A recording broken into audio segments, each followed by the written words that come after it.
Hello, hello, hello. Happy Sunday, everybody. Oh, good. Camera issues already. It's going to be Falcon Paladin coming at you with yet another edition of the Sunday Brood War stream for Brood War. We're going to cast replays. Yeah, we'll go with that. Sent to me at falconpaladin@gmail.com. The subject of Brood War. As always, then play some live games. Let's go ahead and see who is here today already. We've got nOOB, first person here on the stream. What's up, dude? We got Gallons. We've got, who else is here? Patrick Morales, Vincent Gosutu. New person, I feel like. Maybe just a new name. We've got Jack and Jacob Martindale, two longtime members of the channel. What's up, guys? What else? Connor's here. Trevor's here, our Canadian member. Not the only Canadian member, but hey, we got Yimmy here. Oh, hurt his back, man. Ugh, out of work for a while. Get today off to watch the stream because of it. Nice, Yimmy. Nice silver lining there. We have a Nibbler and Jack and Mass. And am I missing anybody in the list here? Ivan in the house. Yeah, got your emails, Connor. Email works pretty well. Adam DeSanti is here too. And then Bovine Slime out on the Twitch side of things. What is up, Mr. Bovine? The cow. The cowman, some call him. A man of cows. Anyway, happy Sunday, everyone. Hope you're doing all right. Things are good here. It is a balmy 70 degrees this morning, which is actually pretty nice. I mean, some mornings I wake up and it's like 78 degrees, and I'm all, you know what? No, let's not do 78 degrees at 7 a.m., please. It's going to be blazing the rest of the time. Palatine. Calling you Palatine. What's a Palatine? Is Palatine even a word? Just a basic mispronunciation of Paladin. It's not too bad, I think. If you say it, I'm not sure how many people are like, ah, you said Paladin, not Paladin. It's like they sound very close to each other, don't they? I think they do, yeah. So what do we got here? We have a BTS versus nOOB replay sent in by RJB.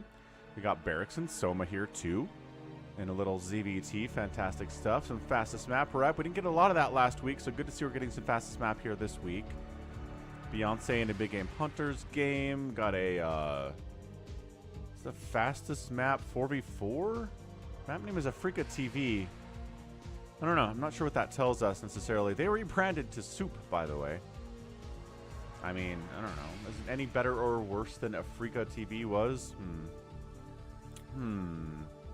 That's right, Palpatine is a thing as well, Nibbles. We have this Nibbler replay here, too. It says, Nibbler for Farewell. Farewell does not seem to be in this game, but maybe he's doing it as a favor for Farewell.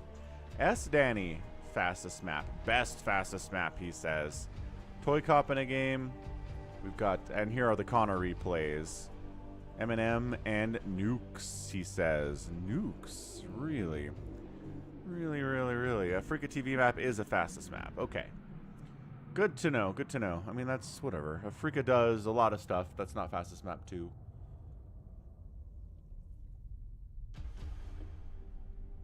But let's get this ball rolling.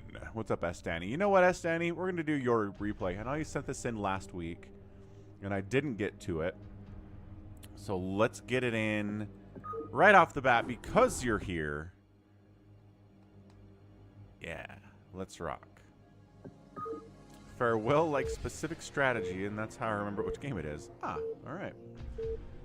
So Farewell is a big fan of particular fastest map strats. Good stuff. Alright, man, this is an SDanny replay.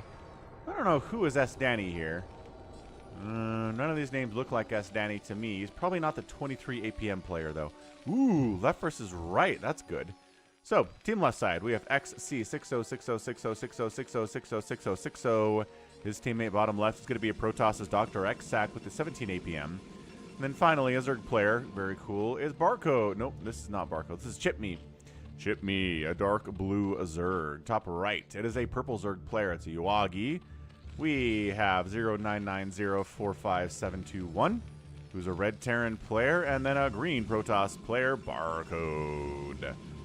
Yeah, so I don't know if SDanny's in this game or SDanny just got a hold of this game and sent it in. And he wants it to be cast for the Sunday Brood War stream either way. I think we'll be all right here, won't we? Yeah, I was going to say, it's a TPZ team.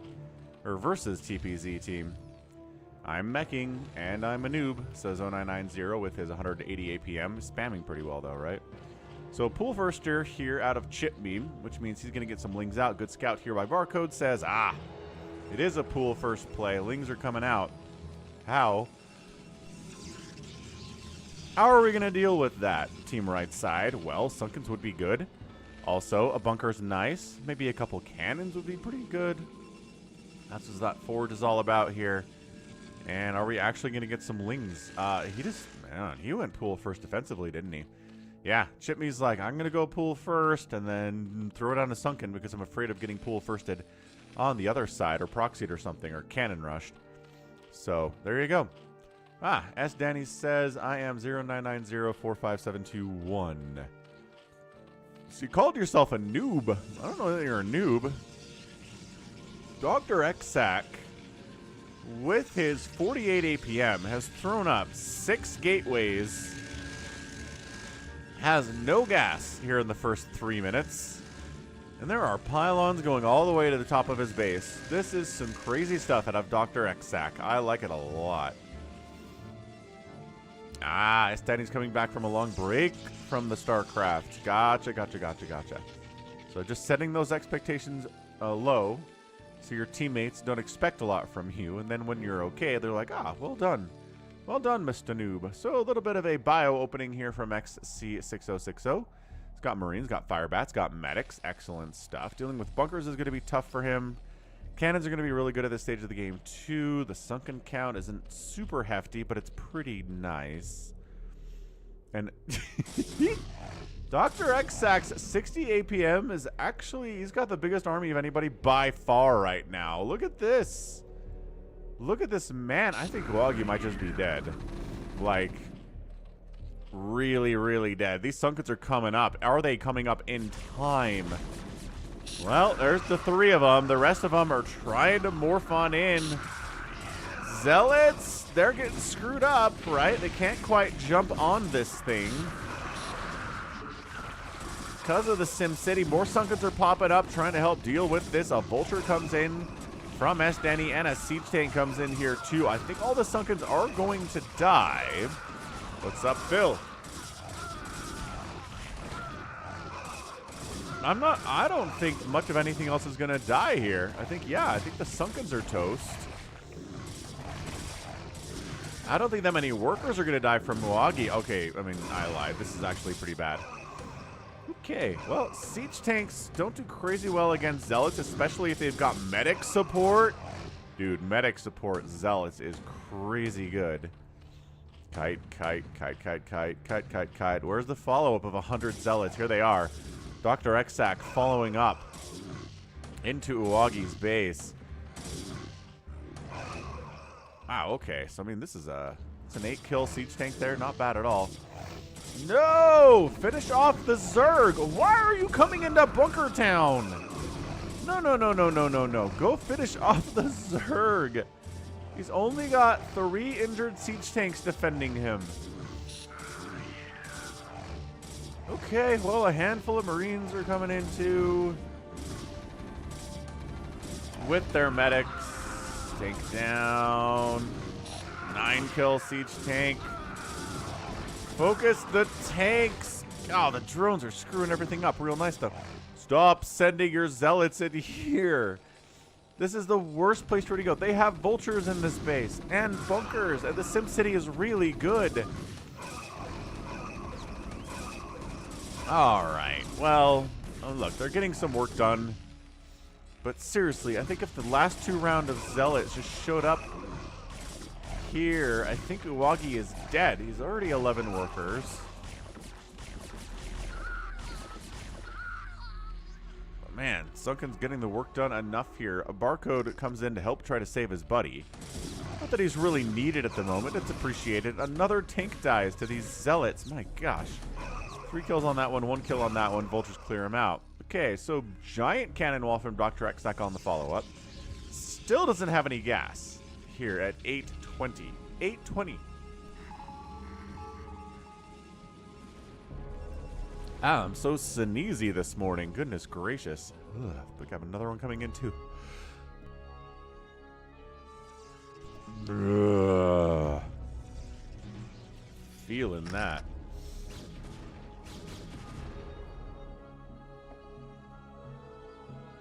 Alright, what do we got?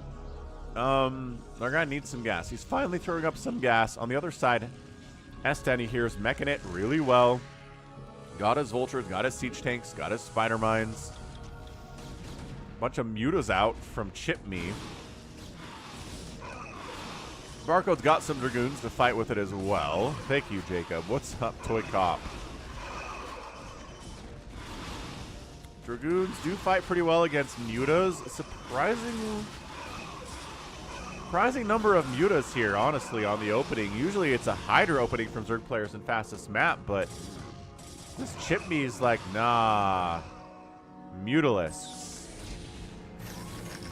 And honestly going to do really well against this meching style of SDanny because he doesn't have any Goliaths yet. I don't think I'm a little bit sick. I'm just sneezy this morning. We'll probably clear up. Ling Muta trying to jump down into Barcode's base, but I think the cannon setup here is probably enough. These Lings are going to absolutely do nothing. Look at these Lings die. Look at him just throw these Lings away for absolutely no damage at all. I mean, can they kill a single Dragoon? Nope. Cannot even kill a single Dragoon. That was wasteful from ChipMe. Finally bring some Hydras to the party. They'll probably kill something now. Look, a whole gateway is going to die. And this is way better. Like maybe a couple Dragoons, maybe a cannon. Okay, one Dragoon died. That was about it. Rough. Tanks on the other side of the wall here from SDanny. Love that play for sure. 10 more mutas being produced here out of our guy ChipMe. Yeah, I don't know. You don't really need the muta help to kill these Dragoons, man. Seriously, I would sort of just jump in here. Nope. Nope. Stop throwing. Oh, Dr. Xack throwing more Zealots in.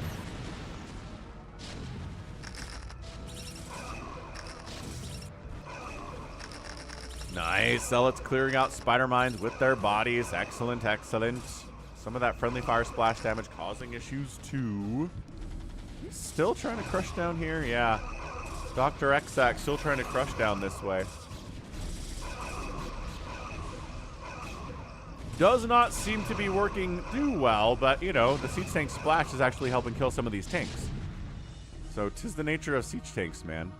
SDanny 0990-45721, RJB. Oh. Wait, what? It looked like a green Hydralisk for a minute, but obviously it was purple. I'm just going colorblind, no big deal. A bunch of DTs try to wander to the left side of the map where the enemy is for Barcode, but cannons here. Overlords and Sunkens and Lings and Hydras here. Little ZVZ shenaniganry here. Wagi kind of super back from the dead, honestly. He has a surprising number of Hydras right now, considering how dead he was. Oh, there we go. Lurkers popped out from ChipMe, so that should be just fine. These Hydras don't have any detection with them. So, roink, and get out. Get out! There's Lurker Spinage now. Ah, the Mutas come back too. All right. So, that was a little bit touch and go there for a minute from ChipMe. What's up, Queen Amelia? Yeah, ChipMe has a massive bank sitting on 140 supplies. He's got Lurkers, he's got Hydras. He opened with that pool first, didn't do any aggression with it. Didn't seem to matter. Ah, the mech army's here for your Hydras, Uagi. Ooh, boy. Yeah, our top left XC60 is here. Might lose a couple siege tanks. Surprisingly, oh, these tanks are causing problems. Okay, I was like, how are they dying so fast? SDanny's tanks down here are causing some major issues. Hey, what's up, Barbu? Yeah, just a lot of tanks sitting out here. Only +1 attack on X60s. Only +1 attack here, too, for SDanny's. With the mech here from SDanny, pretty big. Dr. Xack is maxed out on slow Zealots. and probes, I think. 85 probes. 100 slow zealots with no upgrades at all. He's working on, I guess, making carriers as a follow-up. What's up, Bigwan? Thank you for subscribing. 6 months in a row with Prime. Excellent stuff, man. I know you have. It's not easy. Like, they don't remind you to use that Prime sub, so I appreciate you doing that. Yeah, he's just. They're not speed lots. Nor are speed. He's making 10 more. 10. This man is making 10 more Stargates. How does he think he can support? He can't. He doesn't have enough money. Sounds good, Amelia. My kid's been playing a lot of Pokemon Go recently. I don't know what got them back into it, but they're back on board the train.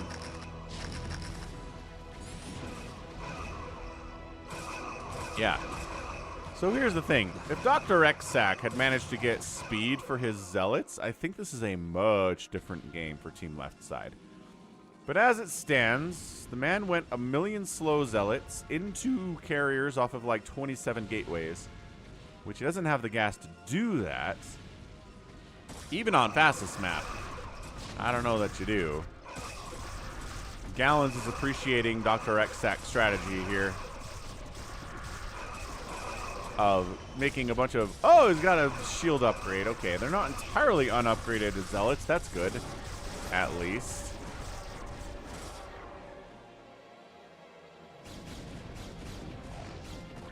You've been playing Snipers? What the heck is Snipers? Is there a game called Snipers?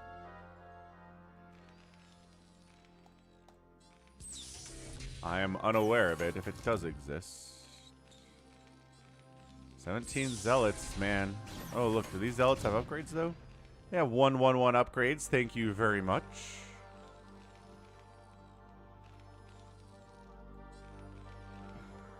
Yeah, that's right. Gallons in the house on the Twitch side now. He bounces back and forth a little bit.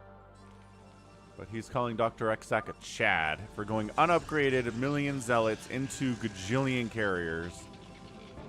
Still, you don't have enough gas income to support this many carriers being produced at the same time on these Stargates, man.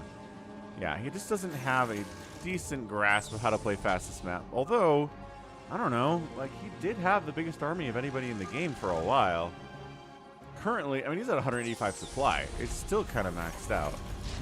Couple Guardians in the mix here from Chipme. That's cool.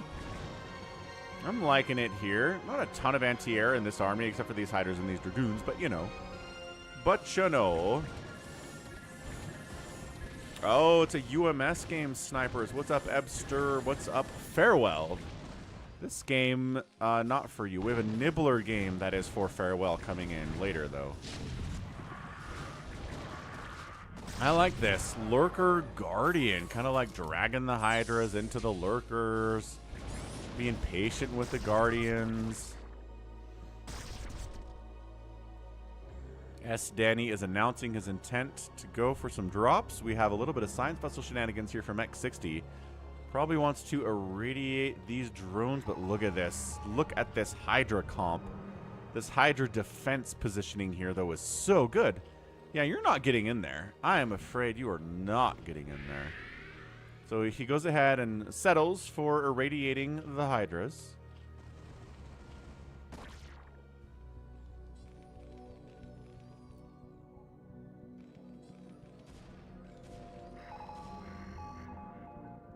Dang, Jacob, that is a lot. There's a lot of UMS maps, man. 10,000. Woo!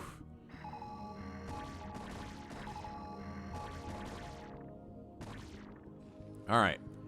SDanny's got his dropships loaded up. There's a Scourge here he's worried about from Chipme, so he's going to swing down to the middle.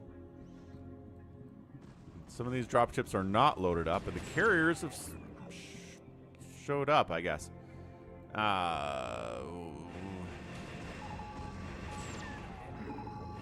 don't have any attack upgrades yet. Nor is he working on any attack upgrades. He's getting scout upgrades, though. So that's pretty good.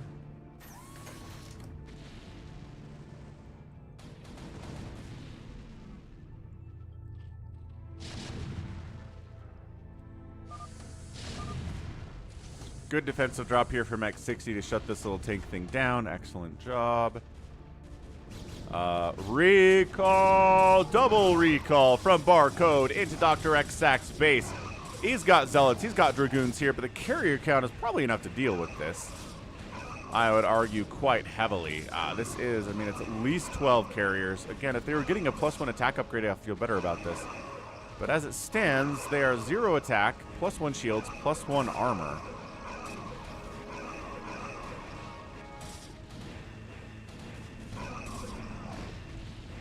Oh, what? Guy took down, he's gonna get all 3 Nexuses here. He gets all 3 Nexuses. All 3 Nexuses with this drop. When there were like 27, how did he do that? I don't know. SDanny's over here dropping on Chip Me. There's a couple drones stuck in the face here. His worker count is 26. Nobody's on minerals right now, which is not ideal. Pretty decent drop there. Again, it just takes like 1 siege tank hit on those minerals to wipe out pretty much everything. So Dr. X-Sack's in trouble. He's got 13,000 minerals. He could rebuild these Nexuses like immediately, but he is simply not doing it. He needs Nexuses real bad. There we go. Throws up a Nexus. Another one, 2, maybe. Just for gas gathering at this point. You don't really need it for... Maybe for repopulating your worker count, because you got 24 of them. More carriers. More interceptors being produced. Mech. X60's mechin. SDanny's mechin. We are Terrans. Of course we're meching. What else are we doing at the 20-minute mark of a fastest map, right? Devourers out here from Uwagi. This guy's going Skyzerg too. Nice irradiates. Good split. Kind of splitting. Sort of splitting. And Devourers do have a ton of HP, but still, catching a radiate like that is bad.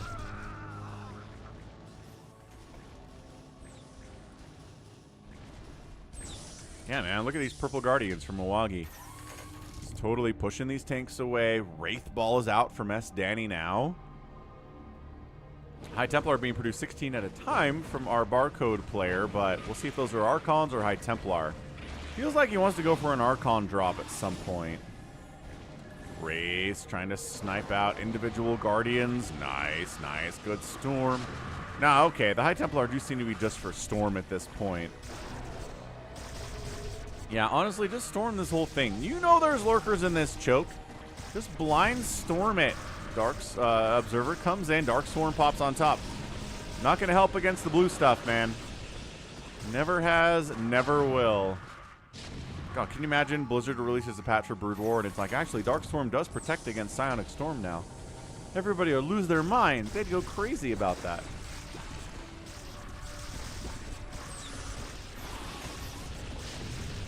Yeah, I think you're right, ToyCop. Stormy with a chance of meatballs here. Yo. Alright. Siege tanks, Lings, Hydras, Psionic Storm. This is a very aggressive push here into Chipme's base. Dude sitting on 31,000 minerals and 10,000 gas. He's producing nothing at the moment, which seems like a problem. I feel like if you got an enemy at your front door, you should be making something, but he's simply not. All of this larva is doing nothing. Guardian Ball from Uwagi back here is like, can I fight against this many? Well, now there's Valkyries. I was like, this many Goliaths? But there's Valkyries now. So can't defend yourself against those at all.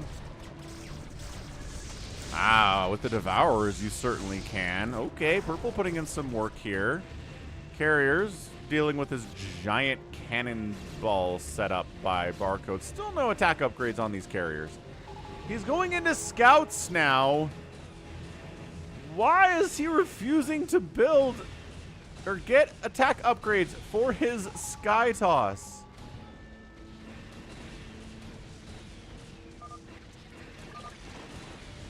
He sniped an OBS, but did he snipe all the OBS? Devourers unsupported are here to take down these carriers, but that's not really their job. The nice thing, though, Well, I guess the Devourers have no upgrades, so whatever. Yeah, all the Devourers are dead. These two Cloaked Wraiths are having a pretty good time hammering away. They're like, okay, we're double Cloaked Wraith. We can kill this entire carrier ball by ourselves, men. But first, the Arbiter must go, and that is definitely the case. Goliath's coming down to try to deal with this.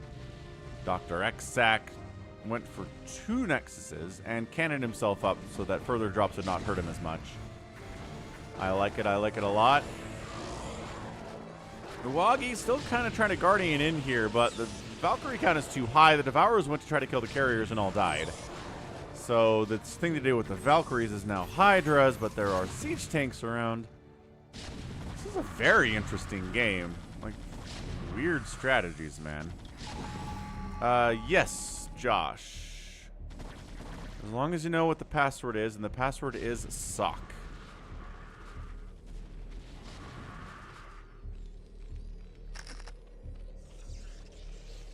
And also identify yourself, like, tell me what your BattleNet name is here on YouTube chat, just so I recognize you and don't assume that you're some kind of a troll trying to get in.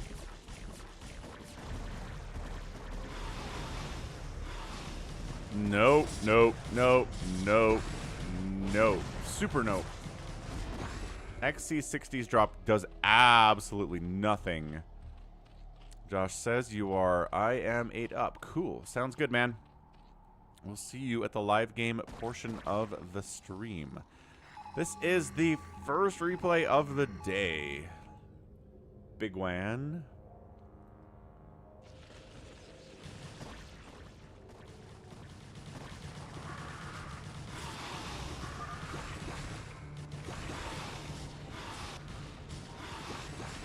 Bunch of Adrenalings in here from Uwagi. The re-armor and +1 melee attack. Coming on in. SDanny getting some tanks on the other side of the wall, but there are tanks on over here too, so doesn't go particularly well. Carrier fleet still does not have any attack upgrades. He's getting Disruption Web, 3/3 armor and plasma shields, and hallucination. And the man does not have a +1 attack for his carriers or scouts at this point. What is going on? Did he actually build scouts, or did he fake me out and cancel those? I don't think he has any scouts in this ball, and I can't see any here either.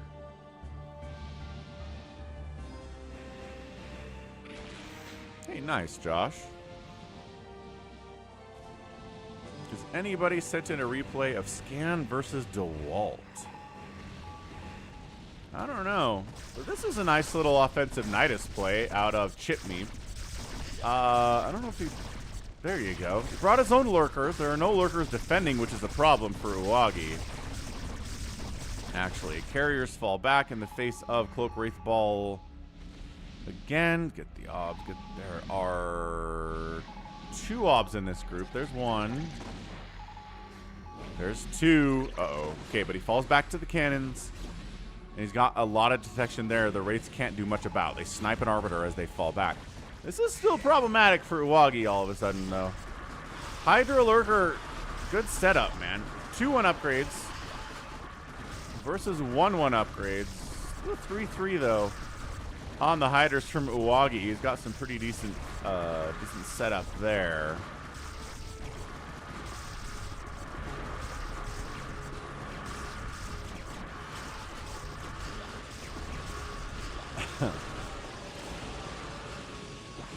Nice, Bigwan.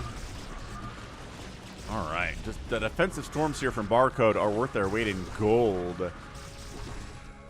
Completely shutting this down. Carriers are going to go ahead and try to do a northern attack. You know, the Sim City here out of Dr. X-Sack is really not too bad. He's got some weird ideas of how to play this, including having a 0 attack upgrade on his 100 carriers he's been building for the last 10 minutes. I don't know why he feels like attack upgrades for air are bad, but it's hurting Bjorn.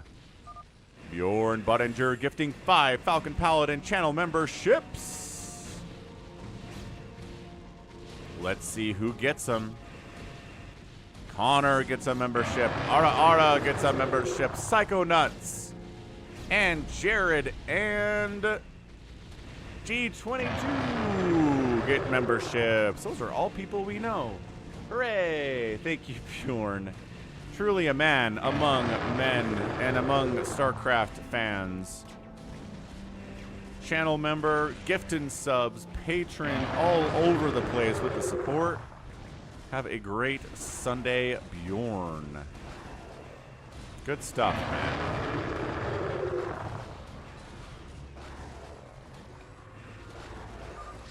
Well, carriers do really well against Guardians, yes. These Lings running into die, these Guardians maybe trying to do something, they'll probably die to these carriers and these cannons. What are you up to, guy? Just a little stuck, that's all.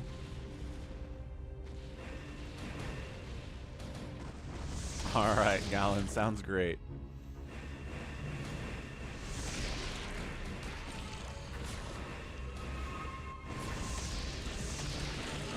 Storm plus Acid Spore plus Devour is pretty scary, actually. Woo! Whoa! The Storm Blanketing plus the Wraiths, man. And a Stasis to boot. Dude, Dr. X-Tac just knocked down to under 100 supply there. Those storms were disgusting. Plus the Devourer help there. The Wraiths in the mix, too. Good teamwork from Team Right Side. SDanny in the house. SDanny's freeing up supply, I'm guessing. Is that 13,000 minerals and 2,000 gas? Why not? Yeah, remember when I said these Guardians would probably get wiped out by these carriers and cannons? Yep. Pretty much darn near exactly what's happening here. So, center still being held by Team Right Side, Team Denny. Carriers come out of Stasis, get absolutely surrounded and executed summarily by enemy Team Right Side. It is 200, 185, 190 for Team SDanny, 150, 100, 200 for Team Enemy here. Yeah, XC60, not the strongest player either. Maybe just didn't quite have the production to hold up, but he's getting pushed real bad. Hey, Bigwan gifting 5 Tier 1 subs out on Twitch to match what Bjorn did out on the YouTube. Awesome stuff, dude. Eskia gets one. Ozzy the Hockey gets one. Nim O'Noom, Lotus 18, and Ambien. Ambien Tadil? Ambien Tide, all something like that. It's something about Ambien. Thank you. Yes Slayer / Bigwan. Appreciate the gifted subs out on Twitch. Very cool stuff, man. Happy Sunday to you. I don't know. I don't think Ozzy Dahaki is watching currently, but I think it just pulls it from your follower list would be my guess.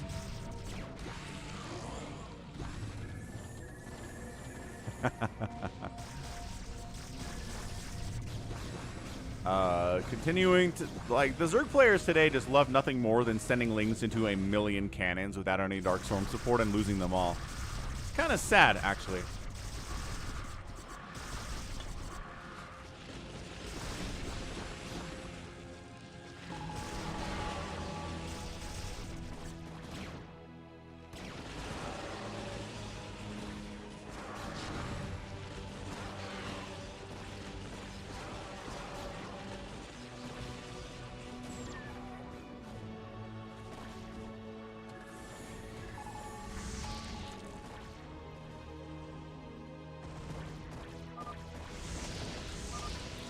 Yeah, so not a super drop-heavy game. We did have the offensive Nidus. We had the recall down here in Dr. X-Sac space that killed all of his Nexuses.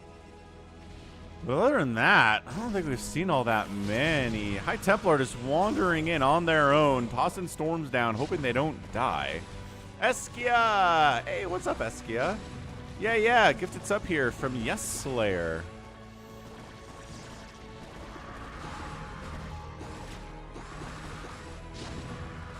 SDanny slowly pushing with his 3-3 siege tanks. 3-3 hiders here from Uwagi too. 3-2, just not quite on the full there from Chipme. Battle Cruisers operational. Okay. XC60 is trying to crush in here with a Valkyrie. Oh, Battle Cruiser army catches the stasis to almost all of them. Not actually ideal. Yeah, center's just widely being held by Team Right here. There's going to be a tough look for Team Left side right now. Siege tanks in an arc. It's just sitting there in an arc. Battle cruisers waiting to die to all of these devourers with 2-2 upgrades. Again, the slow attack speed just makes it so hard to do that by themselves, but I don't know, maybe they can.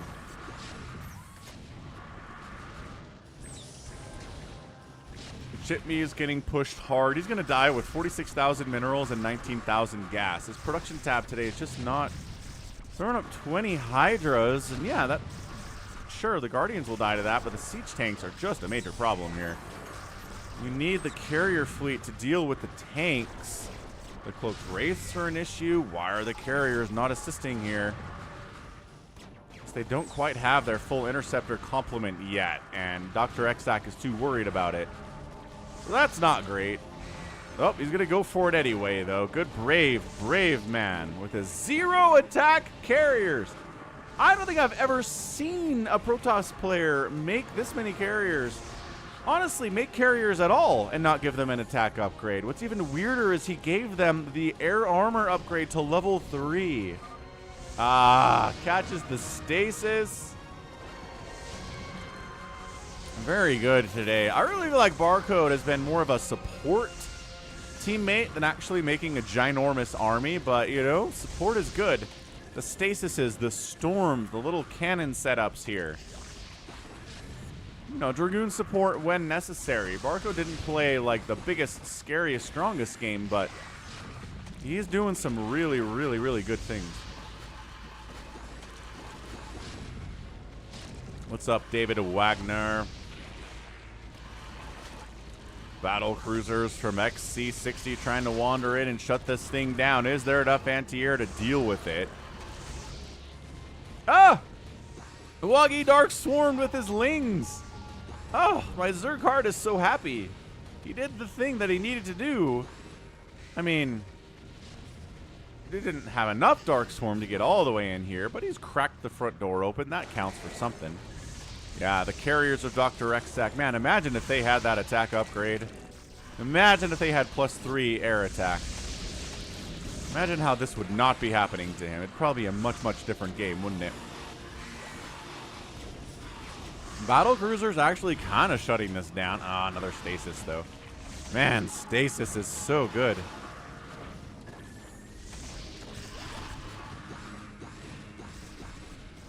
Plague it? Okay, Dark Swarm is good. He hides inside the Dark Swarm. Does he have Plague? I don't know that Owagi has researched Plague. He probably should have researched Plague. Just a thought. Just a thought that I have. Not really a Pokemon guy, Jacob. I don't think I learned that Pokemon existed until I was about, like, 20, 22. A little bit too old, I think, to get into Pokemon for the first time. Not really my thing. Nibbler likes Charizard. Stasis up, stasis up. My gosh. Yeah, it's just the support role here from Barcode Green has been incredible. What's up, CYL? I didn't sleep on Pokemon. I'm just old, Eskia. I don't know. Like, I'm not sure if anybody, you know, 40 or older is like, man, Pokemon's my favorite thing. It's like, yeah, if you were a kid when it came out, sure, I get it. You pull that into your adulthood. Like, I love Teenage Mutant Ninja Turtles.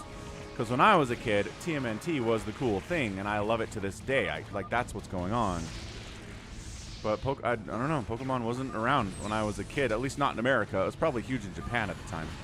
Oh, there's a little bit of bad manner there. Somebody called somebody useless. I don't want to go back and check it out, but maybe he was talking about Dr. Exac. Seems possible.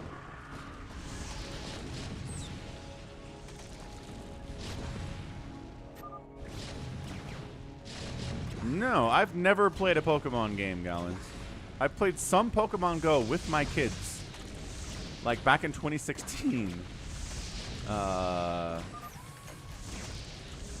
that's about it.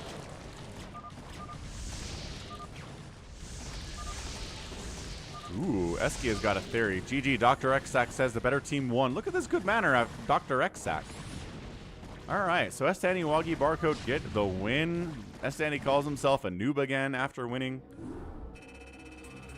Well, Splinter gave them the weapon that was their weakness. Eskia, I need you to expand on this theory. I don't think I've heard that before.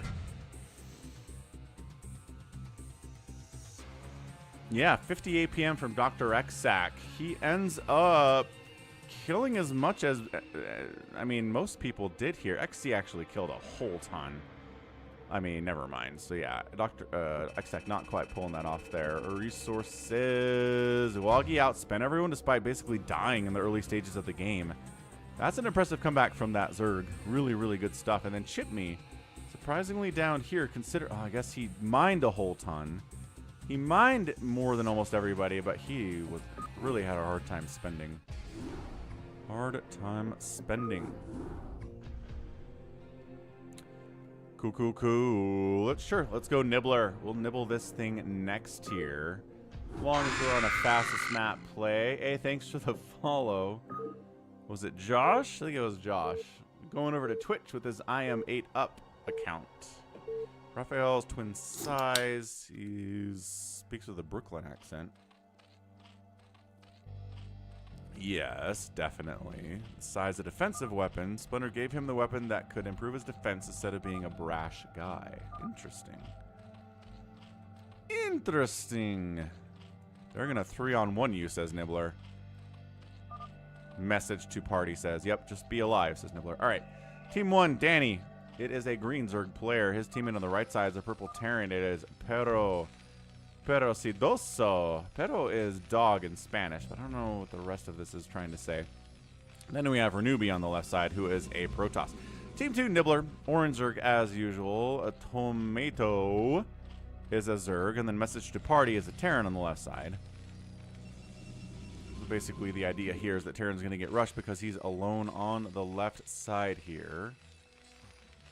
Oh, yeah, there's definitely a Twitch, Josh.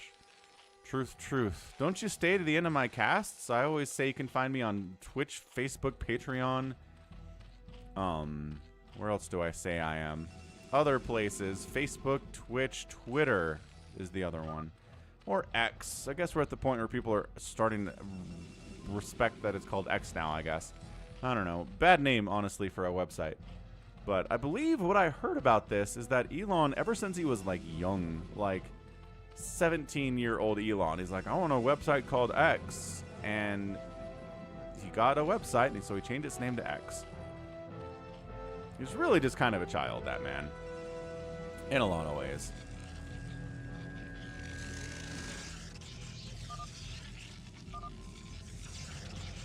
Okay, Michelangelo's nunchucks are about practicing for accuracy so you don't hurt yourself.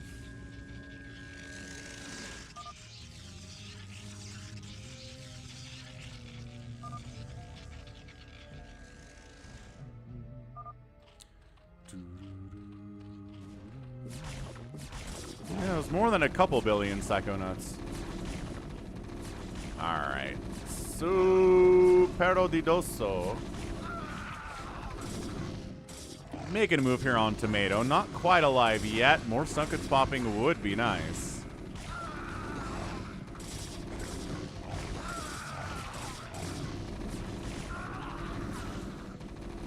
Hey, what's up, Boy Scout? He's definitely an eccentric billionaire, 100%. He's really just a meme lord. Kind of an edge lord, too. Just with a ton of cash. Okay, so Sunkets popping time. We get to be saved. Danny's got some wings out, some Marines out from Perodoso. Renubi's here too. So good early triple teaming here. Coming in against Tomato, but the dude has 4 Sunkens down here. Yeah, Eskia, I gotta say, impressive. I didn't know the original creators put that much thought into it. They're kind of...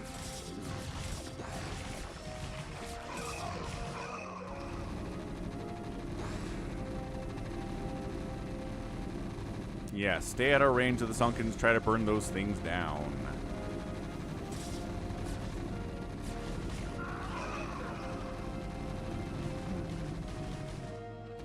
Hey, what's up, Molly Mall?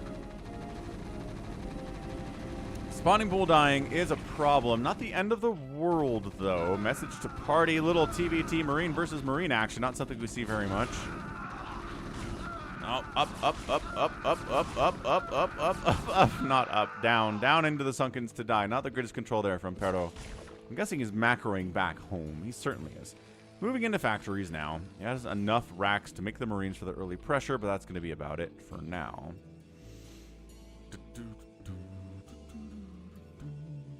Yeah, exactly. Eskia. Control, not the greatest thing from these Terran players, but that's all right. Not the end of the world. Nibbler's got creep. He's not going to commit to Sunkens until he needs to yet. That's a sign of a good player for sure. It's like if I ever get hit, I'll be ready to Sunken these guys up. But for now, I don't need to spend the cash on it. I can spend it on drones instead. Cadenzi is back playing Brood War. Who's Cadenzi? I don't think I've ever heard that name. Renubi. Ah! Nibbler wasn't quite ready. Didn't quite see it coming early enough. Has to pull the drones to save the day. He immediately Sunkens up, but it would have been nice to do this about 20 seconds ago. But, you know, it works out fine in the end. The one Sunken held up long enough. The other Sunkens popped in time. And sure, some Sunkens are going to die, which is terrible, but, you know. Whew. Gets out of there with 17 hit points. Not a happy Zealot, but he's an alive Zealot, and that's what matters here. Okay, well, Verzivo is going to push down here on Nibbler 2, but decided never mind. Hydras and Sunkens are up. Pretty good combo if you're trying to deal with a bunch of Marines with no medic support, mind you. There's a little, okay, now there's some medic support, though. Cadenzi is a female Zerg from the UK or Canada. Does she not sound like she's British? I feel like if you're watching somebody talk or listening to someone talk, you should know if they're Canadian or British, right?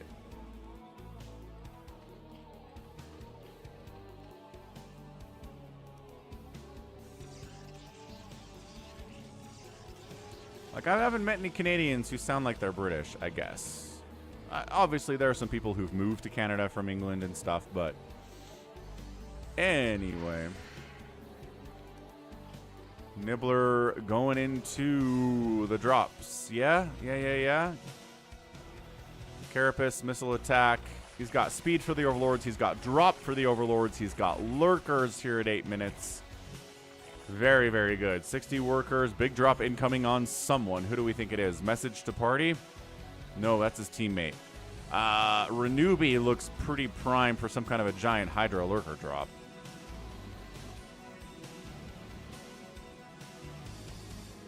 Seems like a plan. Why are there proxy factories down here for message to party? Doesn't seem like the greatest player. That's all right. You don't have to be the greatest player to play StarCraft. That's what's so cool about it.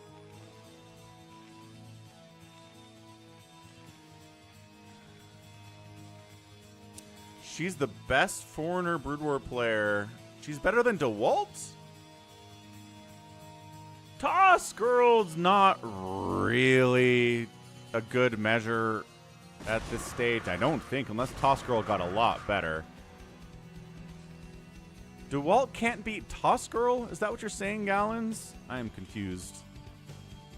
What's up, SaviorSword?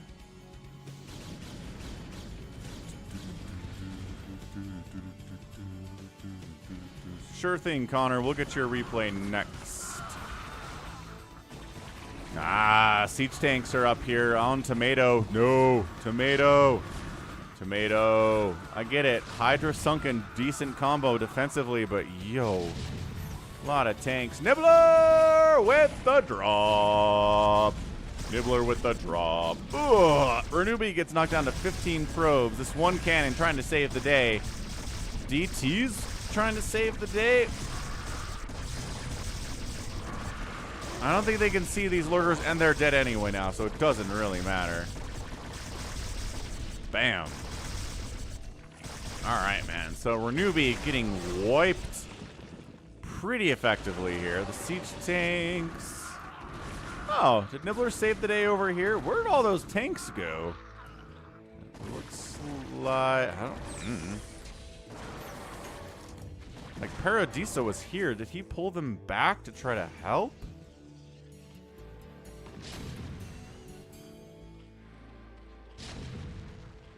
I guess maybe there was that defense there. What's a 44-minute hero versus the world? Like 7v1? SaviorSword, like a hero 7v1 replay? Yeah, we're actually full up on replays for this week, SaviorSword. If you're going to send it during the stream, it's going to go to next week, as is historically the case.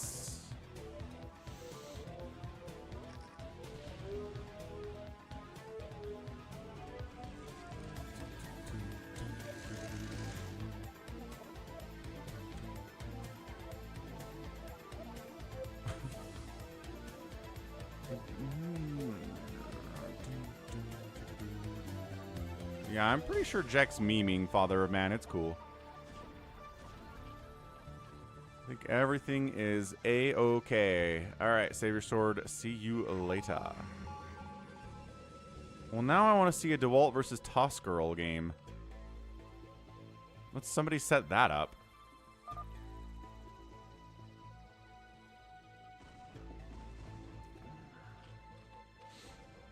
Sneaky, sneaky drop. Nibbler says, not that sneaky. Not even close. And good target fire on the shuttle there, too. Didn't waste too many attacks on the Corsair. Didn't matter anyway, because it was dead. All right. The Reclamation Project of Renewbi here. Going fairly well. 14 probes in the mix.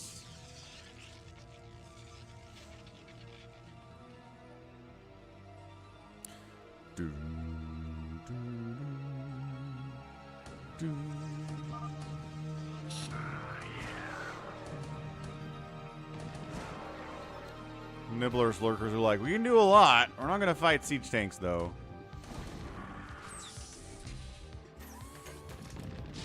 I always felt like Command & Conquer had a problem where, like, certain units were just way too good. I do remember specific times in Command & Conquer meta where you just rush to one unit. Whoever has the most of the one unit just wins. Like, that doesn't make for an interesting gameplay at all. Whereas Brood War really, really worked hard to make sure that one unit was never going to be the best thing in every matchup, every game, right?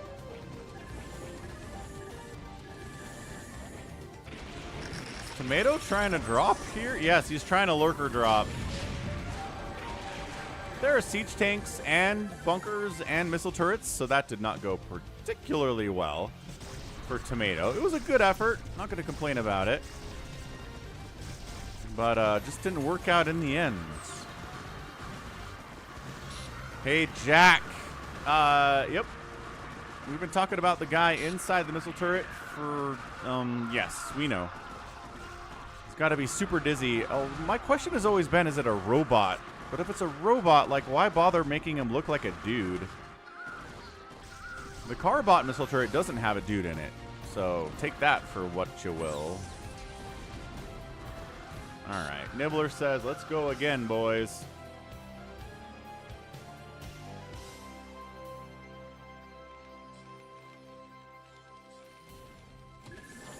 So same thing, siege tanks, bunkers, turrets.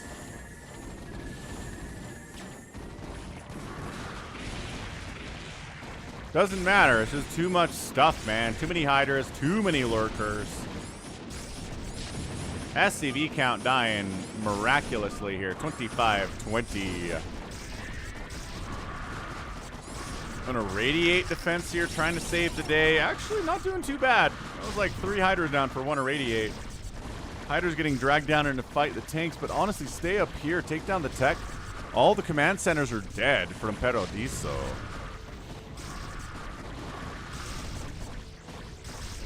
These are 2-2 hiders as well. Great upgrades for Nibbler, as to be expected from him. Timings here are great. So he's just setting up camp here in Paradiso's base. What's up, Vincent? Definitely ouch. Without a doubt, this is an ouch thing for sure. Starport getting wiped out. Like I said, that science vessel died. Not good. Trying to come up and deal with this is Danny, but Danny's Hydras, they're 2-2, but they didn't bring detection with them, so the lurkers are just tearing them to shreds. 10 kill lurker, 9 kill lurker. He's just setting up shop like he owns this place, because he kind of does. Free tank is free. Machine shop's getting sniped out. Factory's getting killed.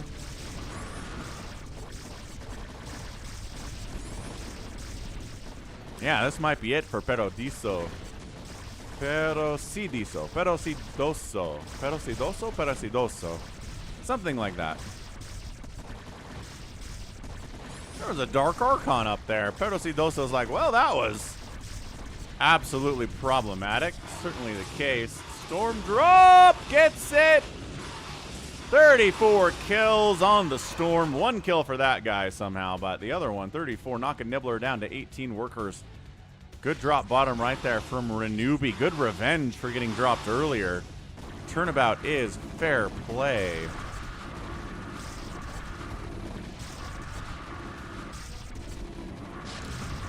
Ah, so there's a mind-controlled SCV from Perosidoso. Was he?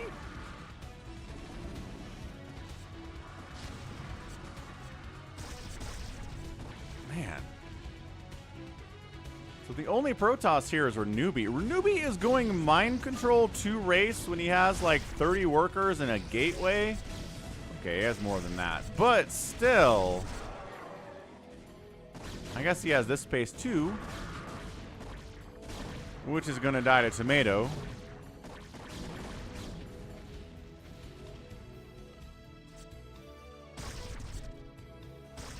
All right, most of Nibbler's army is just kind of hanging out here. They should probably move on and try to drop somebody else or kill somebody else.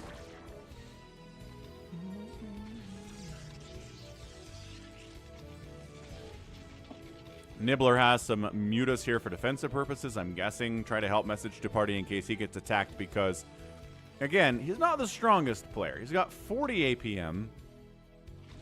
He's building factories and stuff like just in random places or it doesn't make sense to do it. Nibbler's like, well, fine, I'll do it myself. Man said 7, and in fact it is a 7. Message party just got storm dropped down to 12 total workers. He didn't have that many. Really. Dark Archon down. Yeah, I don't know that Renewby was able ever to get that SCV, but he had some plans. A little bit too early to try to pull that off, though.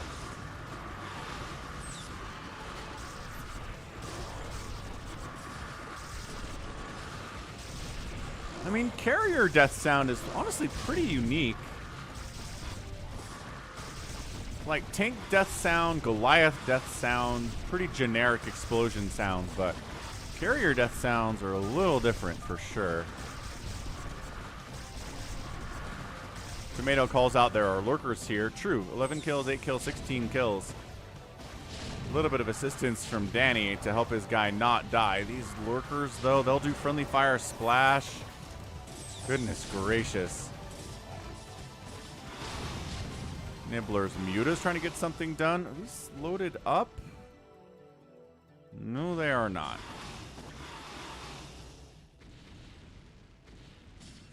Zero attack wing, trying to get something done here too for the Nibbles.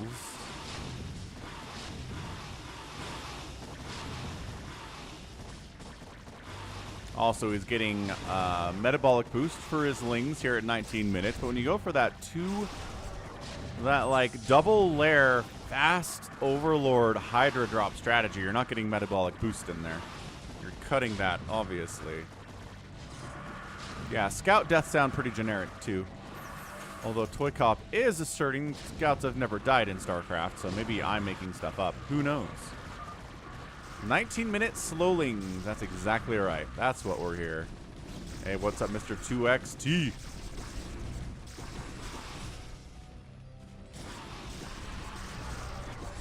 Mutabomb from Tomato. Danny taps out. I don't think he was actually dying to anything, but Renewby's gone too. GG, and that is a win. Beautiful, beautiful drop there from Nibbler. Yeah, bunch of Bunch of not the greatest players in the world here, but, you know, that's okay. Sometimes you got to execute your strategies no matter who you're playing against. Nibbler outkilled everybody. Outraised everyone by a wide shot. And got outspent by Danny and Tomato today. But this killing thing was a big deal. Tomato, nicely done. Nicely done. All right. GG Nibbles. Well, fantastic stuff here. All right. We'll do a couple Connor games here. TVP says this one is better, but this one has nukes. So we'll start with this one, whatever M&M is. I don't know what M&M is. I mean, it's a candy. Oh, wait, what? Why am I distributing the map scenario? That doesn't seem right. Let's try that again. Bonk.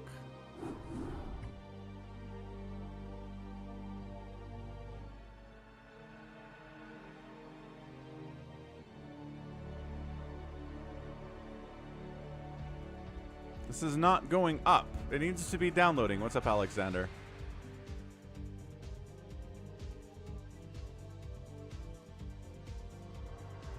Is it? What?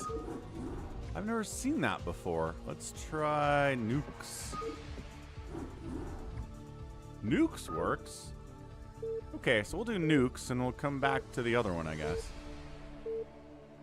Didn't have the map thumbnail up there either, right?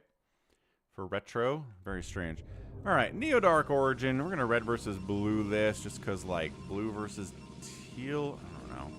We'll go with it. Oh, it's against Slickyfats. Nice. What's up, Slickyfats? Top left. Red Protoss Slickyfats. He's a Discord member. He's a subscriber on the channel. In the bottom right, it's Canadian Kaiser, who is Connor. So TVP. So I don't know if this is just a fun play, or if this was part of the Falcon Paladin Discord community tournament event that's going on right now. nOOB out on Twitch. Appreciating the gift sub.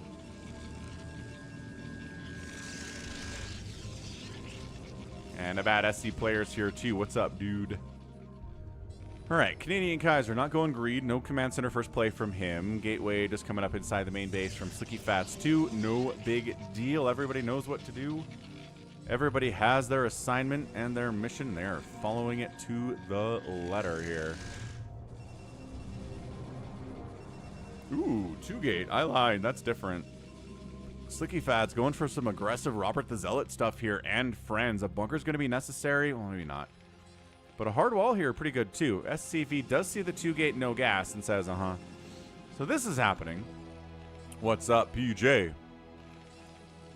Gonna go ahead and get a gas of his own. Oh, that probe get a kill? Probe got a kill. Canadian Kaiser's like, what? How'd you get a kill? That's lame. Probe dies for avenging purposes. Zealot, if you're gonna 2-gate Slickyfats, I think you kind of have to move out. But he doesn't. He goes 2-gate, parks his Zealots on the ramp, and says, nobody is going to kill me. Fair enough. A bad SC player. Hope things are better for you now.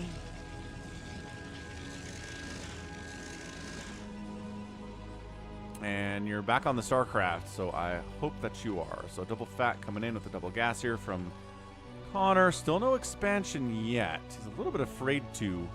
And he should be, because Slickyfats hasn't expanded here either. So if your Protoss opponent hasn't expanded, they're probably planning on some kind of a big gateway push on you soon. So expanding is dicey. But if you have tanks, you can defend it pretty well. He's going for Spider Mines to help that front too. What's up, Matt Goodrow? All right, a bad SC player. Fingers crossed for you, dude. Thanks for stopping by. All right, what do we got? So we got the Zealots. We got the Dragoons. Singularity charge is on the way. Vulture comes up, sees a pretty decent-sized army here for 5 minutes, and says, well, let's get a starport. Instead of, you know, tanks or siege mode or something, these Vultures are going to spider mine down the bridge. Yeah, just kind of this general area so that Slickyfats has to deal with that if he wants to move out. He's expanding too now. Slickyfats is. Range for Dragoons is done. His finally throwing up a robo. Okay, all right. Yeah, spider mines are really hard to deal with. Science facility coming in from Connor. So starport for a dropship and science facility. This feels like a build that was inspired by AvcaTiNuS. AvcaTiNuS on this map, going for pretty fast nukes in a TVP. I feel like Connor saw that and was like, oh, I want to do that too. So he does. So he rushes in to a covert ops. Holds his command center, both his command centers, doesn't get comsats here. This is really pretty vulnerable to DTs. I mean, I guess there are spider mines out here, so DTs can't just kind of walk across the map, but still. We're going to try to 4 vulture drop up this left side.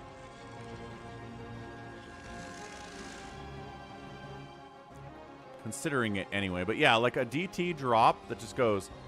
Flies over here, drops, like everything dies to DTs. There's no comsat, there's no turrets, there's no science vessel. Actually, science vessel wouldn't be that hard to make. Vultures get into the main, kind of like this, right? Where there's just no cannons or anything in the main base to save against these vultures, but not too bad, actually. The vultures kind of get caught up on attacking stuff other than probes. So that could have been a lot more disastrous for Slickyfats. Kind of slamming his keyboard there a little bit. Canadian Kaiser is. That drop. Yeah, it's 40 to 29 workers in favor of the Protoss. Third base is up for Canadian Kaiser right side. Working on sight range, working on a nuke. Spider mine's wiped out because we've got Dragoons with range and an observer on support here. So, let's see. Tanks exist. I don't know. I don't think they have siege mode yet. I don't know if I saw that come through. Maybe it did.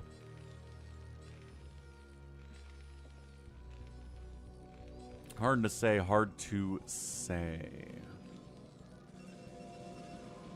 More gates. Slickyfats is like, I'm starting to float a little bit of cash here. This cannon will help against future drops of some kind.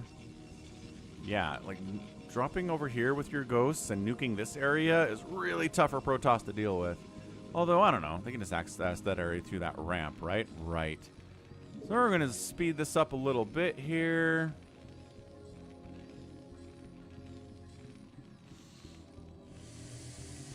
We're going to load up some vultures. More vulture drop shenanigans in the future here for Slickyfats. But he's coming. He's moving out. He is ready to go for it. And siege mode is done. Siege tanks are here. I like hiding this third base, because this should be a third base, right? But instead he kind of ninja'd it over here. And I don't know that Slickyfats knows it exists. Is he going to check it is the larger question. If he checks to see if that's there, it's dead. But, man, knowledge is power, everyone. It really is. That third base dying for Canadian Kaiser would be absolutely brutal for him. But just because Slickyfats doesn't check it, it lives, you know? Crazy, crazy, crazy, crazy stuff. Scan, scan, scan, scan, scan.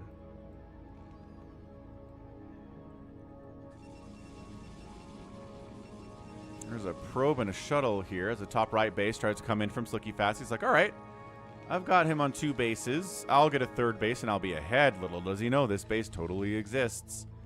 Super, super totally exists. DTs are on the way, but like ComSat is a thing now. There was a window where DTs would have won this game.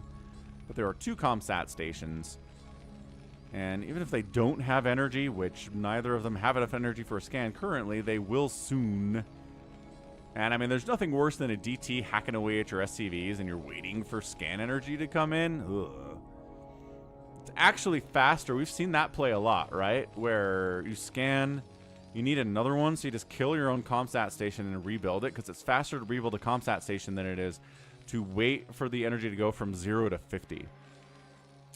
Slickyfats just, yeah, he scouts this corner. He finally scouts this corner.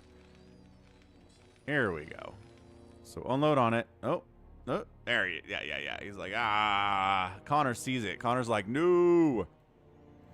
Hey, Allin Ballin. Yeah, sure thing, man. You are welcome to join. It's a first come, first serve thing generally.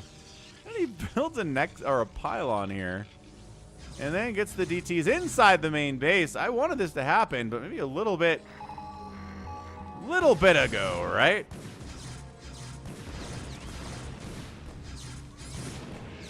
Yeah, so Scan and Vulture is pretty good combo against the DTs. They got a couple kills. A couple SCVs definitely died. Is there just an OBS there? Yeah.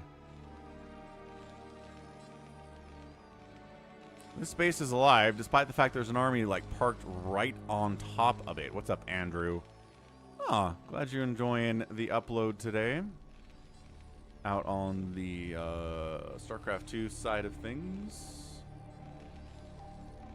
Hero Marine versus Showtime.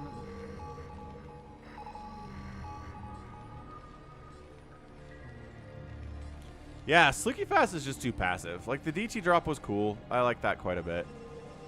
These guys are... I think he told them to go over here, and then they went up, tried to path this way, which is pretty stupid.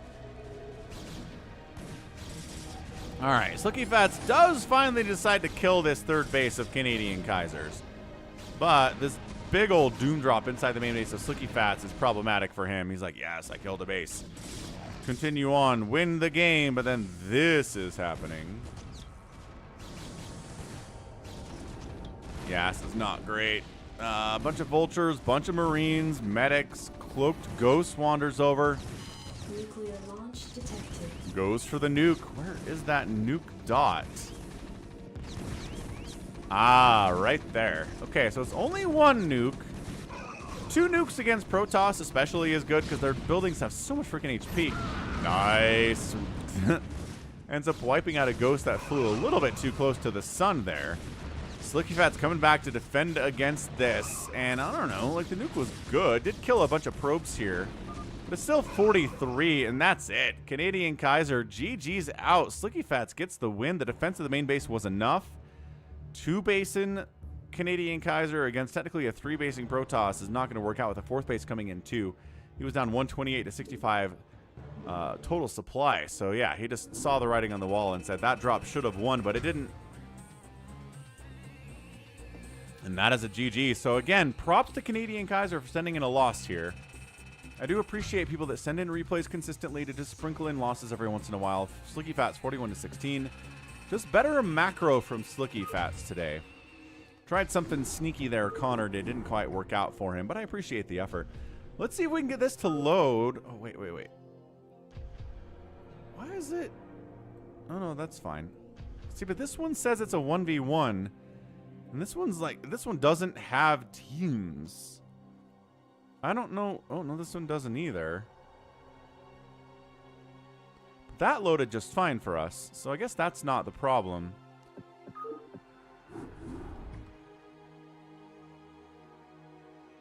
I don't know what the problem is. Yeah, I'd love to play this for you, Connor, but it's not loading up, and I don't know what to do with it. So, what if we just tried single player instead of multiplayer?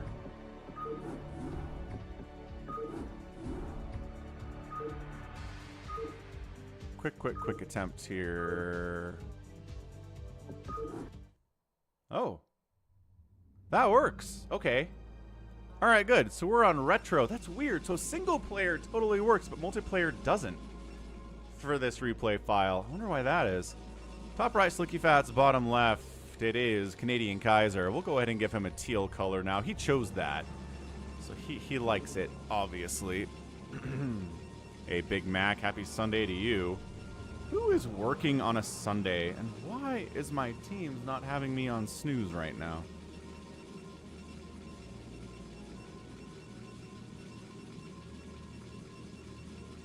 Apparently, Sunday is not a time that I do not be disturbed. Like, in fairness, though, there's that whole CrowdStrike thing that happened on Friday that a lot of companies are still trying to recover from. Arcanize, thanks for resubbing with Prime, sir. Happy Sunday. Yes. I know people work on Sundays, but my company is usually not a Sunday kind of a job. Very much a 9 to 5, Monday through Friday kind of a thing. But The CrowdStrike thing that took down a ton of computers is still being recovered from by a lot of companies, including mine. So, I guess IT is still working today, and they're putting stuff in our chat. It's like, How many drones, ideally, on minerals and gas in a fully saturated base? Man. So, Zerg undersaturate compared to Terran and Protoss. But the exact number, man. Does it matter to what base it is, how many mineral patches there are? I don't know if there's the exact number that you need. What's up, Daniel Dandy? Yeah, so here's the thing. You have to take the computer, boot it into safe mode in Windows, and then find the CrowdStrike file and delete it. It's not that bad. The problem is when you have 50,000 computers that have CrowdStrike on them, you have to manually go into each one and boot it into safe mode and find the file and delete it. That takes a long time because you can't remotely do it. You can't do it en masse. You have to physically be at the PC to get it into safe mode. It's terrible. So that's the thing that's taking a lot of time. This is corporate software. And the thing is, you can mass push CrowdStrike, right? Like, you can mass install it onto a bunch of computers all at once, and it's cool. But this fix is very much an individual, one-at-a-time thing, and that is gross. Really gross. It's not a Windows problem about SC Player. CrowdStrike is software that's installed on Windows. There are plenty of Windows machines that are fine. Millions and billions, in fact.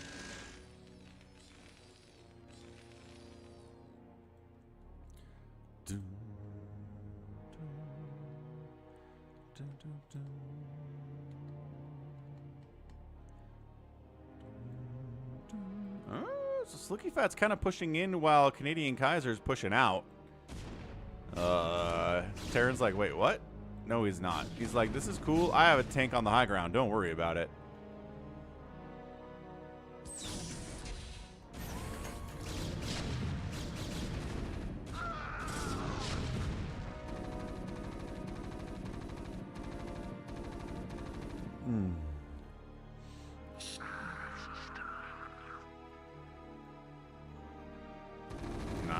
Nice stim in. Take down the Nexus. I'm not sure if that was a cancel. I don't think that it was. So this is a little bit of chaos for sure.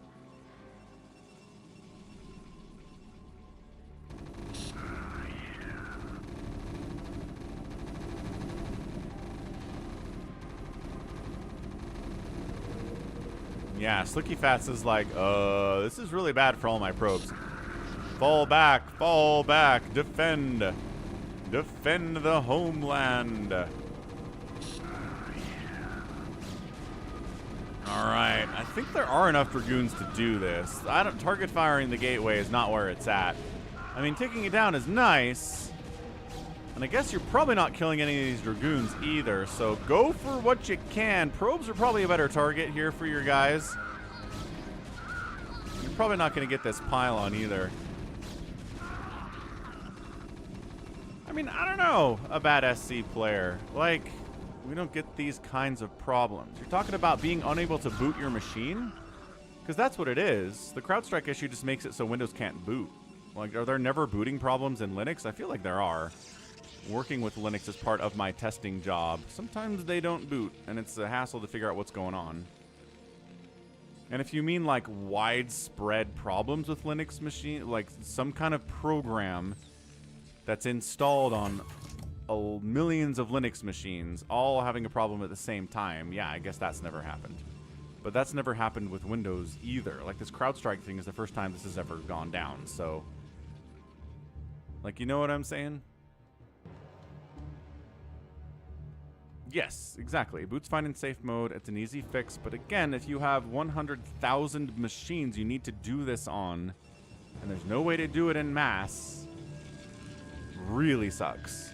It takes a long time to recover from. Like, there are companies that are still working on it 2 days later, obviously. So there's a Reaver here from Slickyfats. It's got 5 Scarabs in it. It's got a shuttle. Let's try to be snow here today. Windows has had these issues in the past. Like this? Like millions and millions of machines affected across the world all at the same time? I don't think so. Like, this is what the Y2K problem was supposed to do back in the year 2000, and it didn't. But I can't think of a time that's actually happened until now.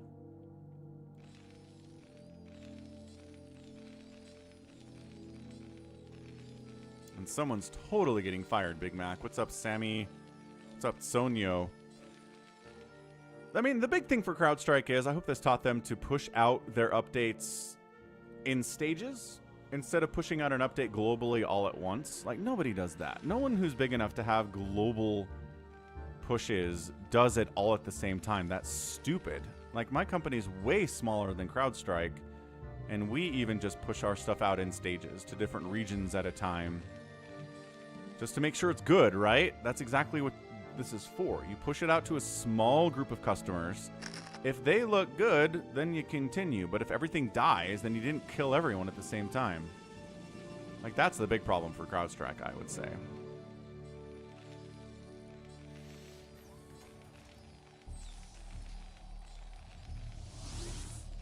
Bam! Nice reverse shot. Snow-esque. Oh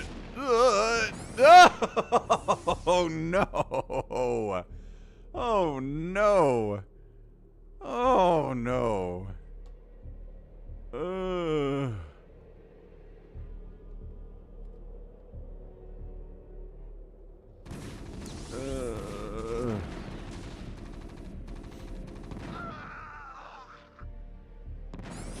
Kapow! Kapow! Yeah, and again, recovering from the CrowdStrike problem, it's not that bad if you're talking about one machine. It's a problem because you're talking about 100,000 machines. Imagine if you had to go into 100,000 Linux machines and grab the old kernels to recover from the new bad ones. How long would that take you? Giant pain in the butt, right?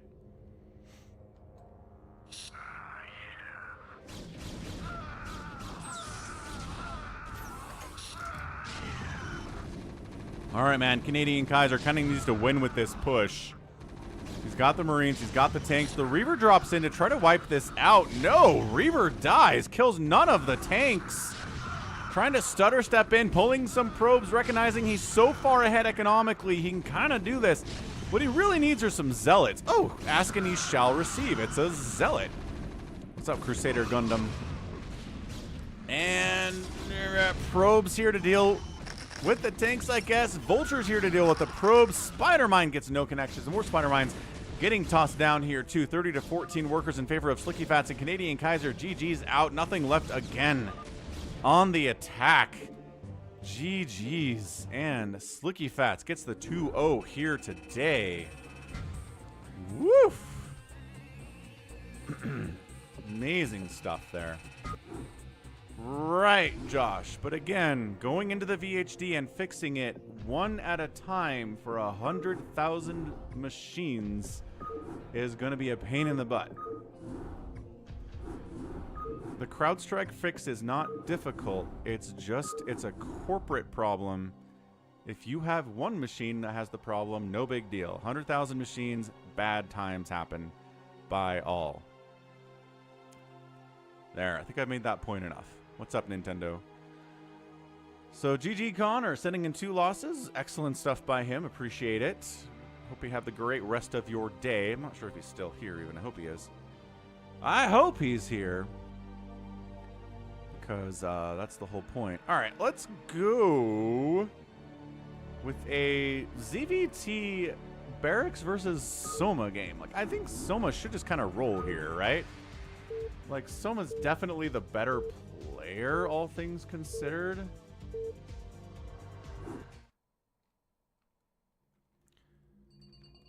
There's nothing I've seen from Barracks that's like, oh yeah, this guy, he can hang with Soma. Who is pinging me in Discord today? Gallons is about Cadenzi.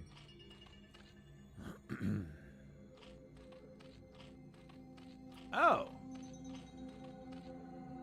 Nice. Gallons found a time that could end that DeWalt and Toss Girl went up against each other. But like way back in 2021. And according to this bracket, he 3-0'd Toss Girl. On Polypoid, Circuit Breakers, and Eclipse. So yeah, I'm thinking DeWalt's probably better than Toss Girl. Not too surprised by that. Alright, sounds good, Sammy. We'll get there. Bottom left gonna be Soma. Top left, it's Barracks. Okay, hold on. Okay. So you virtualize, you can mount all the VHDs at once and then run a shell script. Huh. Yeah, okay, fair enough. If you're virtualized, sure. Not a big deal. But I think a lot of the problems that people are running into with the CrowdStrike issue is that these are physical machines. These are servers.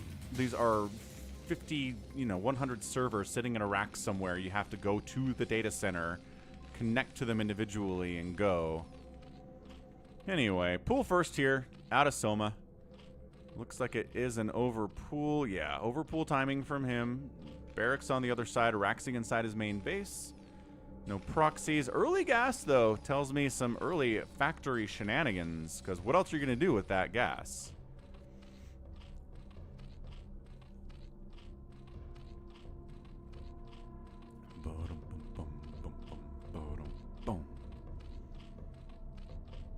Favorite mission in each campaign? I mean, obviously the mission where you get Protoss and Terran at the end of... Yeah, when you kill the Overmind at the end of the Brood War campaign. No, the original StarCraft campaign. And you can, like, recall tanks in there, and you can make battle cruisers and carriers and stuff, and you're managing 2 separate races on 2 separate maps, or sides of the map at the same time. That one's a really, really, very, very, very fun mission.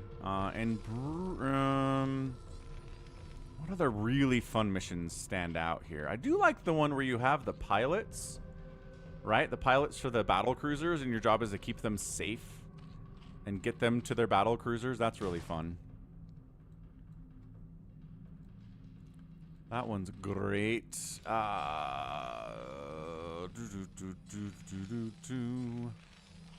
that's a Terran campaign. I don't know. This is a multi-part question.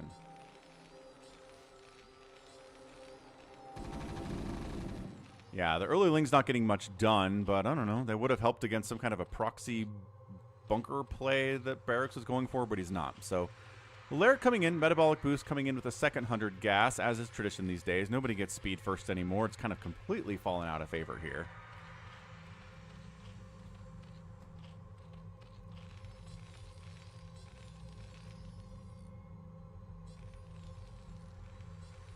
What's up, Joey M? What's the no-build mission where you're Terran and you're sneaking through the control facility and there are infested Terrans that show up sometimes and, like, wipe out every single one of your Zerglings all at the same time? Is that an OG campaign? I feel like it is.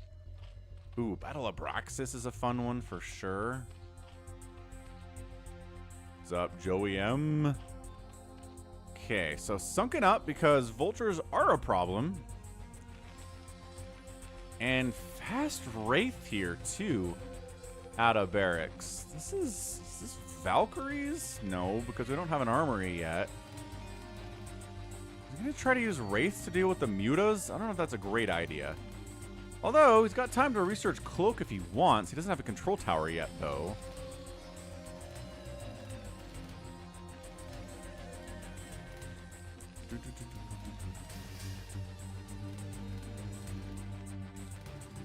Yeah, Speedlings jump in. Where'd that vulture go? Did the vulture die? Where is it? That's a new one. It must have gotten killed somehow. How did that vulture die? If it got killed by slowlings, I am embarrassed. I really am. Alright, so Wraith comes over and says, you don't have any anti-air yet, do you? Your Spire's not done. Your Overlords aren't hanging out inside your main base. That's one, though. We'll kill that. Sure. Oh, not Lings. No, you're right. Infested Terrans wipe out your Marines in that mission. My brain has this ongoing issue where I want to say Lings or Marines or vice versa, and the opposite happens. I don't know what it is.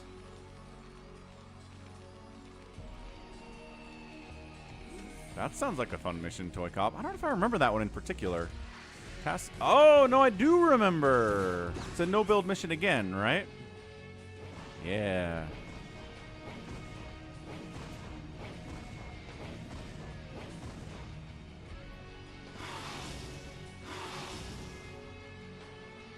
Run, run. That is an early Wraith. It's not even like 2-port Wraith. It's just regular cloaky 1-port Wraith stuff. But I don't. This is not good. I mean, the turret's putting in some work. The Wraith's getting absolutely hunted. Cloak! Finishing now would be good. And it does finish in time to save the Wraith's butt. Excellent. Excellent stuff. So hold on about SE player. Explain this to me. You've got 50 Linux machines out there. Physical boxes. Bare metal, hard, whatever you want to call it. And all of them die at the same time. Can't boot. You can go into all of them at the same time and, like, replace the kernel simultaneously? How do you do that? Well, it's more Wraiths. I really feel like Valkyries would be a better option here, Barracks, friend. Overlord movement, because he wants to be able to chase the Wraiths. Flyer attack here, too. He's just going mutas all the time. Serial access. All right. Third base coming in from Soma.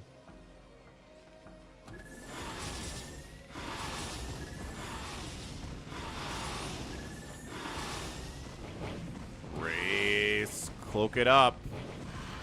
Sniping down a Mutalisk. Good control. Holding back. Good Wraith micro here from Barracks, but these SCVs are dying, man. Another one down, another one down. Wraith gets sniped. Tried to take down the Overlord. Got punished for it.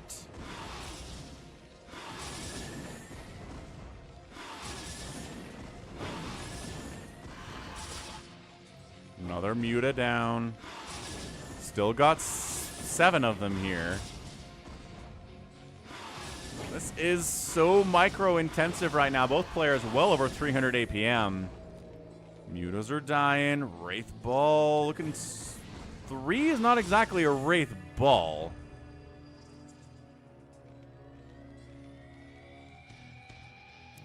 And this is just Soma going all Mutalisks all the time. I think he was the first Zerg player that I saw that made Ling Muta look good against Terran, like nothing but Lings and Mutas. I was always so impressed by that.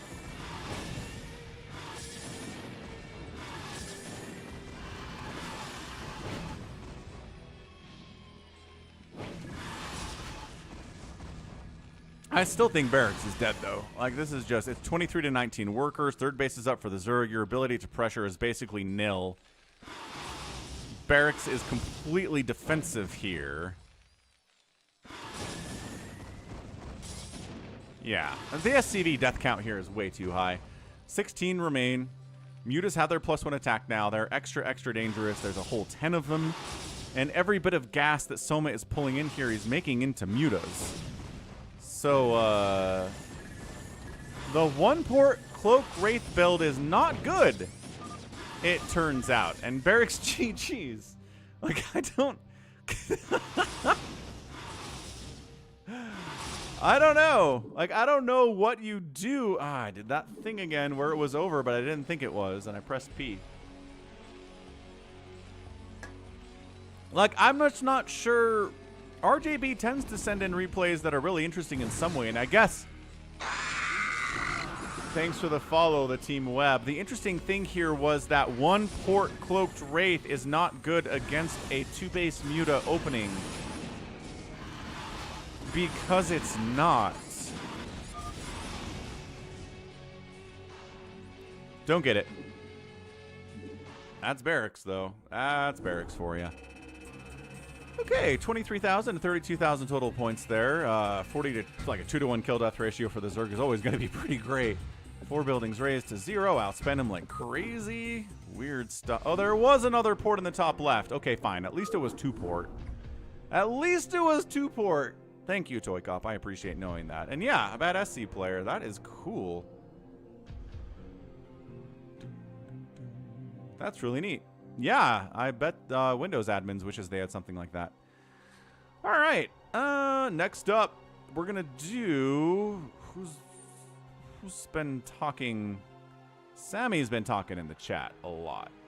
He's been telling me we've got some. There it is, Beyonce in the house. No Terran representation at all. We're gonna punish Terran for that kind of bad 2-port Wraith play against Soma. What's up, hello friends? All right, man. It's another Beyonce replay. This is like the 3rd or 4th week in a row we've had one of these. Sup, Tradition. Who is Tradition? Oh, Tradlion. Misspelled Tradlion, but we know who you're talking about. So top side, it's Beyonce. Protoss Beyonce. No, this is Beyonce. This is 23.5H. The pinks, they look too similar sometimes. This is pink. This is like tan, and this is pink. Anyway, we got Beyonce down here. Yeah. We also have a red Protoss player, FBDUSGHK exclamation mark. And then Tradlion top right, Protossing. Team 2 is this 23.5H. Arfan, who's a Protoss and a Zerg. Eye of the Storm. Hey, what's up? What was that?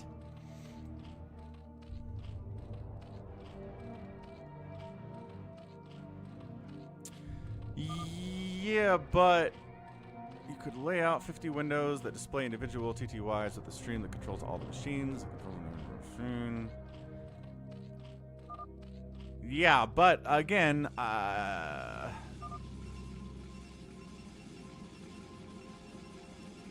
you gotta boot it into safe mode first, and I don't know if you can boot into safe mode unless you're physically like at the machine, like physically keyboard connected to the machine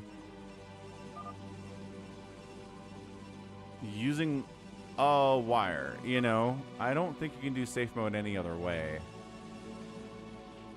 So I think that's the obstacle here for Windows and doing this kind of a thing.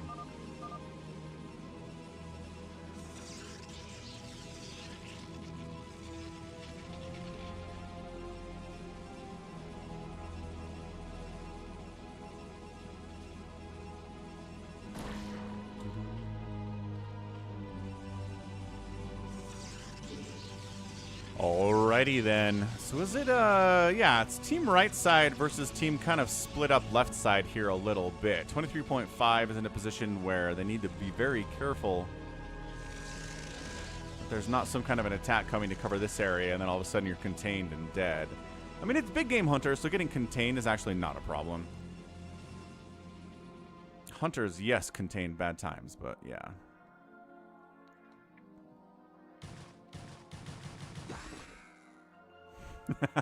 Yes, Jack. You are not alone in that. I promise you. You are not the only person in the world who falls asleep to Falcon Paladin casts. I really need to look into doing like voice work for children's stories or something. Apparently there's some magic power going on here. Beyonce was in trouble, then a sunken popped, and now he is just fine.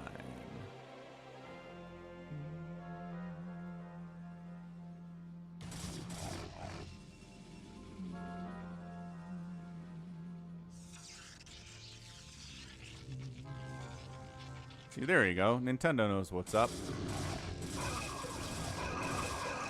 Hate it when zealots are attacking each other and they look like they're the same color, basically. Yeah, it's this tan guy. It's 23.5 who's in here causing problems, and like I can't tell who is who. But eventually, nope, this guy, okay, finally gets killed by probes. Insane.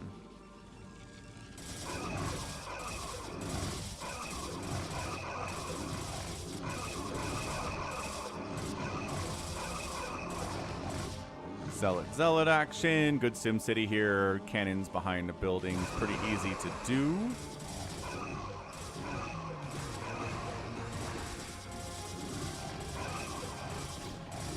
MC's telling us. Yeah, I think you're right about that, MC. Agreed.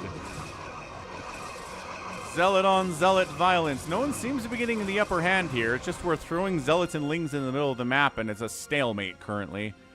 Nobody has the upper hand. I like that our fan and Eye of the Storm are hanging out.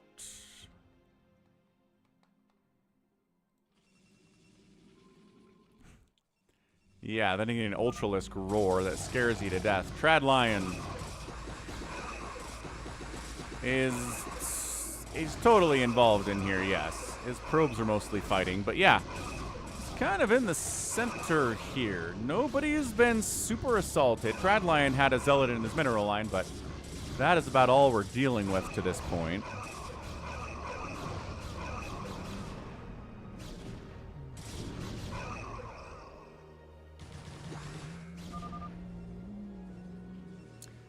And they're pushing down into Beyonce, though. He does have the 2 Sunkens, which is good. So, ooh, Spire getting sniped would kind of hurt for Beyonce's plans. He's not happy about this, and he shouldn't be.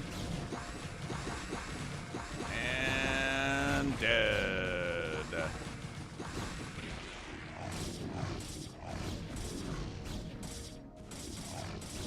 Yeah. Definitely a lot of people found the channel in 2020 for sure. A lot of people stuck at home, finding some nostalgia on the YouTube and being like, ooh, this sounds real nice right now. FDB making a push down here against our fan. So yeah, Team Beyonce kind of in trouble a little bit. What's up, Tim Olson, longtime channel member Tim? Happy Sunday, sir. Yeah, this is great. These Zealots can't even get to these cannons at all. I mean, they sort of can, but only 1 at a time, which is hardly great. 2 at a time, better. But no cannons died. Good response there from Eye of the Storm on the support. Good job, Zerg being on the on-call for the assist here. So 23.5 actually is doing the thing where he's taking this top left corner. Actually, no, he's giving it to the Zerg to take that instead. Fair enough, I guess. Team income is income. Hey, Murdoch. An explanation video explaining the upgrades of each race. At this point, I don't think so. I don't think anybody, like, there are not that many people watching Brood War in 2024 who have questions about what, like, upgrades do. There are definitely people. Like, I'm not saying there's no one, but I don't think there's enough people that want that. And if you need basic information about what stuff does in StarCraft, Wikipedia is your best resource for it for sure.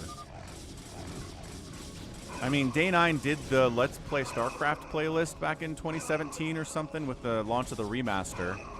That goes over upgrades and, like, basic strategies that are kind of out of date now, but I think the concept of what upgrades are and what they do, I think probably holds up.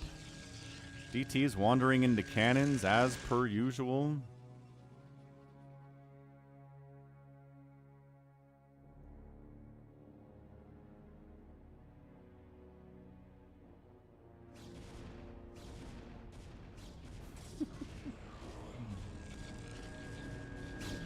Dun, dun, dun.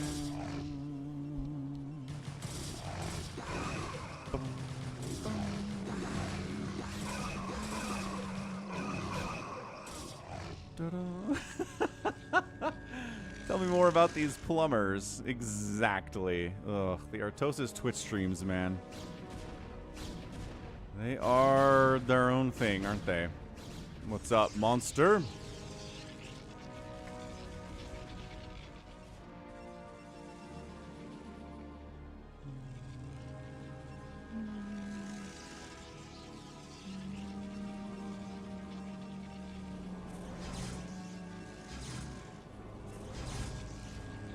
DT's here from FDB, running around, trying to be crazy a little bit. DT's here from Tradline 2. So yeah, multiple DTs all over the place. We get some yellow DTs. We got yellow DTs too. We have red DTs, yellow DTs. My goodness, too many.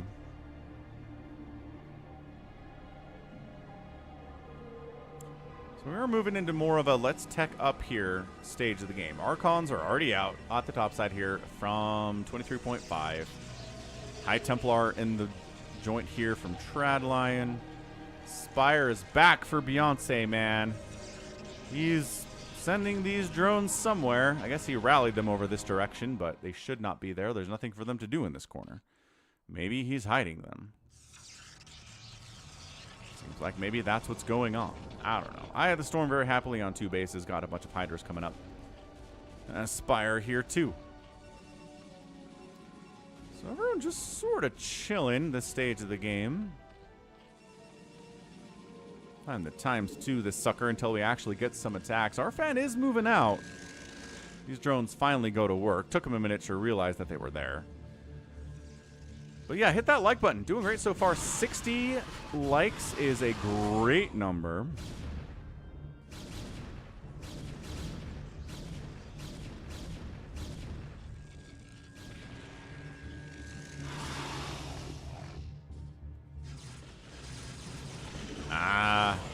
Little storm defense here from FDB. Also, the DT is hacking away. As it turns out, our fan didn't bring any detection with him. So that's going to be a bit of a tough ask. Hydras from Beyonce. There's a defensive Spore and Hydras here. Ow, ow, ow. That Spore placement is really pretty good. I don't know, these mutas are going to get a lot done, but they're individually targeting down drones pretty effectively. Not going to say no to that. Did none of these Protoss go Corsairs is the question I'm asking. I don't think so. But FDB's down here too, trying to take down Eye of the Storm. Brought some Archons and, oh boy, brought a lot of stuff. Brought Zealots, brought DTs, brought Archons, ground melee for the win. I mean, technically Archons aren't melee. They've got, I think, a range of 2, but dude, yeah, Eye of the Storm is going to have to completely relocate to the top left with his 7 drones. He's getting overwhelmed here. Our fan trying to respond and save the day, but basically too late. Spawning pool probably should die before anything else happens here, but we're just going to engage, I guess. Archons here from 23.5. Archon versus Archon violence. Archon dies. DT's in here. Do they have detection? They did bring an OBS with them, but there's just too much stuff there anyway. And leaving somebody behind to make sure the spawning pool actually dies is pretty good.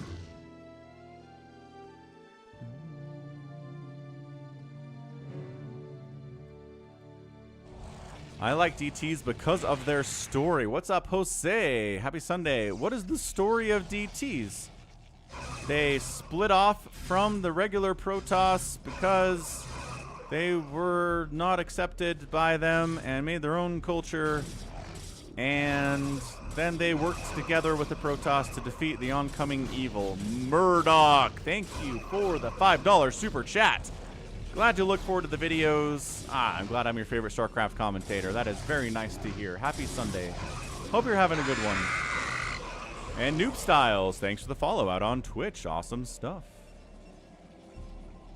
Eventually, Mike the Mutalisk will stumble out of bed, drink a cup of coffee, and then get to what the notifications are. The Twitch side of this is much better at it. Like, much better at it.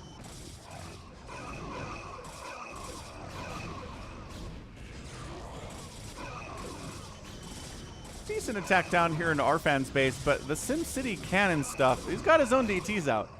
So, 3 of the 4 Protoss are making DTs today in a pretty hefty manner, too. Not just like 1 or 2 of them. Yeah, Archons are good. They're just not that great against Terran because of EMP. But Archons against Protoss and against Zerg are both pretty great. So that's why we're seeing so many of them. The main Nexus just got sniped. Our fan's Nexus is gone.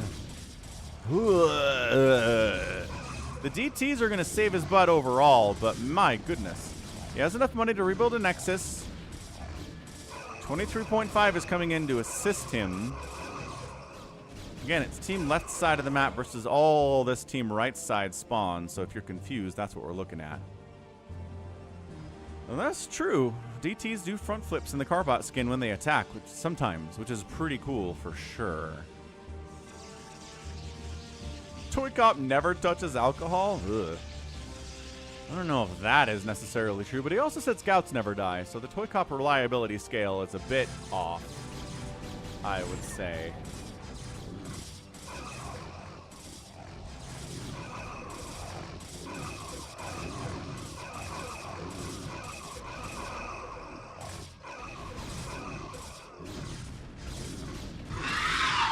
There he is. There's the super chat. Thanks again, Murdoch. Boy, we are back in house here. Oh, he sniped the Nexus again, despite the fact there were DTs in here trying to protect it. With 5-6E.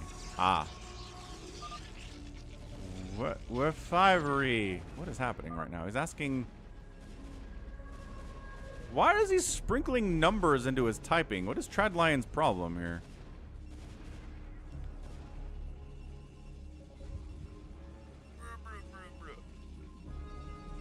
What's up, Jedi Master? Okay, what do we got here? He's rebuilding. He's got 100 minerals. If this thing dies, he cannot do this again.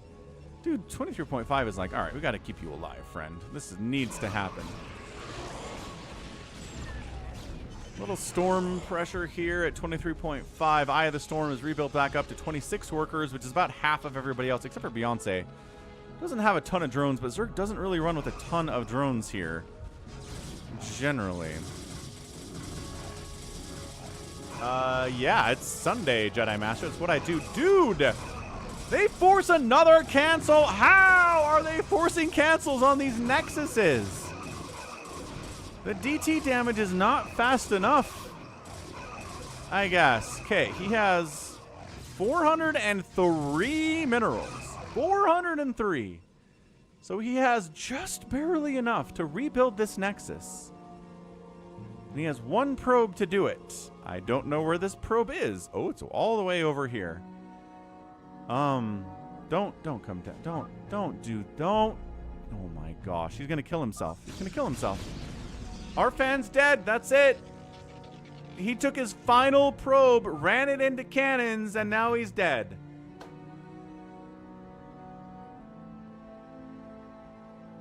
That is tragic. That is absolutely tragic. What a way to lose a game. What a way to lose.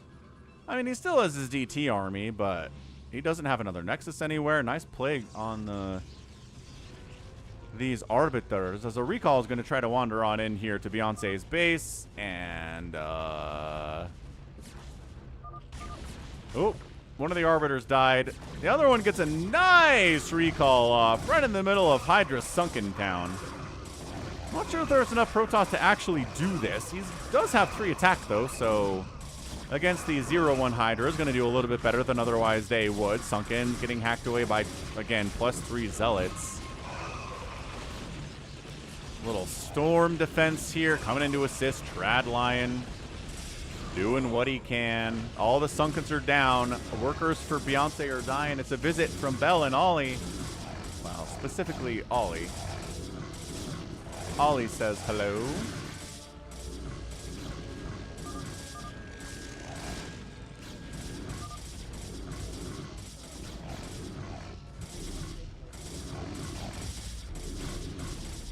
There we go. All right, so enough Lings come in here to shut this down. The Hive's not going to die just because it has 2,500 hit points. But man, it's like, save your drones. Beyonce's down to 1 drone as well. So Beyonce effectively gets knocked out here. Our fan gets knocked out.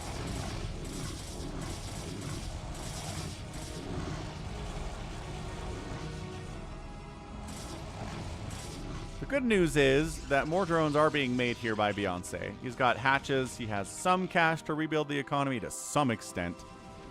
And everything is all good. Mutas from Eye of the Storm, trying to make that happen. Sniping off High Templar, a good use of them in the situation. Can he get a High Templar snipe? He's trying. He's trying real hard here. Arfan gets eliminated, but no real surprise there. He was dead a couple minutes ago anyway. Anywho, anyhow.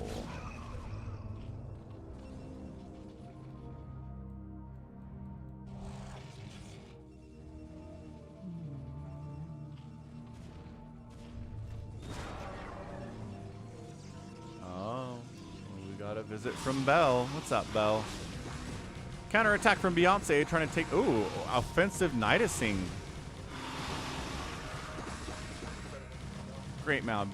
Good meow, Bell. Ooh, sniping the Spire there. Getting some revenge from losing his Spire earlier in the game. Very, very cool stuff there. Offensive Nidus does get wiped out. New Spire should be replaced here from Eye of the Storm, obviously. Big push down FD, gonna try to take down Beyonce. So, seems tough. What's up, Zelda? Oh, no, he's here to help, right. FD's on the same team because they're on the right side. Excellent. Just seems like a lot of stuff to be defensive, but he is almost dead after all.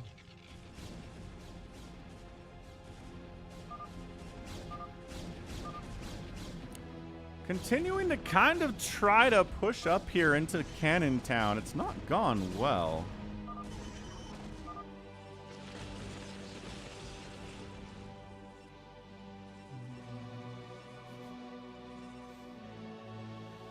It's one of my subs' birthdays. A nice recall right on top of FBD. So I said happy birthday, and somebody replied happy womb escape day underneath, which is very funny. All right, FDBD's in a lot of trouble here. Treadline is the one who is expanding everywhere. He has a ginormous army and a pretty decent bank. He's going to have to carry, I think, because FDB is really nowhere else but here, and he just lost his Nexus. He has 4,000 minerals to replace said Nexus, so it's not the worst thing in the world. But there's an ensnare. Nice, nice little ensnare. Slows the attack speed and the movement speed of these zealots. And reveals invisible men. Reveals all sorts of invisible stuff. It's nice. Ensnare is a good spell. We don't see it very much, so it's good to see it here.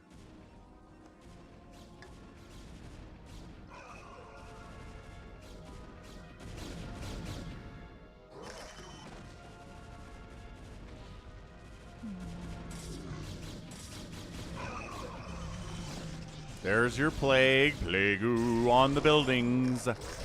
We often get requests from people to say, why don't we see Plague on buildings?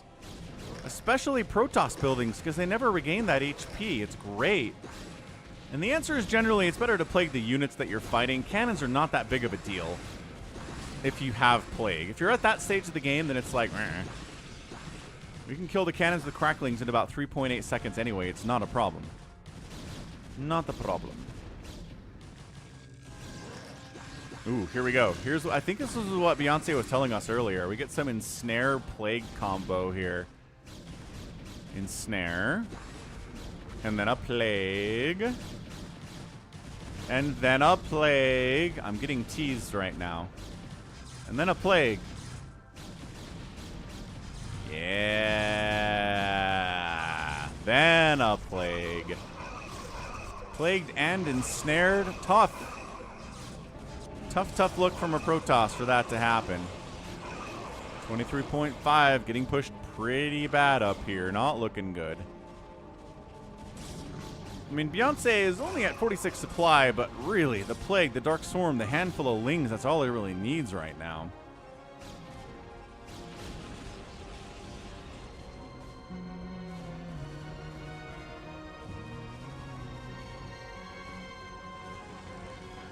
And yeah, plaguing Terran buildings is really good too, at least if they get to the point where they burn down eventually. But they can be repaired pretty easily, so I would say plaguing Terran buildings, not as cool as plaguing Protoss buildings, but again, you don't really need it against Protoss buildings all that much. Plaguing Zealots. Like, fully upgraded Zealots, man. Another great Plague, too. Oh, this is exactly what I'm talking about. Gets the beautiful, beautiful object lesson here. Where these Zealots are really scary with 3-2 upgrades, but you plague them, and suddenly they're a little bit easier to kill. Beyonce desperately trying to crush in here with a bunch of lings. Trying to make it happen, but I don't know.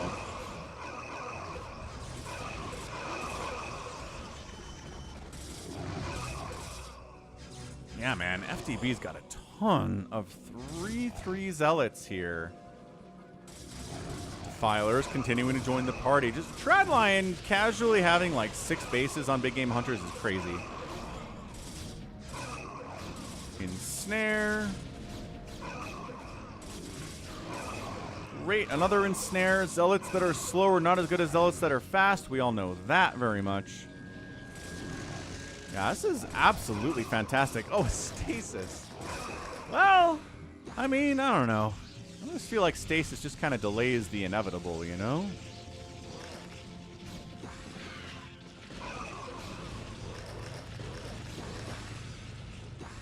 Good storms are good.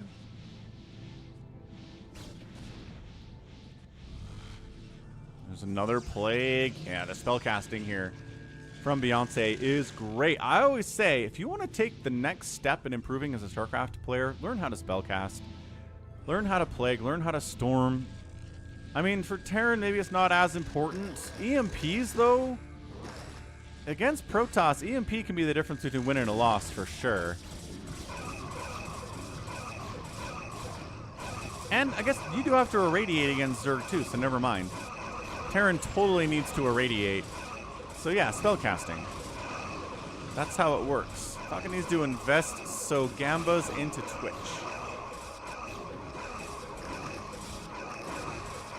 What do you mean, AvcaTiNuS?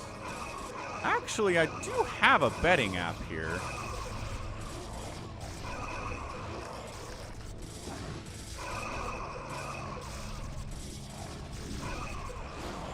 I can definitely set that up, actually. We'll do that. Hold on a second.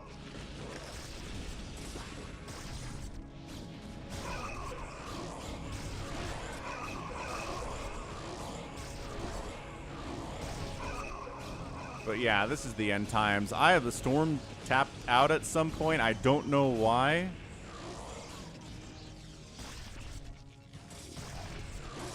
Yes, you sure can. Can you do that on the Twitch dashboard?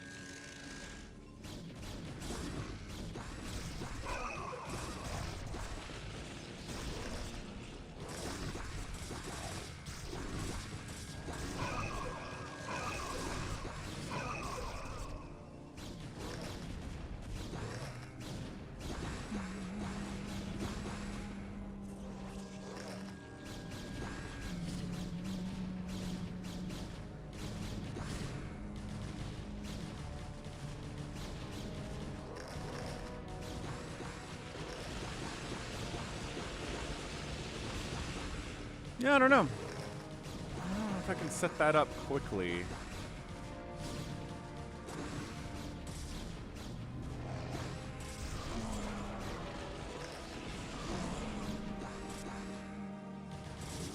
Ooh, an AoE optic flare does sound pretty amazing, Nintendo.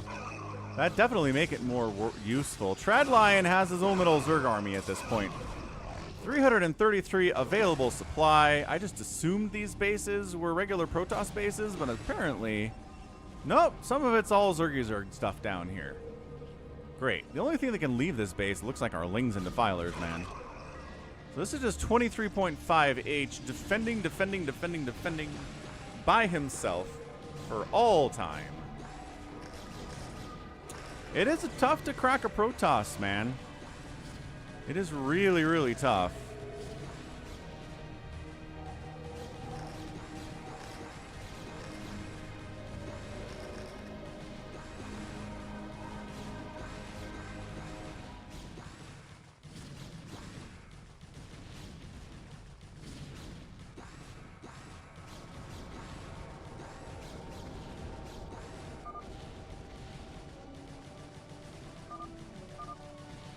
And that's it. He taps out.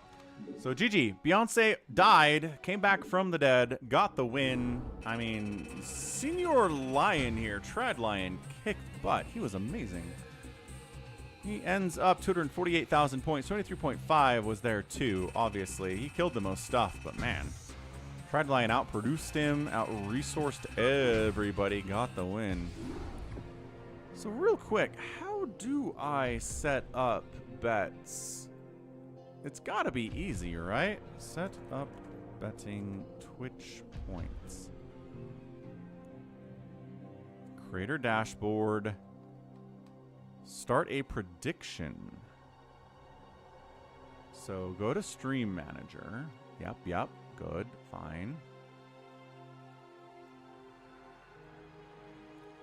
Start a prediction, the man says.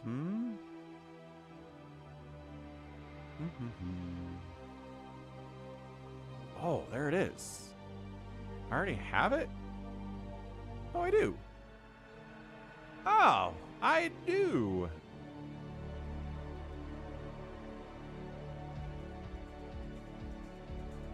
How do I edit this, though?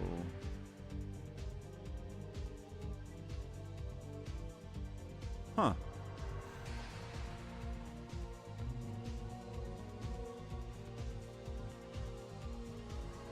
Oh, I can start a new one. Okay. Oh, this is nice. This is easy. We can do this. We can do this. All right, so we're going to do this one. BTS versus nOOB. BTS, I think, is TY. I think it's TY or it's True. It's an old school StarCraft 2 player who's playing Brood War and uses this BTS name. Actually, I'm going to look this up real quick. Where is RJB? Or maybe it's just a player named BTS. That's entirely possible. I don't know. Who wins this game? Outcome 1, BTS. Outcome 2, nOOB.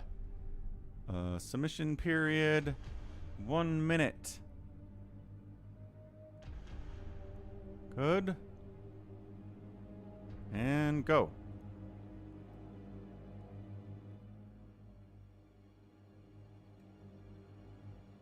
Okay, prediction started. Here goes nothing. Place your bets, Twitch viewers. Place them now.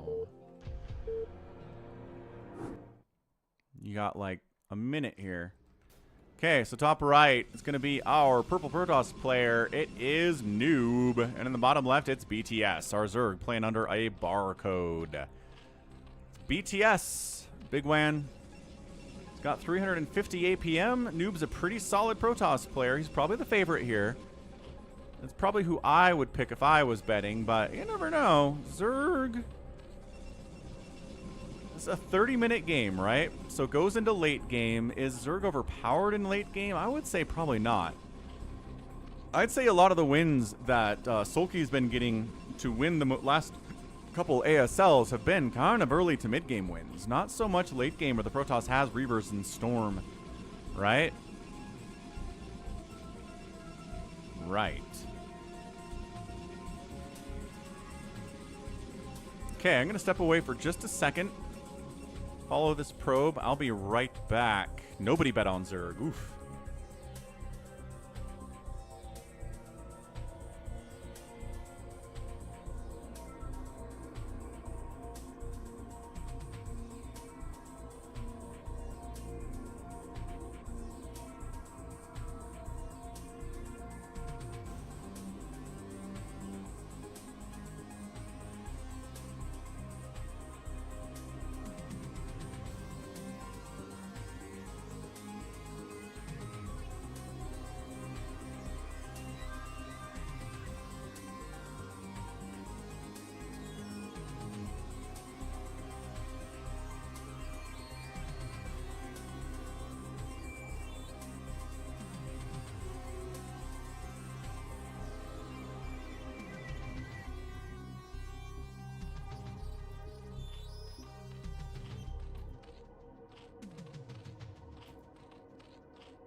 Well, all right.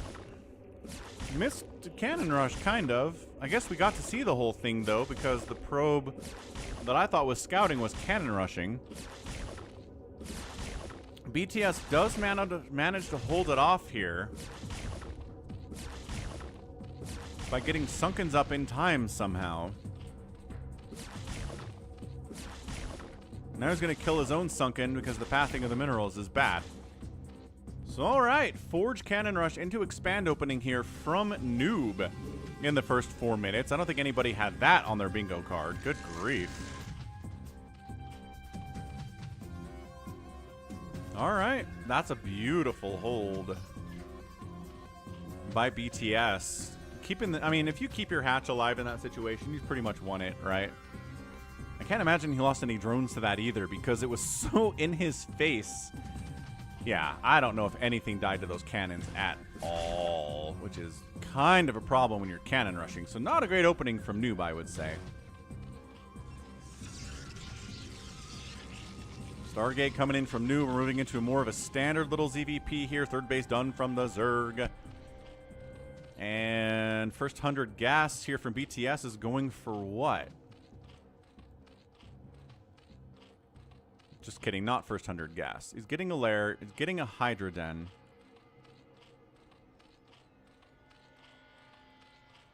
Doesn't have a second gas yet. He's going to go like a Hydra bust. Production tab says no Spire yet. And then Hydra Speed. Okay. Oh, cancels Hydra Speed. Goes for Lurker Aspect instead, just about the same time that leg enhancements get started on the Protoss side of things. He lost 2 drones, Brett. Hot dang. You should not have lost 2 drones to that. That's horrible. A little bit of Zealot stuff into the third base, but there are Lings and Hydras here, which is usually a disaster for the Zealots, and it is. So excellent, excellent showing there from BTS. He's supply blocked because the Corsairs are hunting. And the Hydras do not have their speed upgrade. He didn't get it. He's getting metabolic boost.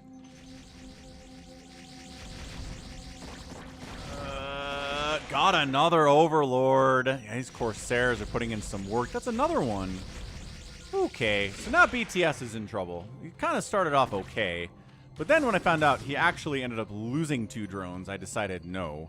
Now he lost a bunch of Overlords. He got supply blocked. Another Overlord died after the supply block, which is pretty much horrendous. Ugh. Yeah, ToyCop says split the map in half. Not a bad idea at all. Here comes the Zerg, though. That is not a wall, friends. Couple Lings get in there, try to take down these cannons. Oh, actually more Lings than I thought are slipping through the cracks. nOOB, the Lurker's getting some work done. Zealots focusing the Lurks. There are no cannons anymore, so they can't focus them anymore. So the 2 Lurkers are putting in some work here, but everything else died or ran away. Looks like it mostly died. Lurker, get in the main. Get in the main. Ah, ha, ha, ha, ha. Get in the main. Get behind the mineral line. Oh, that's so brutal. That is absolutely brutal. Absolutely brutal. Although Double Storm does clear it out, no problem. Okay, more Lings running in. This cannon dies. Detection is not really awesome right now for our Protoss. He is making an observatory, so there will be a time when the detection cannot be killed by Lings, which is really all anybody could ever ask for, right? Just make sure my detection is not killable by Zerglings, thanks. And then the OBS was built, right?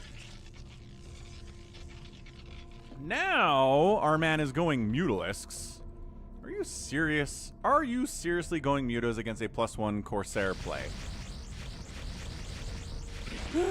Alright, I guess.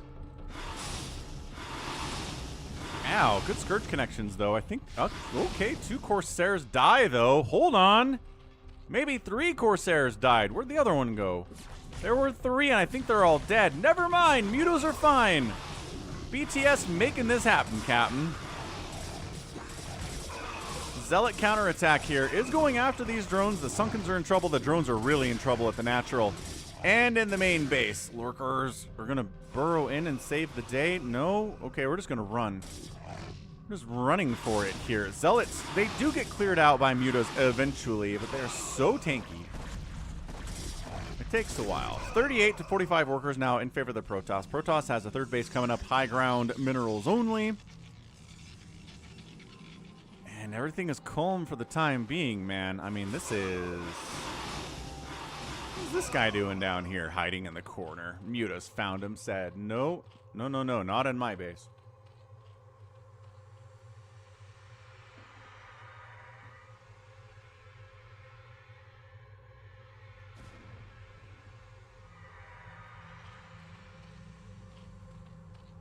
Another Zealot heading down. Did he finish that +1 air attack? Does he have Corsairs? Yes. Yes, he did finish +1. Okay, so now these mutas. Snipe a High Templar. My goodness. Like, sniping a High Templar is almost enough to make it worth it, right? I mean, no, not technically, but shoot. Another one died, and another one died. Another one bites the dust. Boom, boom, gonna catch it now. Another one bites the dust. Da da da da da. Boom, boom, boom. Another one bites the dust. Fourth base coming up high ground here. Minerals only for the Zergy players. It's kind of mirroring what the Protoss is up to right now. Corsair count looking pretty scary. Pretty scary indeed. Hive on the way from the Zerg. Big fan of that. We're going to get some Plague. Going to get some Dark Swarm. And the Protoss are just kind of watching the production tab being like, all right, when are you going to get the Reavers, my guy?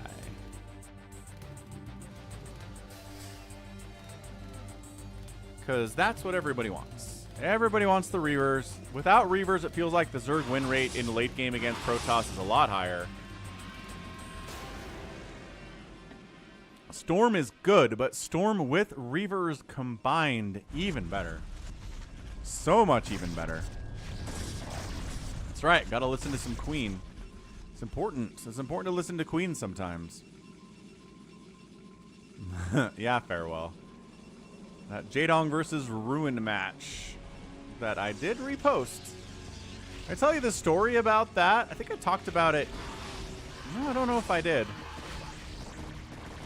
But I got a calendar notification a week ago that said repost JohnDoe versus Ruin. And I was like, okay, past Falcon, why? I never repost videos. I just simply don't do it. I'll recast one, but I've never gone back and grabbed something that I cast and just grabbed the VOD and repost it. And I didn't give any reasons for it. It wasn't like repost JohnDoe versus Ruin because blank. Nothing. No, nothing at all. And, but then I was like, you know what? Past self probably knows what he's talking about. And so I reposted it. I don't know. A couple people knew it was a repost, but I think for the most part, people were generally like, this is great. Maybe they missed it when it first posted, so maybe I should do this more often. I mean, considering I don't know my motivation at all for saying that about SC player, it's basically like past Falcon is a different person. This supply block, by the way, is kind of insane. 112 available supply, 134 used. Zerg player gotta do something with these mutas. Ugh, see, farewell. He didn't catch it when I posted it last year, so we're totally good. Yeah, no, Zergs hate building spores, this guy's brain, so I'm not surprised there's not a spore. Really not surprised there's not a spore. I don't know, the answer to your question, Jacob, is when I was a kid, we had a book about animals. Just like a general animal facts book, right? And it talked about how the fastest animal on Earth is the peregrine falcon. That gets up to 200 miles an hour when diving. And I was like, that is so cool. Falcons are the coolest animal on Earth. And so, when I started playing video games, games on the PC that started asking you for like a player name, like X-Wing versus TIE Fighter or Descent or Terminal Velocity, I always chose Falcon because I was like, that is so cool. Falcons are fast, they fly, it's just like this X-Wing that I'm flying, let's go. So that's where the Falcon comes from.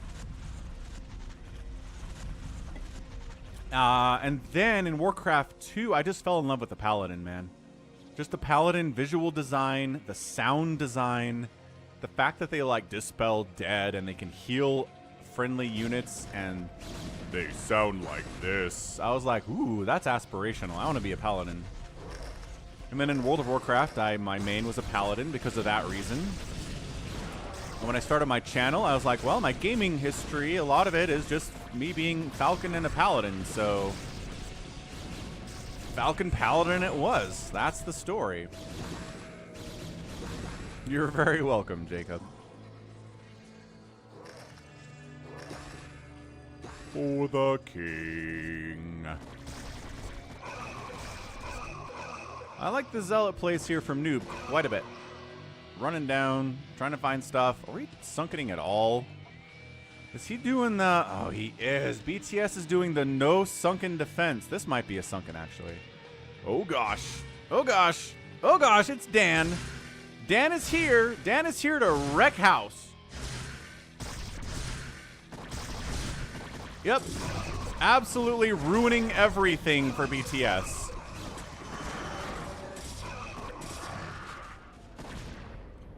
And then behind that, the army comes in. They do catch a plague right to the face. All right, existence end. A little nihilistic for a name, but sure.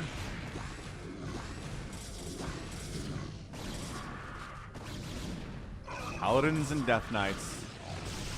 Yep. Endless engage. All right, so...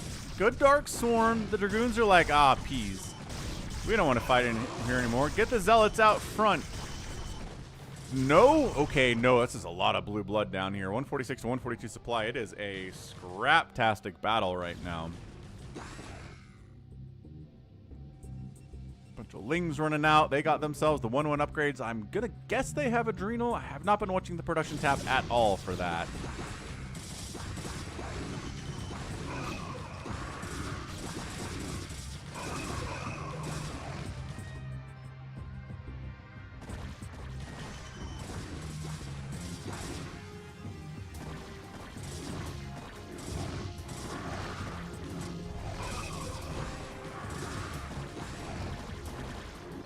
Plague again. When did Americans start using the word nihilistic? I think the concept of nihilism, I remember hearing about it, I don't know, middle school?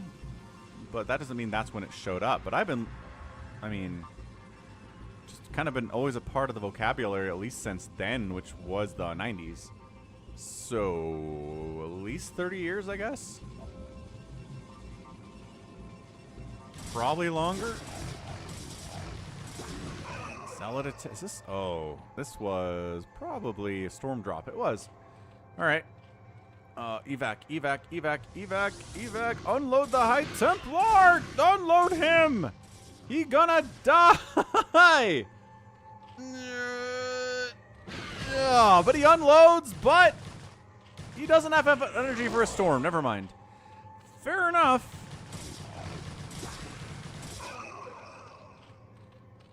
All right, Bigwan's rooting for BTS here. He's doing all right. He's got the plagues. He's got the dark swarms out. Got the 2/2 Lings. Got the 2/1 Hydras. Reaver production has begun here from nOOB. So we're going to see some Reaver shots and drops and defenses. Going to be tough for BTS here now that those Reavers are part of the comp. So, Filer gets a Dark Swarm up into place. Protoss is okay with. What's up, Jordan Barney? It's another storm. It's another storm drop. 6 kill High Templar there. Zealot comes in, gets a kill. 51 workers remain. This little Dark Swarm lurker position is really annoying for nOOB to try to deal with. This base is threatened. This base is threatened. This base is threatened. A lot of threatening happening here. Plague on the DT to reveal it and allow it to be killed. That's insane. Fantastic, fantastic Plague. Another great Plague there. Yeah, if nOOB's dropping, and he's got Reavers, and he's got Storm, I don't know about this from BTS, dude. What's up, Ireminia? Iremia. Iremia. I think it's how you say that. Reaver gets plagued. Reaver. Bam. Dies. Ugh. Lurker probably killed it, I think. Hard to see inside that Dark Swarm sometimes.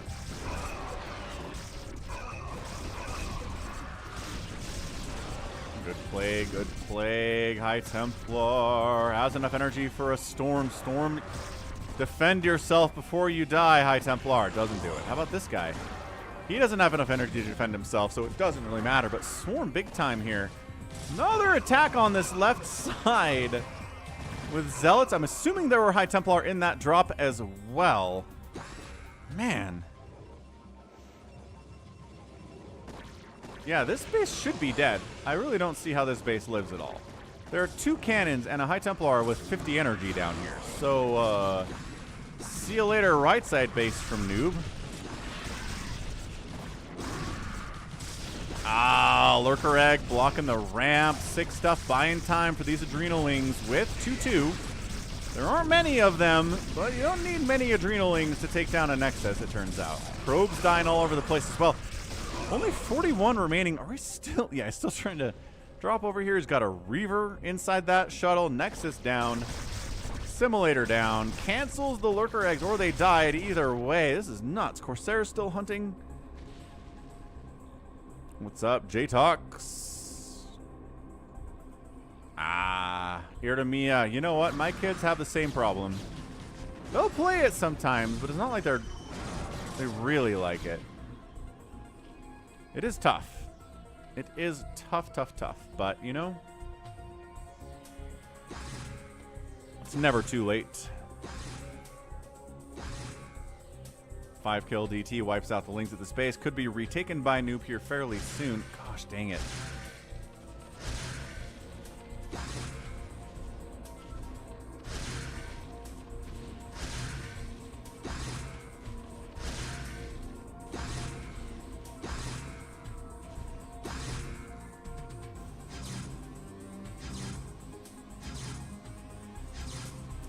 So there's no way that BTS wins this now, right? That is a 17-kill DT. 20. 21. 22. 23 kill Dark Templar, guys. 23. Dude, these drops today have been good and effective and problematic if you're a Zerg player. Just unloads a bunch of Zealots and DTs into this base. Okay, 2 DTs. Evolution Chamber is not working on any upgrades current. Oh, well, they were working on a missile attack upgrade. That's denied. Problematic. I like how the shuttles just fly back straight home and completely get wiped out. What's up, Drew? Seriously. That DT stuff was good. Okay, so main base is kind of a ghost town. I'm not sure the Queen's Nest dying matters all that much. But he saved it. Hooray. Ling's cruising out. 160 to 150 supply. Pretty even. Shutting down this right side base of nOOB is actually a pretty big deal. We're still... Oh my gosh. Dude. Stop it.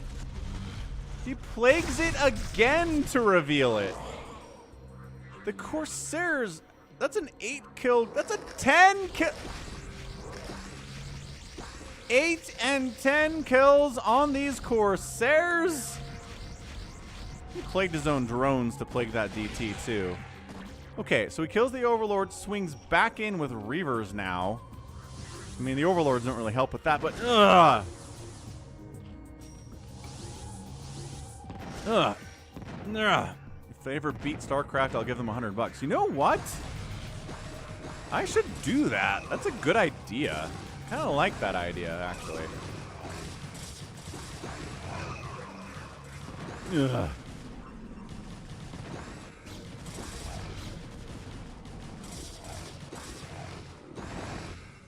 Saves the base, thanks to the power of Reavers and Zealots and stuff. Dead infested, what's up? That DT gave me chills. Sure did. So look, a lot of workers have died here from BTS. This base just died to Reaver, so that's bad. But I guess he's still mining on 3 bases. Protoss is on, well, he's got the 3 with this one. That's big for nOOB. Really quite large for nOOB.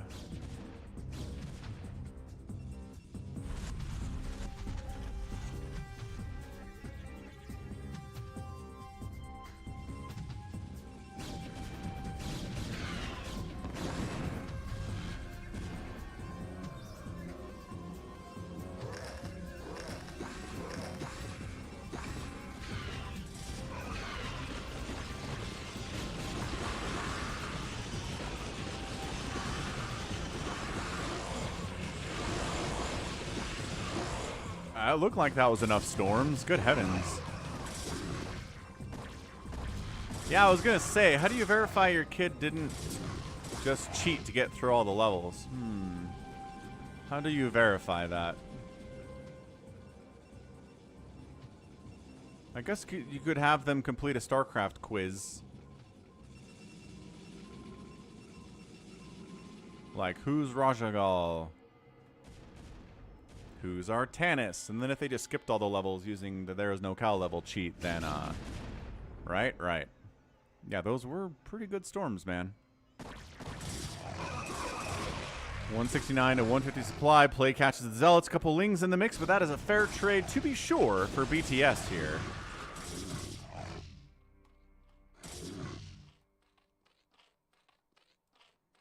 Of course, I was thinking, what if they just did power overwhelming? So they did the level, it just wasn't a challenge at all.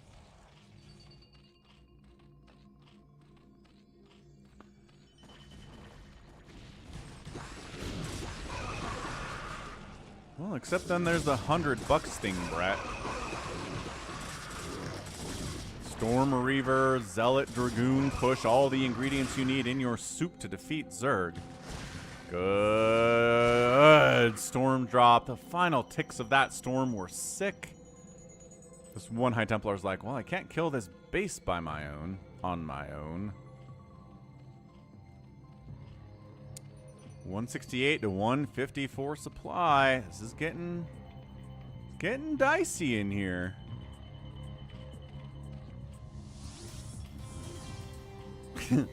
Unload, load, unload, load. Unload, load, unload. Storm. Ah, he dies. He got a couple more drone kills with that storm, though. Dude, it's 40 to 44 workers here at 28 minutes. That's crazy. nOOB moves down to wipe out this newest source of income of BTS's. It looks like it is going to die. This is not good for BTS. He needs this base if he's going to win this game. But I think nOOB kind of needs to expand, too. Oh, he is trying to expand here. Ling Hyder trying to shut that down. Good snipe on the Reaver, but this Reaver lives. Play catches the units. Reaver tucked in the minerals there. Does live. This base dies. nOOB gets one up here. That's big stuff. That is huge.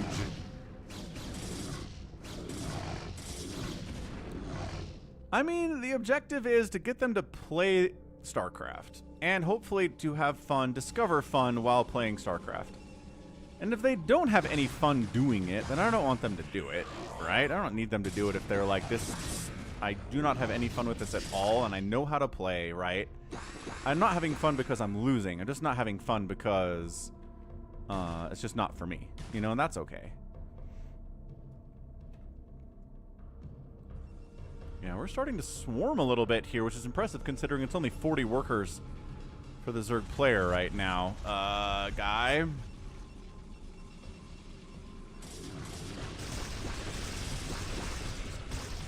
Storm that rampa like your life depends on it, guys, because it does. Reaver says, your Dark Swarm doesn't protect you from me. Ah, that Reaver dies to what? Like one Zergling? Ugh, that was tough. My youngest calls Zerglings frogs. They kind of are frogs, huh? Hop, hop, hop, hop. Looks like they're hopping in.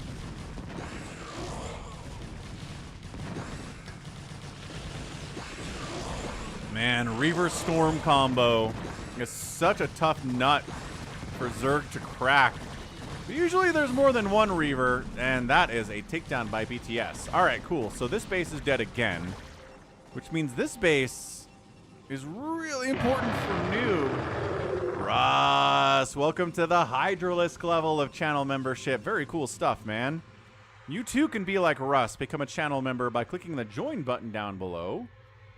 Levels go from Zergling to Hydralisk to Ultralisk to Overmind for different pledge levels there. Zergling level, I think it's just a couple bucks a month, $1.99. I guess there's tax involved there, but thank you, Russ. Ah, your daughter knows about the Warhammer, huh?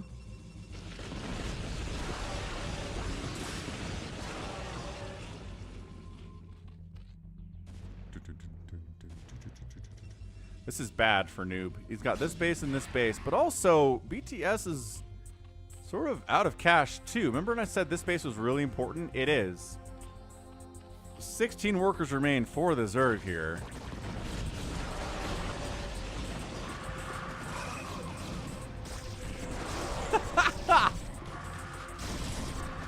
You started your daughter on Warhammer when she was 6?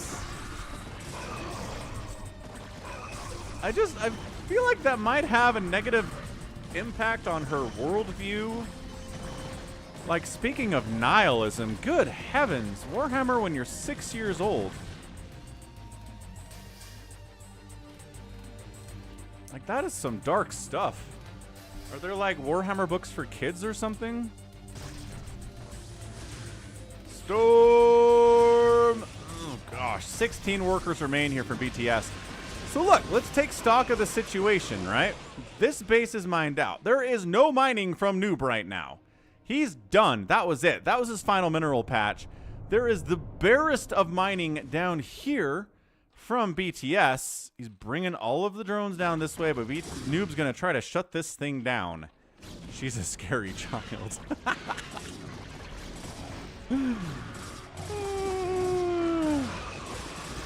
Okay, worker count now is 4, and this, okay. That's it, that's your game. Noob just has more army than the Zerg player does. Neither of them have an income. And in the case where there's no income for anyone, whoever has the biggest army is the winner, and that's a GG! Bam! That's your win. Noob gets it, and BTS is done. Too much economic damage, dude. Wow. Yeah, Bigwan's like, no, my Zerg bets. Outproduced in a 3-to-1 ratio. Got outkilled by like a 3-to-1 ratio. Structures raised 27-10. The Zerg did outspend, but only about 2,500 resources in 33 minutes is never going to do it. That's never going to happen. All right, so where is my choose prediction outcome? Choose outcome. It was Noob who won. Bink. There it is. Prediction result is Noob. So anyone who bet against Noob loses their cash, unfortunately. Says nobody thought this would happen. Everybody chose BTS. Incredible. Rough end there for the bets. We'll do another bet, though. That was fun. Yeah, I mean, look, StarCraft is violent and kind of dark and stuff, but, like, you win sometimes? Like, the heroes get wins in StarCraft. And I feel like Warhammer is more about, I don't know, I guess Brood War ends where Kerrigan is the queen bitch of the universe, right? She crushes everybody and sends them running. But I'm just saying, Warhammer just finds new and creative ways to take situations you think you're winning and then you lose. Right? That's kind of the Warhammer aesthetic. I mean, I've read like 30 Horus Heresy books at this stage, so I feel like I've got it figured out on some level. All right, next up. Got a couple more replays we can do here. Okay, tell you what, let's do a 2v2v2v2 on Big Game Hunters. I don't know any of these players, so like we don't know who's gonna win this thing at all. And there is cartoon skin for StarCraft, which is way more kid-friendly. That is true. Yeah, that's actually what I started my oldest on a couple years ago, was that. Oh don't know. We don't know what the teams are. Can you add? Oh my gosh. Start a prediction. Can you add more outcomes? You can add more outcomes. Ugh. I don't know about this. All right, so we've got Lord Jason here, Protoss. Dr. Obvious is a Terran. Zot is a Protoss. We have a dark gray Terran, Abrantu Potito. We have Contact Lens, Eon B, Strength and Honor, and Julio Millionaire. Who is talking to each other here? Contact Lens is talking to someone who's probably his teammate. I don't know if we can do a prediction for this one. We have to figure out the teams first. What's up, Music with John? Happy Sunday. Got a crazy 2v2v2v2 here. Hey, Bigwan. Asked if I can cast a replay. What's your replay, Bigwan? I don't think I saw a replay with Bigwan in there. But I could have just not seen it, I suppose. So this is definitely a cannon rush, bottom left here for Zot.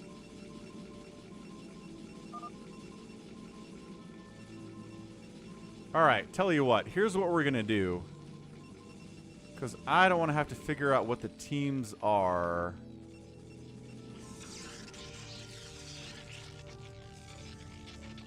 Before we do the prediction.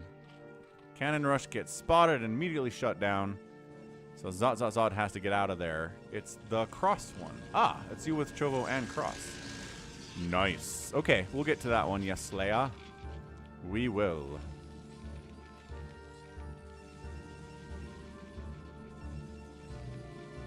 No.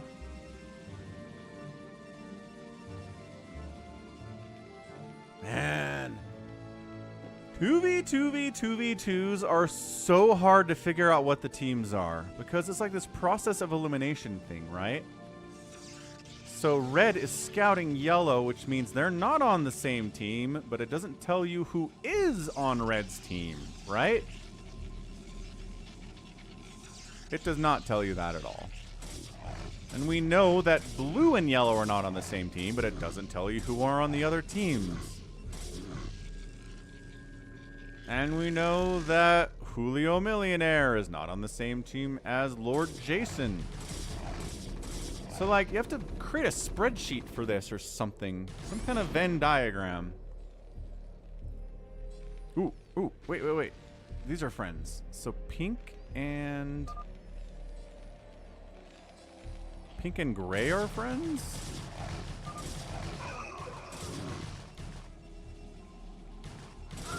Blue and red are talking to each other, I think.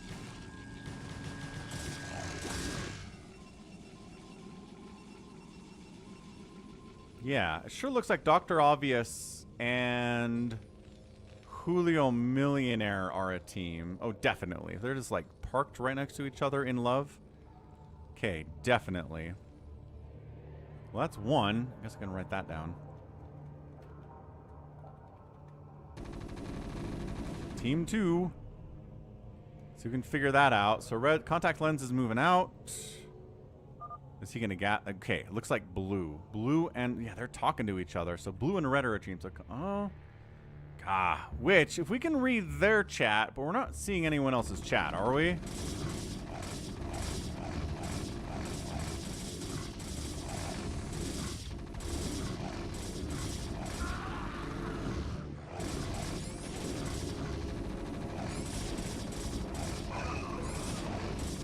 So it's definitely, so Dr. Obvious and Millionaire, yes. It looks like it is Strength and Honor and Contact Lens. Who's coming to help Green? Who's Eon B's buddy?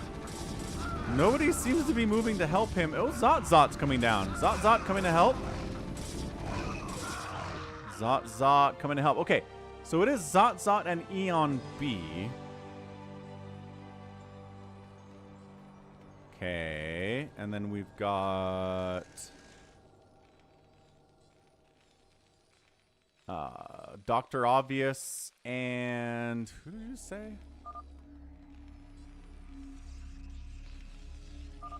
Yeah, Dr. Obvious and Millionaire.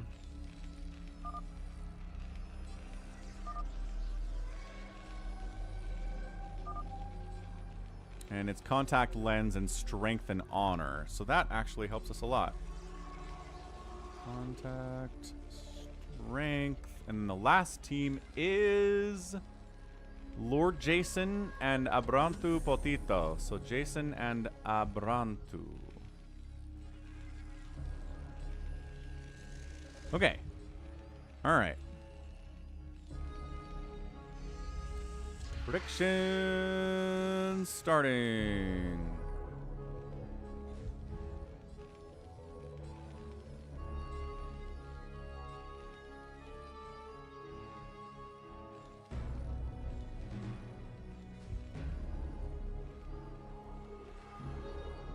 Because we got our teams. Took us 6 minutes to figure out what the teams are, but we got there. And again, the clear favorites here are obviously the people whose chat we can read, but people do send in replays where they lose, especially if it's a great game. So that is unfortunately not as often as the other types of games we get, where the person who sends it in wins definitely. But anyway, it'll be fun anyway.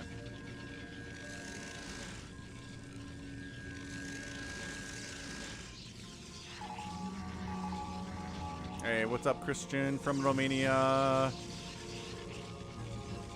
SOS loves it when Terran holds like 20 zealots. Yeah, a hard wall with a bunker behind it is incredible. Really good.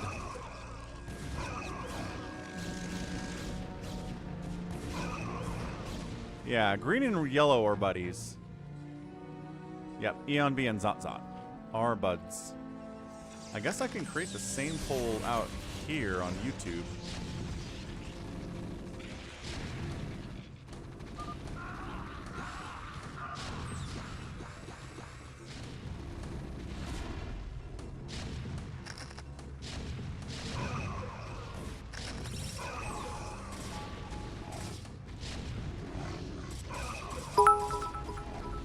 Hey, Stoner Boner 100 bits. It is the Sunday tradition upheld again. What's up, Stoner Boner?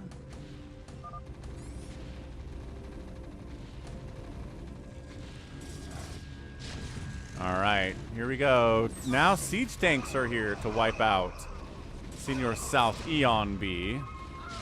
Zealots, siege tanks. Dragoons in the mix as well.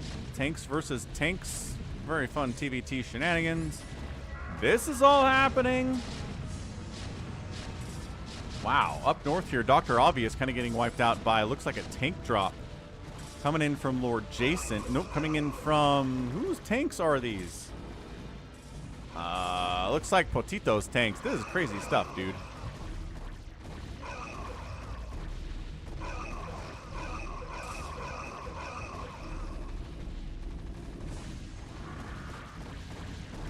Yeah, I don't know. This is a lot of Hydras, and Lord Jason seems to be in a lot of trouble here. Enough cannons to save the day. This one Wraith is trying to save Dr. Obvious's everything right now. He has enough money to rebuild, and he's got some SCVs. And I think he probably floated a command. No, he's rebuilding a command center over here somewhere. Oh, and also just getting pushed in here by Potito is Julio Millionaire. So Julio Millionaire and Dr. Obvious seem to be in a pretty tough position here.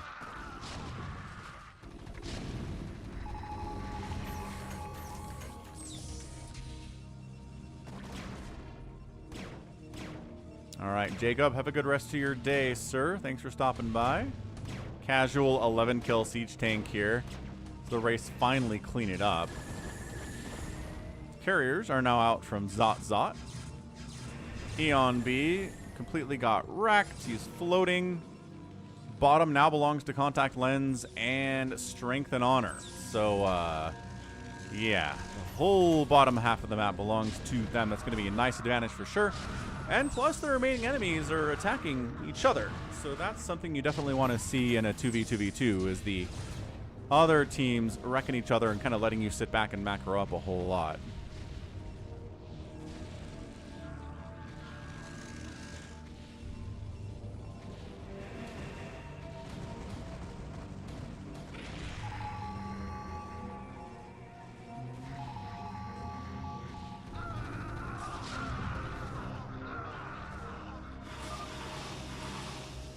Contact Lens figures out that 11 and 3 are a team. Good call.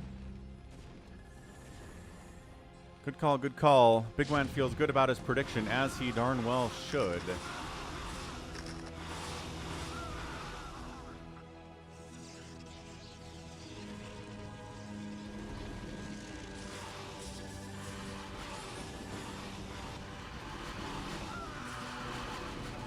Yeah, I mean, if the remaining enemies want to just kind of keep attacking each other and killing each other and just kind of keeping each other down while Strength and Honor max out with Contact Lens maxing out. Plus, there's always a potential of a Mind Control 400 supply army here from Strength and Honor 2. Although, I don't know, maybe he will be honorable. Alright, sounds good, Jacob.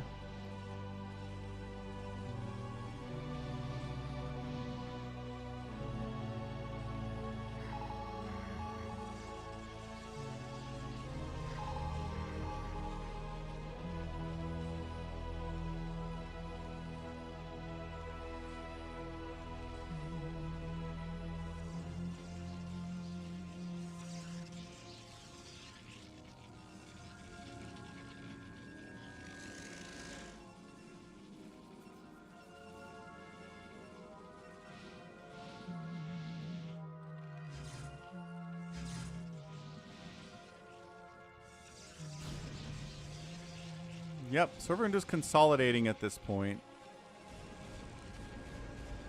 Corn and peas are up here on the top right.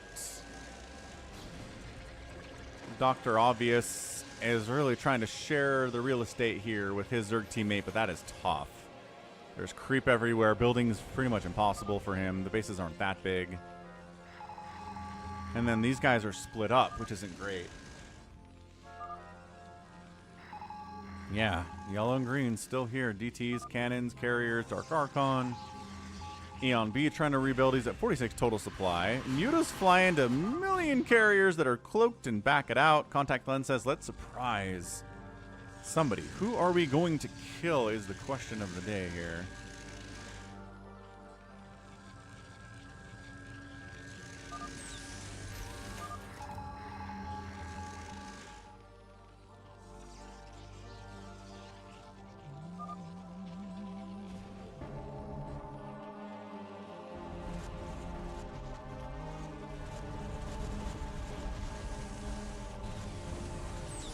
There we go. Big old tank drop down here, plus a recall in the house. So the mutas are dealing with the tanks pretty well. Dragoons and Zealots are just kind of trying to kill drones and things, but like maybe come defend the tanks so they can help you with everything else. Scans in. Defensive lurker there does die. Zealots, there you go. Another lurker dies. Siege tanks just firing away at everything that Dr. Obvious has in the house right now. Not ideal. Not even close to an ideal scenario. Kill the mutas on the tanks, he says. Please. Okay, well, the tanks are now not being bothered by mutas at all. So that's great. So team left side looks like they're dead. Oh, also team top left side seems like they're dead too. Lord Jason going down. Julio Millionaire taps out. His teammate on... No, that's it. Julio and Dr. Obvious tap out. So that is that for them. And it looks like Lord Jason just doesn't quite have enough to do this. If these High Templar can get into the position to storm, then yeah, they definitely might be able to handle it.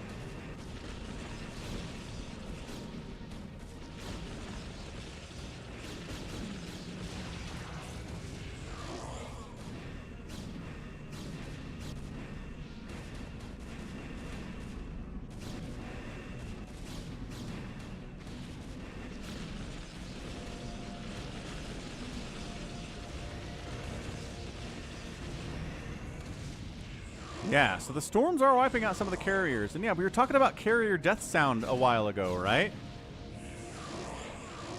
It's more like a da. Like there's this rising tone in the carrier death sound. Yeah, there it is. So you can hear that. You know what a carrier death sound sounds like, and it's unique enough that even if there's a lot of other stuff going on, you can tell if a carrier from the flock died. Or from the whatever we call a group of carriers died. You just mind-controlled a dropship full of SCVs. That is cool. I like that. That's a good way to give your teammate a ton of SCVs without having to waste a ton of energy. That's one mind control. That's very cool. Where are you going, though? Oh, he wants to... Oh, okay. All right. And then he flies it into cannons, and they all die. What was that? What the heck, Zot? Do we want to intrude here? Not so much. I say we take out 9. Or secure 9. Honestly, taking out a Brontu should not be that difficult. A fleet. Yeah. A fleet or a cadre, says CPL Spider. I like that.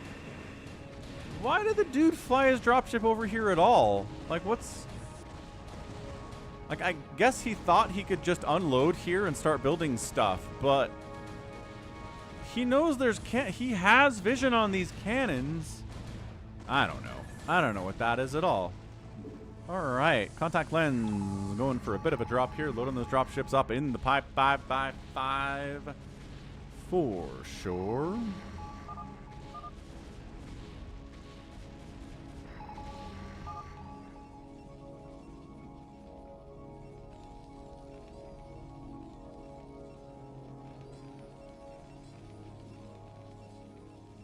Okay, they're going for it. There's the recall right on top of Abrantu. I do not know what that name means, therefore I cannot remember it that well, but unload the tanks. The Valkyries come in. They can't really do anything about the tanks at all. Battle cruisers, though. Not a bad answer to siege tank, historically. Yeah, trying to run back in here, but these are 2-2 tanks, sir. There are zealots defending. They're taking some splash damage, too, from their friendly tanks. What's up, Defiled?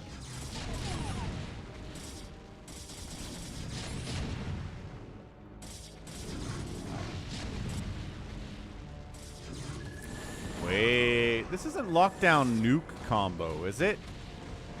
These might be our lockdown nuke guys.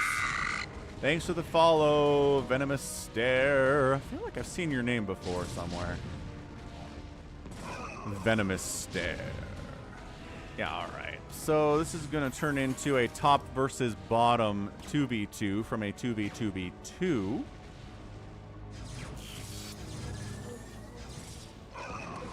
D-Matrix Goliath fighting against your battle cruisers is pretty hot. Lockdown on one of the battle cruisers, and the other one gets locked down. Good use of the lockdown there, yeah. So yeah, who needs Stasis nuke when you have lockdown nuke? Lord Jason is mad at his team and leaves. He's not happy about Abranto at all. And that's it. So yeah, so we're definitely 2v2ing it at this point. So we're going to ×2 this sucker as Team Corn and Peas up here versus Team America down south. Or I don't know, maybe Team France. France is also red and blue. Red and blue are very popular colors in national color schemes, it turns out. Hey, we got 100 likes. Nice. 100 likes is our milestone every week. 150 is the stream goal, which we hit sometimes, not every week, but you know, that's why it's a goal.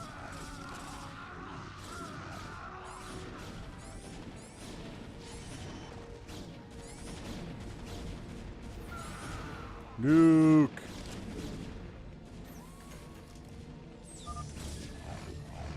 Nuke at 12. Really? How?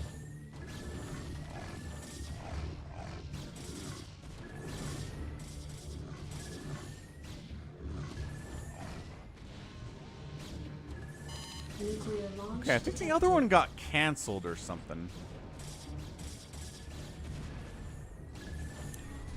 The carrier fleet is here, man. They're just going to fly right into a million cannons for some reason. Very nice nuke. Completely opens that door. And Aeon B's here too. He's trying to drop in somewhere. The response here from Strength and Honor is not great. Well, I guess we are stasising everything. This drop unloads from Aeon B, though. I'm not sure if there's a stasis enough for this one. And the tanks start firing up. They got 2-2 upgrades as well. Mech across the board there with those great upgrades. Do they stasis each other's fleets? Yeah, this is an Aeon... Wait, is that green? No. Just Zot-Zot. Zot-Zot's carriers here and Strength and Honor's carriers here. Scans in. DT's not going to be able to do anything whatsoever. Zot-Zot sent... Okay. Zot-Zot is move commanding carriers into range of cannons and they're dying. This is... It's like worse than Guardians doing it somehow. Because it never should happen. That's insane. Contact Lens has to come back and try to save the day.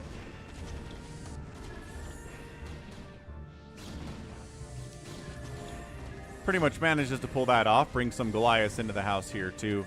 Wiping out some of those interceptors as you want. But Team Carrots and Peas, man, doing some work. Zot-Zot got his Terran army.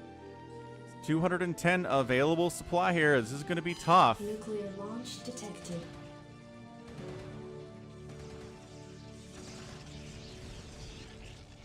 That guy's not nuking. What are you nuking? Trying to nuke this? Oh, yeah, okay. Defensive nuke does wipe out the enemy carrier fleet. Takes a bunch of friendly units with them. But totally worth it. Absolutely. The scout guarantee of the Falcon Sunday Brood War stream has been fulfilled. I think our guy, Dr. Xsack, whatever his name was, from earlier in the stream, he was making scouts, but I'm not sure he actually did. Not sure if that happened. They were in the production tab, but I don't think he finished them. Or if he did, they didn't do anything. Nuclear launch detected.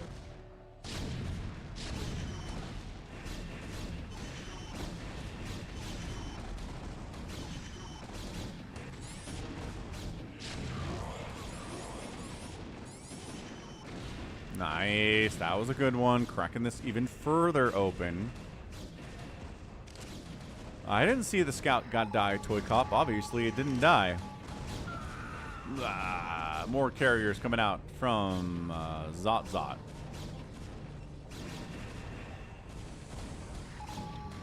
Yeah, Zot-Zot could start adding, I don't know, like some battle cruiser support, some tank support would be good. Contact Lens attacking up the left side. Again, the recall and the drop combo attacks have been really good here from Contact Lens and Strength and Honor.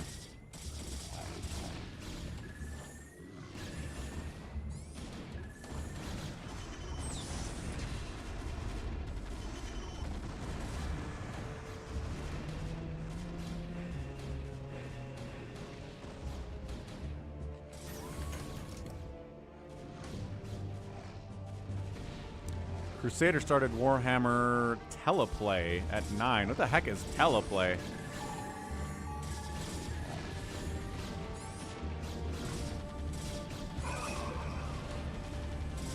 All right.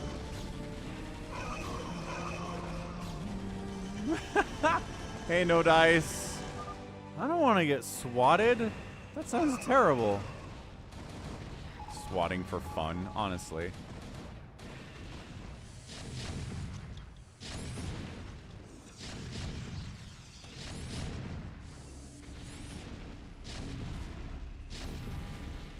Nuclear launch detected.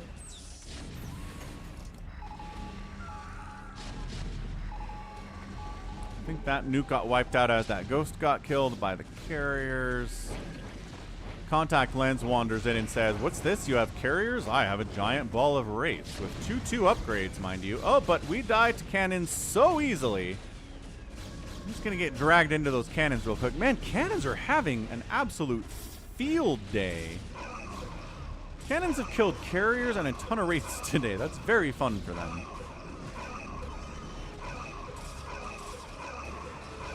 Ah, roleplay. Okay.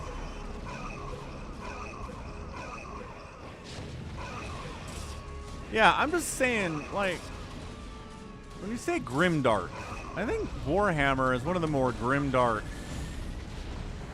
fictional settings in the world at this point.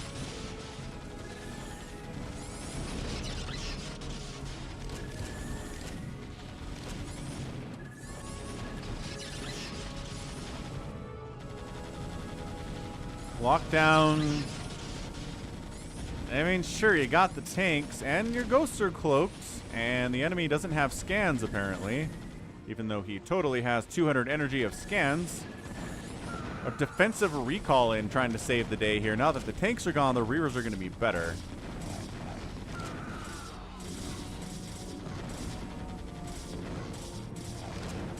Yeah, he never scanned for these ghosts, so that's not a great outlook here for Eon B. I mean, the drop was good. That was a big, big, scary drop. Did a ton of work here. Not going to say no to that, but, yeah. Drops are good. What do we say? Zot's finally up to over 200 total supply, but not by much, which means he doesn't have that much of a Terran army at all. If any at all.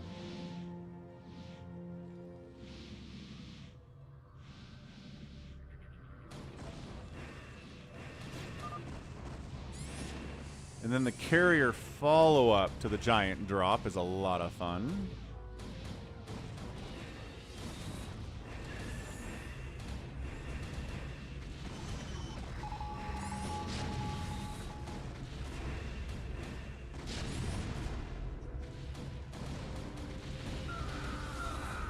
Well, he can't stasis them all, is what I generally say.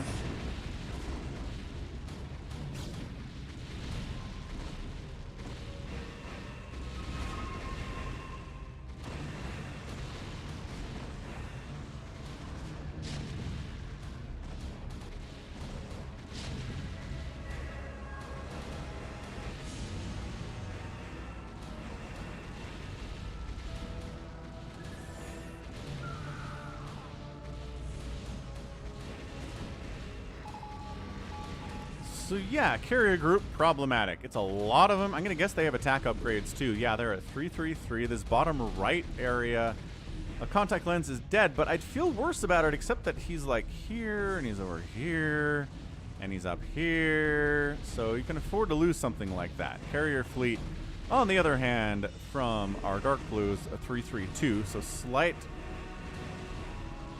problem. Plus he only had, oh, there we go, stasis. That evens the odds. I was going to say, his carrier count is not great.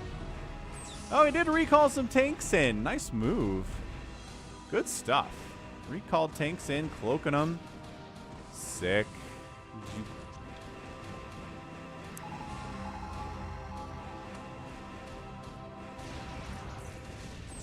Man, it's like 6 carriers trying to wipe out 5 carriers.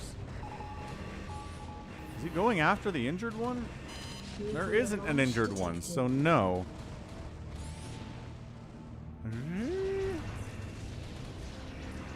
Oh, he is. He's. Oh, is he timing that? Is it another state? It's a stasis nuke timing.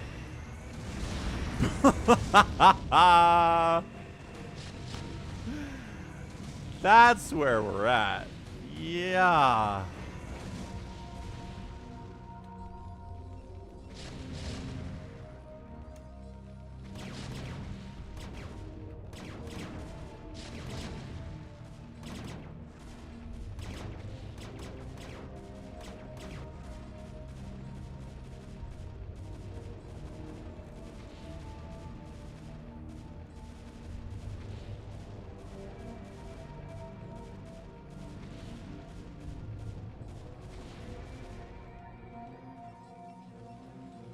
All right. My goodness. Yeah, that's going on the Twitters for sure. That was great. Big old drop coming down from Eon B again. The dude's maxed out. He is relentless and tenacious here with this. Coming down.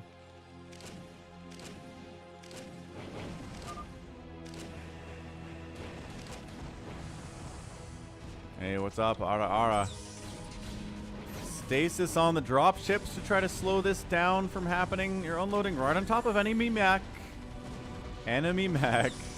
The Wraiths come over and try to shut this thing down too. They do wipe out a couple of the tanks, which is great. And yeah, the Wraiths should be able to do this thing. Goliath getting some decent hits off, though, on the Wraith balls. They cloak. There was a scan, but it did wear off, and the Stasis gets rid of the rest of the stuff, so...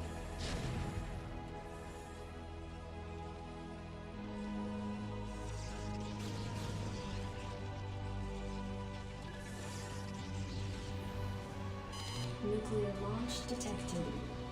Here's our nuke. This is a 2v2v2v2 Ara, but right now it's just this team topside versus team red-blue. Ah, the ghost died. That would have been a fun nuke. Bummer. These guys come out of stasis. Largely there's drop ships remaining now. Hey, what's up, Protoneer? Yeah, we'll do a fastest map later today.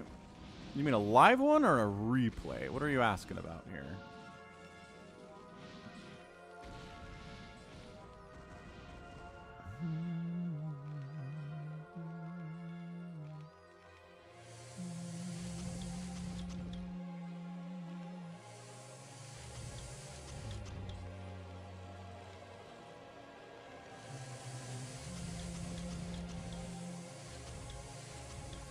×2. Yeah, man. Like, at some point, you kind of just got to finish them. Like, I appreciate you guys building your banks up more and more and more here, but... And, like, turtling and stuff. And strength and honor... Oh, it does have 300 total supply. Building 5 battle cruisers at a time. So there you go. That's what I was talking about. Once again, he likes move commanding carriers into positions that are really dangerous and then attacking. I don't know. Ha! Zot recalled some tanks in. Battle cruisers are fighting here. I don't think they have the upgrades to really hang. 2-2's not bad, but these are 3-3-3 carriers. And there are a lot of them. So suddenly... Stasis comes in and evens the score again. Without Stasis, man, I think that might have been maybe close to a GG. That was really scary for a minute. But now that we took a bunch of the carriers out of play,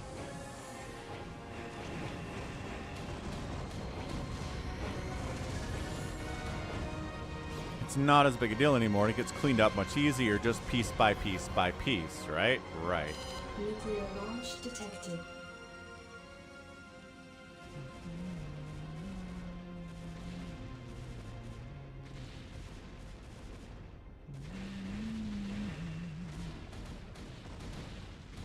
Live one it is. Nuked. Beautiful. Wow.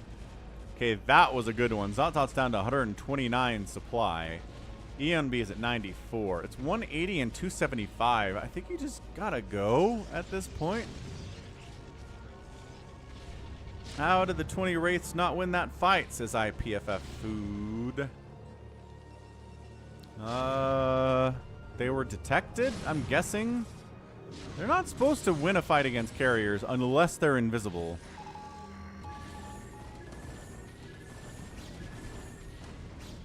Like, winning a fight against battle cruisers, yes. But against carriers, not so much.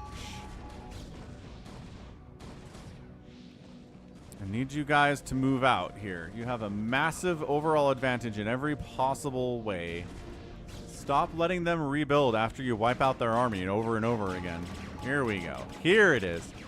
Carrier battle cruiser army from Strength and Honor.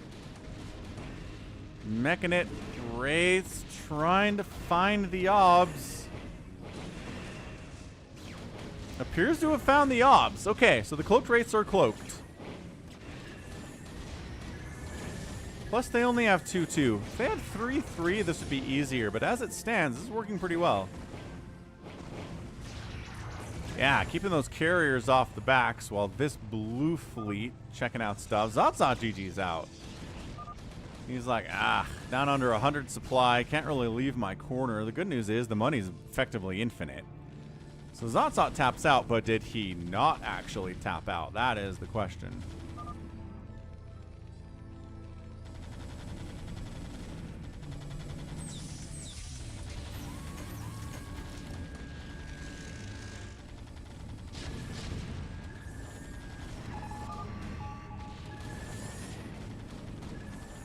green? Oh, green wants to remake with green. He wants E and B to be friends.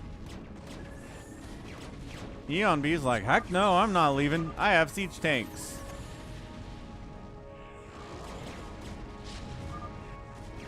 E on B taps out. Zot is left alone, but he tapped out a minute ago. Zot keeps saying GG, and that's your GG. So well done. Well done indeed.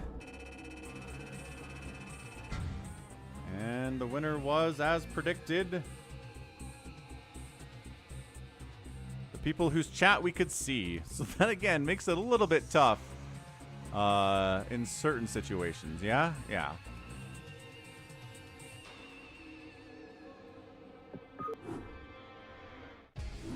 All right. GG indeed. All right. Where's our Yes Slayer game?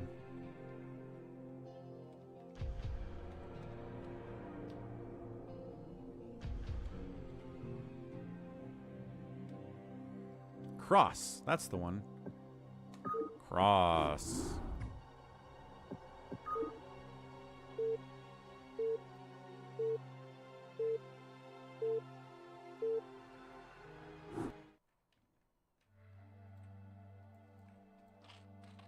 All right. Congratulations to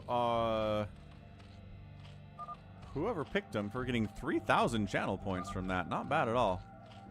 All right. It's not team left versus right, which is annoying, but we'll get there. So we got a magenta Zerg player. It's Orenzo, 180115. Top right is a yellow Zerg player, goes to Zerg, and then Mr. David bottom left is a Terran, or a Protoss rather, who is red. Team 2 is Mocha Zen, orange Terran. Bigwan Sniper, who's a Zerg, and then finally Chobo, who's playing Terran. Looks like Mocha Zen with his 500 APM is going to be the Wk'cross here.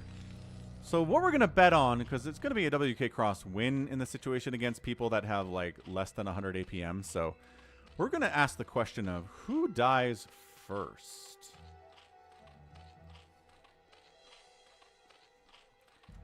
Who dies? No, who dies last? Let's do that. That's a little bit more fun.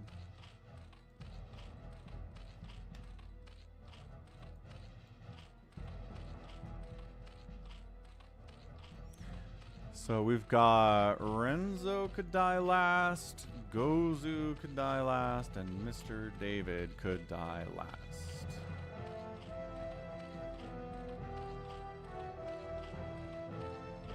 All right, prediction up.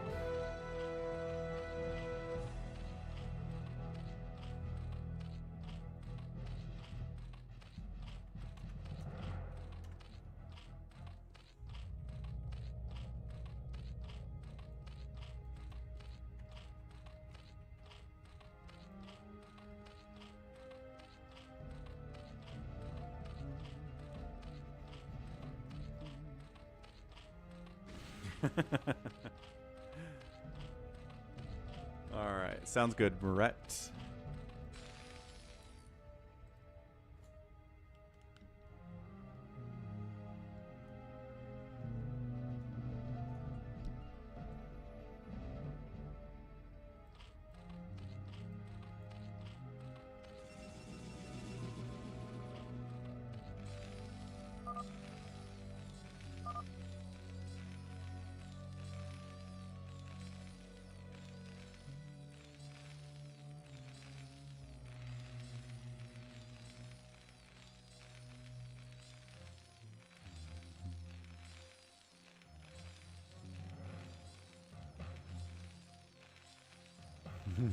Jared's so mad about getting bunker rushed by RJB.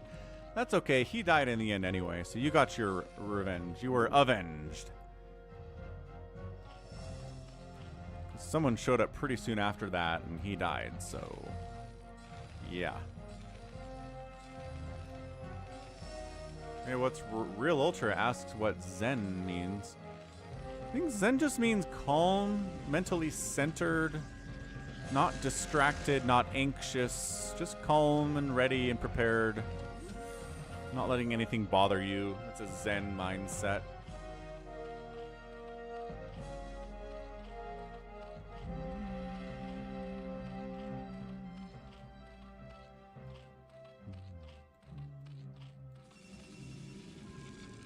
Whoa, okay, so Wk'cross went multiple Wraith opening, which pretty much means the end of Gozu Zerg. He's dead. Like, that's it. He's got Sunkens. He has nothing that can shoot up at all.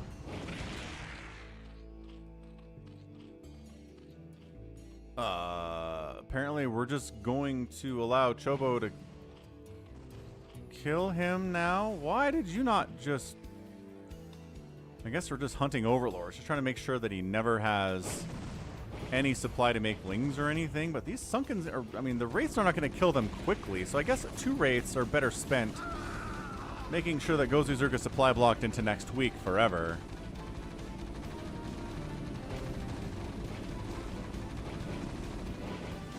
Four Wraiths doing the same thing. I think sniping drones is not a bad idea here either.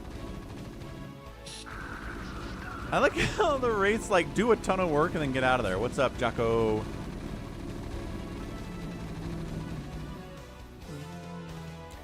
Oh, Jared doesn't consider the FFA of last week a true FFA because allying was available. Interesting. I think we only had like 2 allies. I'm not sure that makes it a fake FFA. Personally, could be wrong. So, I mean, I still think he does more work. Okay, Renzo supply blocked all into next week here. Just kind of parking himself up here, killing all these drones. I guess there were spores coming up. However,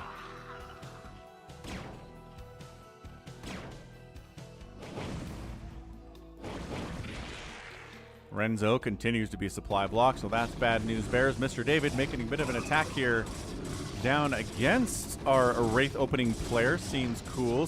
Bigwan hasn't done much. Bigwan has Hydras and Sunkens and double Hydra Den, actually, and triple Evolution Chamber. But doesn't seem... There you go. He's on the move out. It's time for a move out. What's up, Zapistanawa, I think? Hello. So Chobo and Bigwan working together to push down and try to save their teammate. Excellent job by them. Good work for sure.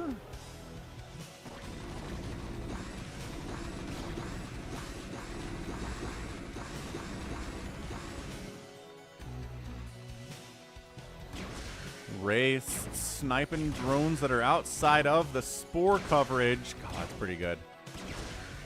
Ugh. So Gozu Zerg's at 25 drones. Renzo's at 31. Supply blocks are bad.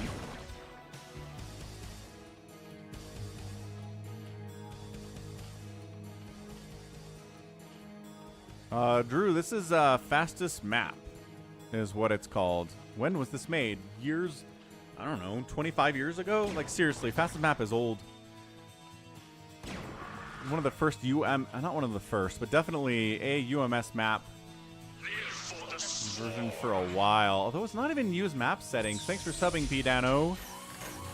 It's not even a use map settings map. It's just a map that you play on, and then... It's basically whenever they figured out how you could put stacked mineral patches right next to a base, right? Once they figured that out, that was pretty much it.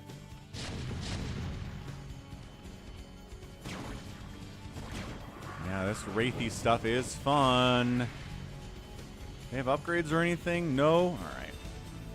So it looks like Gozu Zerg might just be dead. Tank Marine against this. Yeah, you're making Hydras. Yes, you have Sunken. Generally good, but once the tanks show up, it is lights out. Protoss Mr. David putting work in.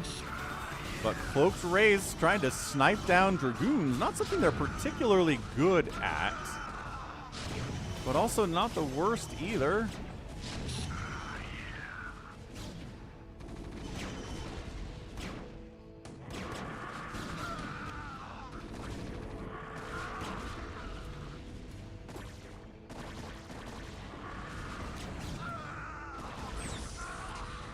I think somebody tested it once, Realultra, and it was like 16 hours, I think.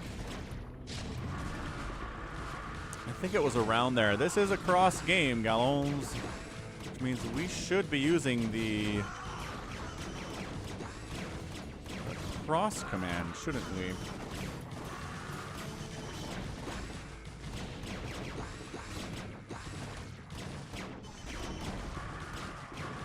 Yep. So Wraiths were designed and intended to take out things like carriers and battle cruisers and guardians and stuff.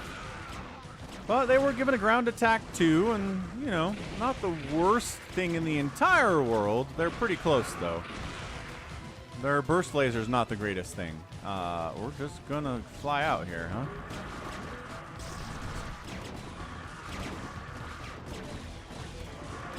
Yeah, see how just a couple hiders are able to wipe out a bunch of those wraiths. All right, lurkers are up, but I think all the anti-air is gone, so you should be able to come up here with wraiths and get rid of these guys as long as you got a scan available. What's up, Mad Doctor? They're just gonna go right after the lair. Wraith Ball seems big enough. Still no upgrades on these guys at all. He is working on a +1 attack. It's just going to be a minute before it's here, and it's not going to help this lair or hurt this lair anyway.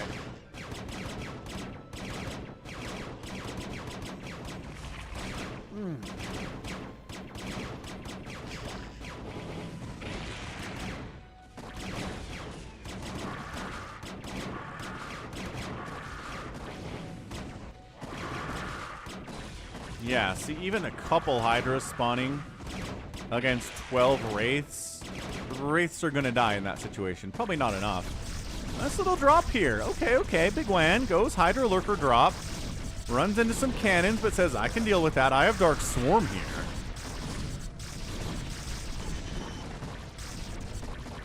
I haven't worn the Team N t-shirt for the stream in a while, have I? Maybe I should next week. Maybe I should. It's definitely not an even game, PJ. Oh, Mr. David leaves the game. First person to leave. Gozu's next, which means Renzo is the last player to leave the game. Renzo is our guy.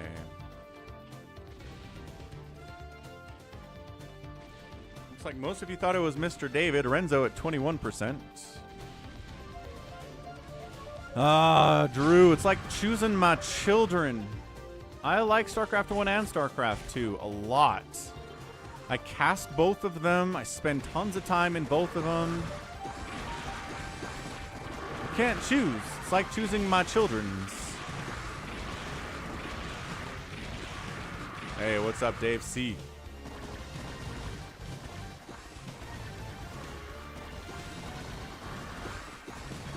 And the onslaught at Renzo is happening and will be done soon. That's right, let's Terran Jam.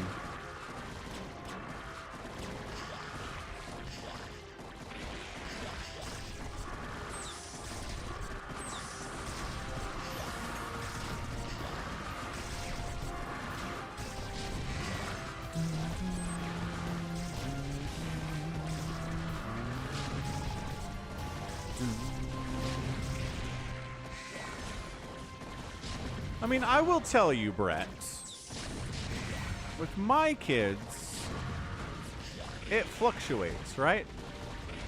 Sometimes it feels like one kid's the favorite, but then later on another kid's the favorite. And sometimes the third kid's the favorite. And like, it just, there is no standard, this kid is my favorite for all time and forever, right? Boxer maneuvering. And Renzo taps. Kind of like that with StarCraft. Sometimes I feel like StarCraft 2 is my favorite. Sometimes I think Brood War is my favorite. It just goes back and forth here. So GG. GG Cross and Bigwan. Putting the work in. All right, tell you what. Let's do one more.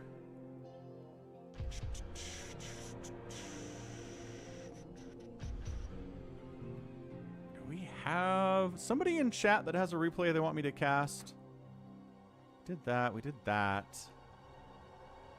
We didn't do this, but I don't know. No. But I don't know who's in here. I don't recognize any of these names. We did Nibbler. We did SDanny. Oh, ToyCop, though. You're right. ToyCop it is. You're in chat, ToyCop. Alright, here we go.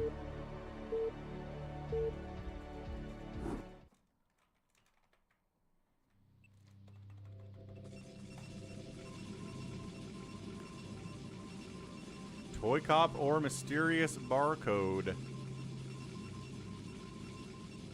ToyCop will send in losses.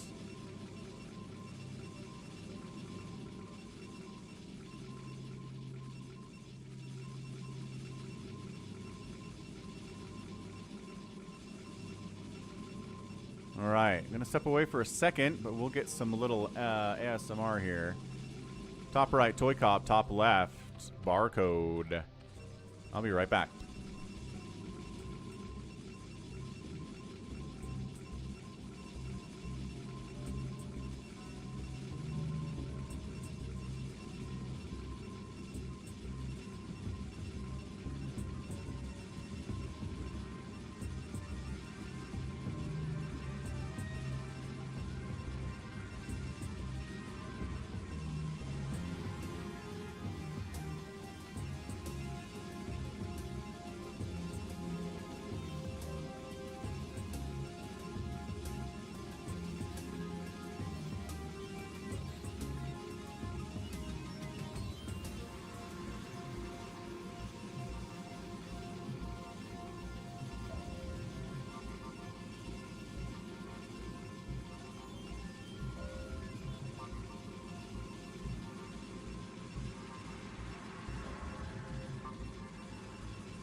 We're in.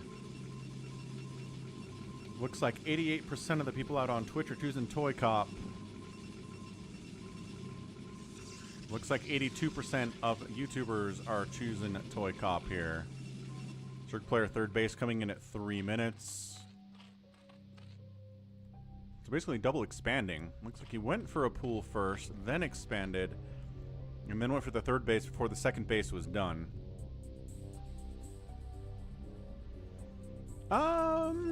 No, I don't think so, AvcaTiNuS.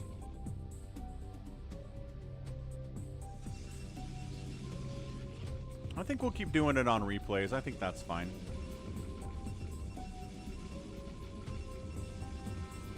Live stuff, probably more interesting.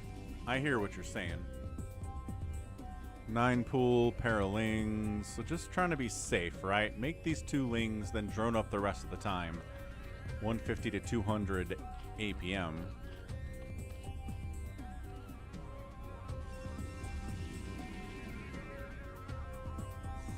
These 2 cannons are probably overkill, but ToyCop not actually probe scouting around. Interesting. Yeah, that's something you definitely want to do, is be probe scouting, because then you don't have to waste the resources on this 3rd cannon. There's no way you need that 3rd cannon, right? You probe around, you look to see how many lings there are. There are 2. And you say, oh, well, 1 cannon will keep me alive forever against 2 Zerglings. Ah. Your probe died to 2 slow lings?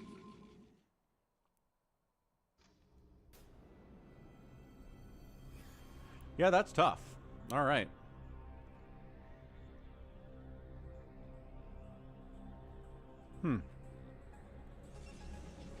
Okay, well, we're gonna get a Stargate here from ToyCop on the opening. Let's find out.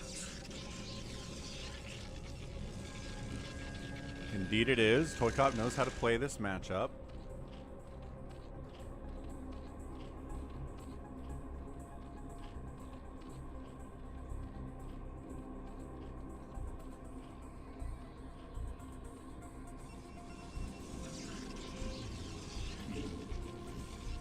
Yeah, but like, you can send out another probe, right?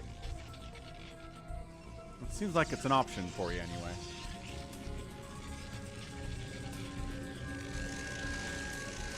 Forlings now. Yeah, this Zerg has just been kind of allowed to drone up as much as he wants to on 3 bases.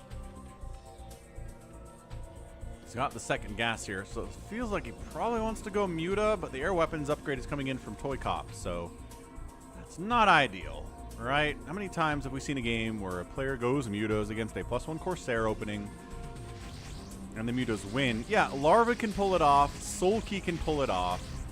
Like, these elite Zerg players can pull it off. But if you're not them, I don't know.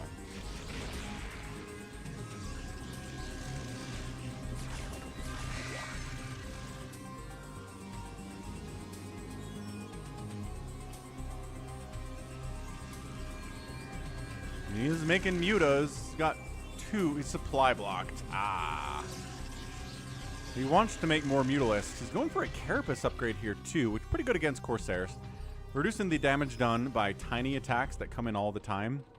Great stuff. Look who's sunken up their third base like the good Zerg he is. Good job, Barcode. Sunken up these bases, man. Don't play like BTS, who didn't make any sunkens at all.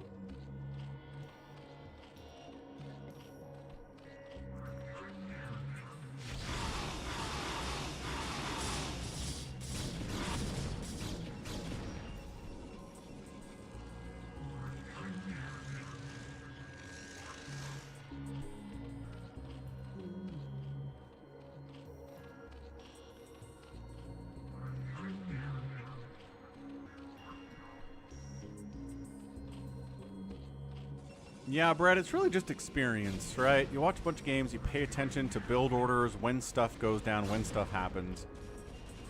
And then you can figure out from there what the strategies are and what's going on.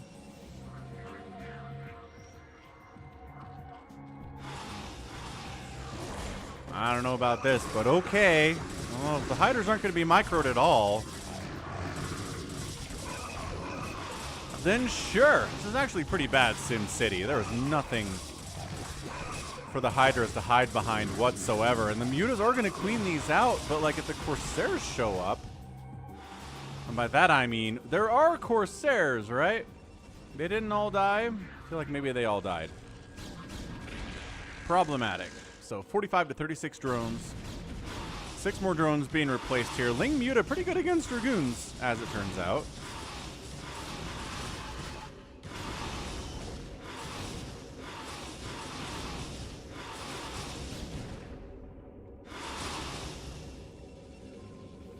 Two Corsairs. Not incredible. Yep, Scourger out. Hiders are protecting these overlords. Macro Hatch coming inside the main. Third base, pretty vulnerable. I want to say Zerg players should probably check this, but we've had a couple times today where players just have not done a great job keeping an eye on potential expansion locations from their enemy, and they're getting punished by it.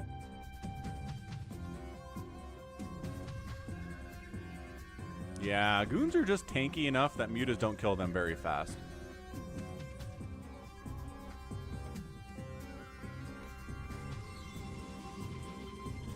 Because, yeah, this was incredibly vulnerable, and Zerg was just like, meh. I don't know, it's there, therefore I'm not going to kill it. This might be a scout attempt? No? This is a Snipe High Templar attempt, is what it is. So gets one of them. Nope. Doesn't actually get one of them. Oh, but a Panic Archon anyway. Ah. Unnecessary Archon there. But I get it. You're really worried about losing both of them to mutas, so bam. There you go. I'd rather have Stalkers or Goons in Brood War. So you're playing Brood War. Would I like to replace Dragoons with Stalkers?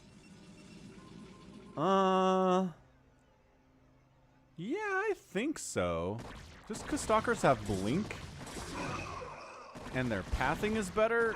So, okay, well, all the Corsairs are gonna die. Okay, all right, guys, calm down.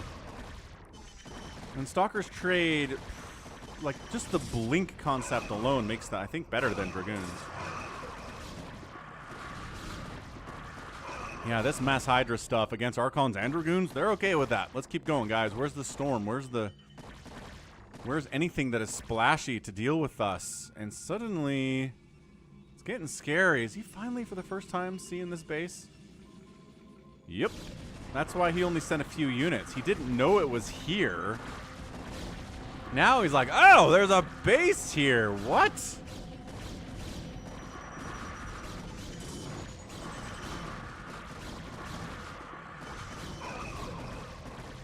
He's floating about 2,000 minerals and 1,500 gas. He really, really, really needs to make stuff. He's not making stuff. I think the Zerg player wins this game if he just makes some stuff, and he's just not doing it. His production tab, we've fired up 3 Hydras with his 2,000 minerals and 2,000 gas. He's got available larvae all over the place. More larvae down here. Just doesn't know. What's up, Snaps47? Thank you for the $5 super chat. Much appreciated. Dude has available larvae. There you go. Now he's making 10 Hydras at a time. He could have been making 13 Hydras at a time. Instead, he waits and waits and waits and waits and waits and waits and waits. He's also not getting upgrades for his... Okay, as soon as I say that, he starts making 1-1 for his Hydras, which is very funny. What's up, Critter?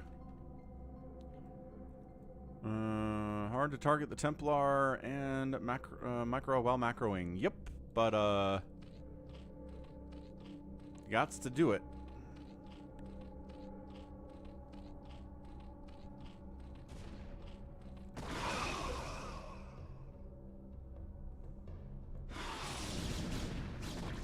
Okay, Storms are really going to need to save the day right here, and they certainly can. You know that. Okay, these Hydras aren't attacking anything.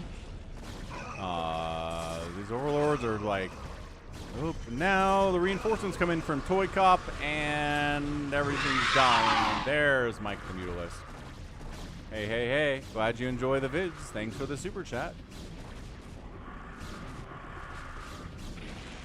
Okay, so...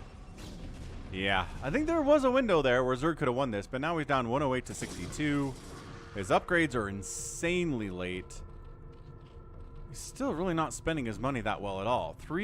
It's 3 Hydras in production. I guess the Overlords are dying. He did send a ton of Overlords over here. I guess he's worried about DTs, and they all died, and now he's basically supply blocked. And yeah, ToyCop's got a 4th base down this way. Zerg barely starting his own 4th base down the bottom left. And it is looking very, very, very much. It was touch and go for a minute there.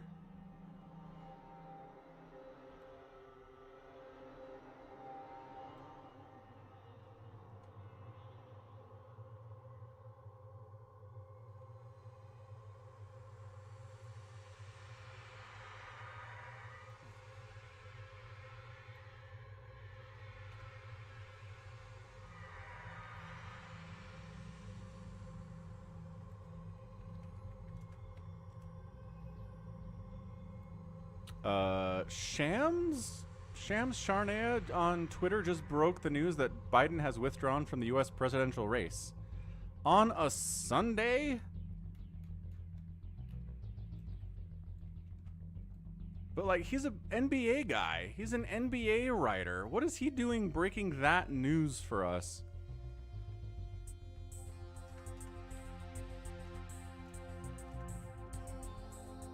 Is this really Shams?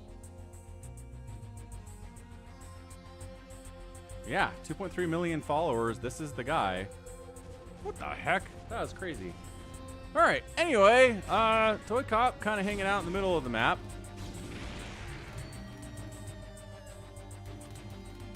Hey, Scout, there's going to be an FFA. Yes.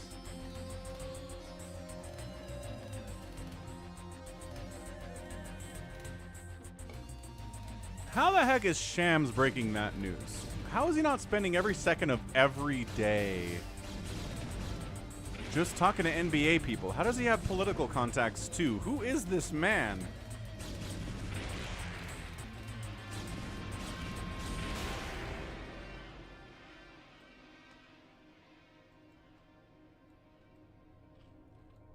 Well, I mean, Fox said 35 minutes ago he's in the race. Well, maybe 30 minutes, 5 minutes ago it's announced that he's out of the race. Things change. Hey, JohnDoe. Exactly, Dave C. How does Biden withdrawing from the race affect LeBron's legacy? Yeah, ToyCop expanding down here too. Just kind of trying to keep the Zerg player contained. I mean, he's been at a 2-to-1 army advantage for the last, I don't know, 3 or 4 minutes now, and just ToyCop's not a big guy about attacking into bases. Just more take half the map, make good trades when the Zerg moves out, fight him in the middle of the map now.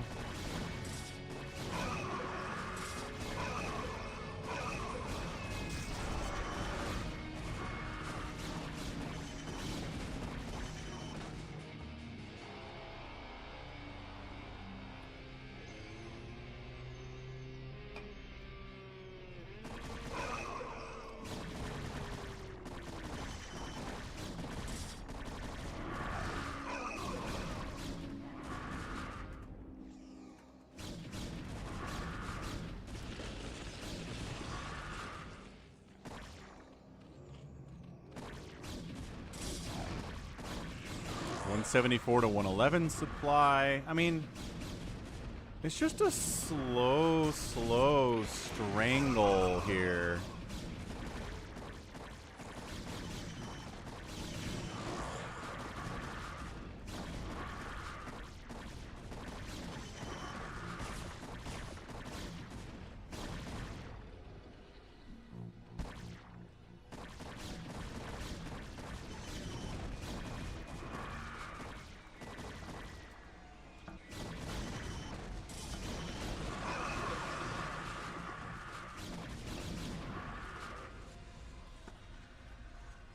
Yeah, I agree, Critter. But I don't know, just who replaces him? Like, I don't want to get into angry politics here. I'm just curious about who they're going to replace him with. It doesn't feel like there's anyone awesome that can just kind of step in, Anyway, ToyCop, ooh, attacking into a base a little bit. Hold on. Ah, lost a High Templar there. Lost an Obs to a Spore. Not great. Backup Obs is here. Don't worry about it. We got this.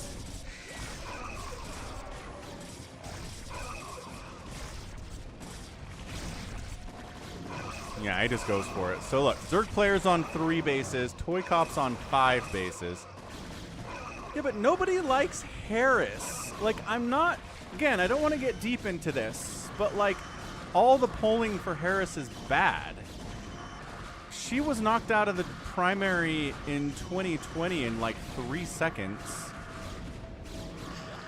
Just her numbers are not good. Democrats don't like her, Republicans hate her. I don't know why you would go Harris.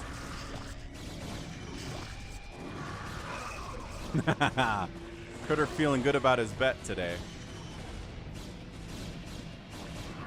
Ah, Slickyfats in the house. Let's keep it chill, Slickyfats. So far, so good. But that's all I'm saying. If Harris is their best, it's not good enough. I don't know. They need someone better than Harris.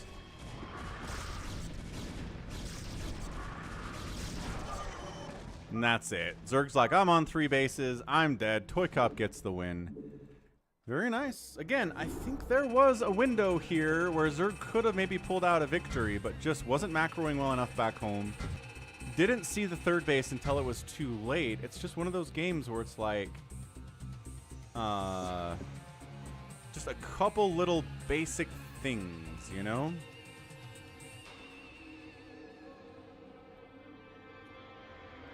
But that's the problem with StarCraft is it's 100 tiny little basic things that you have to keep track of. And if you forget 2 of them, you can lose games. Hey, hey, hey. Thanks for the follow, John. Oh, it's John. What's up, John? I know John from Discord. He is ToyCop's friend.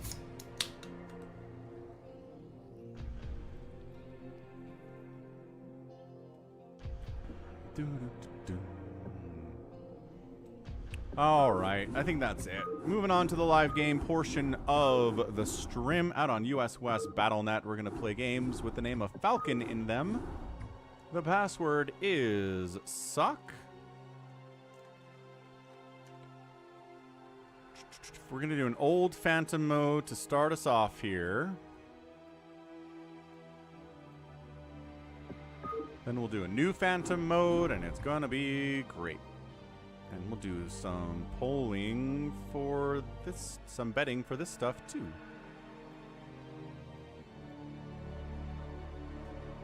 Woof! That filled fast.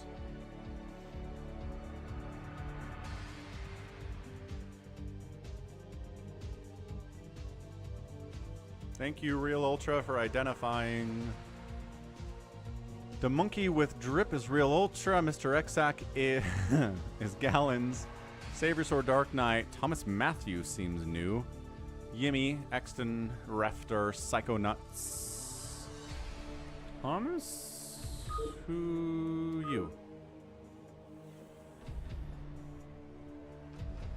Gallons loves fighting with Realultra for the middle of the map in this. Yep. Critter. Sounds good, dude. Thanks for stopping by. Busy Sundays lately, huh?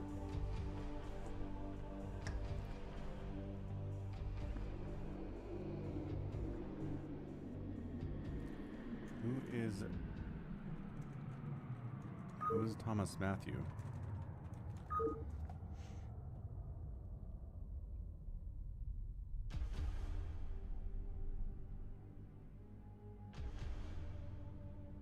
When can members get the cricket ball guy emoji? Farewell. Toss an emoji into the Discord server, and I'll toss it into the YouTube as a perk for members. Oh, the cricket ball, the disappointed guy emoji. I don't know if that makes a great emoji. It's kind of... It's too, like, rectangular. If you try to square it, it kind of shrinks everything down. Oh! Leave it to JohnDoe. Leave it to JohnDoe. Oh, attempted assassin. Yeah, okay. Fair enough, guy. All right. Yes, about SC player. We broke that news here on the stream. Dang it.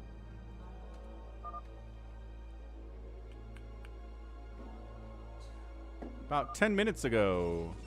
So we are breaking news here on the Falcon Paladin Sunday Brood War stream. Heck yeah.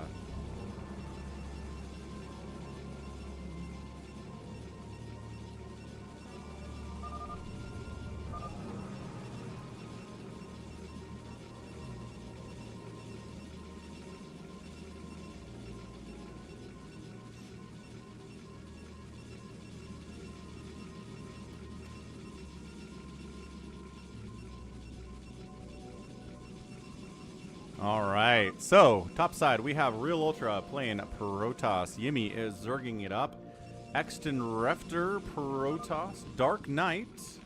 All right, we actually have to get the names in the top left for you guys too.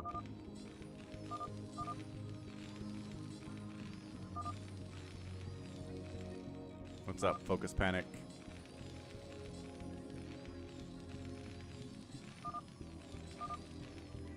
Okay. We have an orange Terran player down here. Psychonuts. We've got JohnDoe on the south side. We've got SaviorSword playing green Protoss as usual. And then a magenta Protoss here. It is Gallons under a name of his favorite new player, Mr. Exac, from the first game of the stream today. What's up, PO Lab? JohnDoe. I've played a bunch of Need for Speed. Need for Speed Hot Pursuit. God, there was that Steam remaster or something of a Need for Speed. I've played that a bunch recently with my brothers and Somicron and stuff.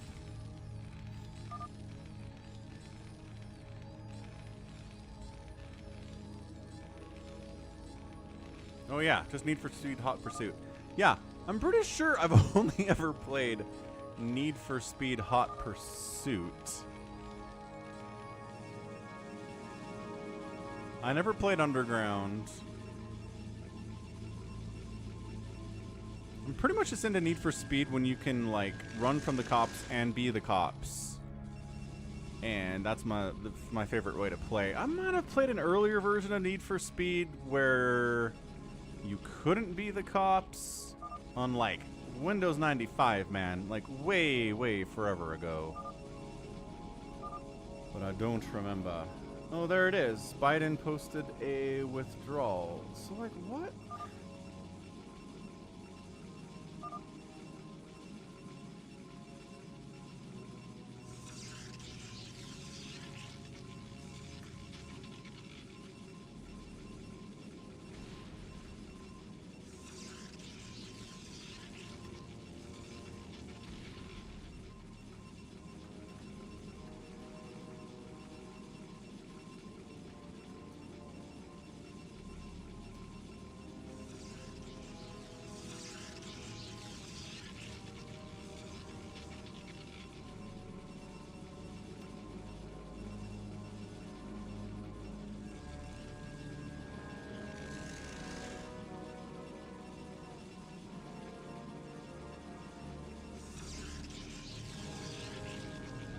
Yeah, I don't get it. Biden, like, put out that letter, I don't know, was it last week or like 10 days ago that was like, I'm not leaving. Screw anyone who's talking about me leaving. I'm awesome. And then 10 days later, he steps down? Like, what is that? What is going on with the Democratic Party right now? That's right, dog with a blog. I am breaking news. I mean, Shams broke the news. But I am breaking news thanks to Shams. Why is Pink not building anything? Pink went 3 Nexus before Gate. Gallons did. So that's fun.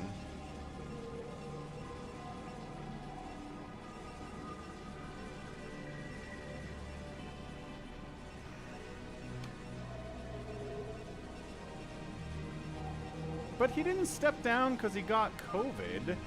Why would you step down just because you have COVID? I don't understand this. Not even a little bit. You don't have a cold, says Realultra, yelling in chat as always. Looks like JohnDoe wants to kill someone. As usual, he gets bored. And yes, Kashmir, I just posted a link in chat.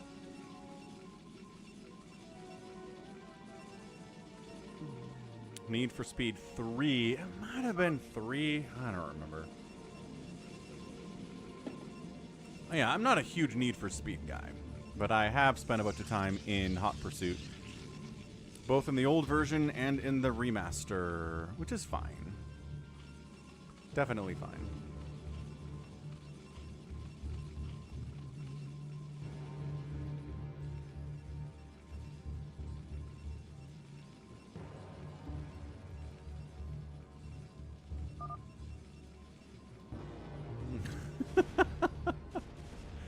Well, I guess we're going to have a whole stream of people trying to inform us that Biden is dropping out. I broke the news. It was me. I'm the one who broke this news for the StarCraft community.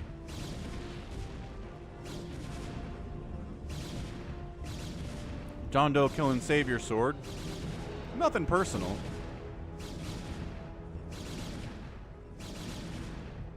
Yeah, let me run for president, Democrats. Put me on the ticket. I've got more personality than Harris does. I can read the nation bedtime stories to help them go to sleep. It'll be awesome.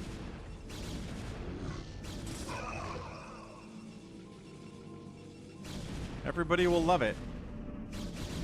But yeah, I mean, that's the problem with this version of Phantom mode is some people just kind of like to super macro to start off.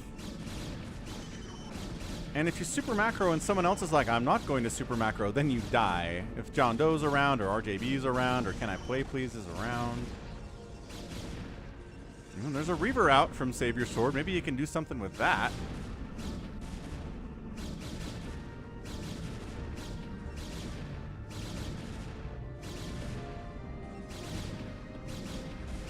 Seriously, Andy. So what's funny is you didn't expect to learn this from Falcon Paladin. I didn't expect to learn it from Shams, who's an NBA reporter. I was like, what? Shams is reporting this. Yeah, and then he did. He was the first person I saw. He had it out before Biden posted the letter. How? Yeah, Psychonuts. Biden posted a letter on his Twitter account. I linked it in the Discord and in chat on Twitch and on the YouTubes.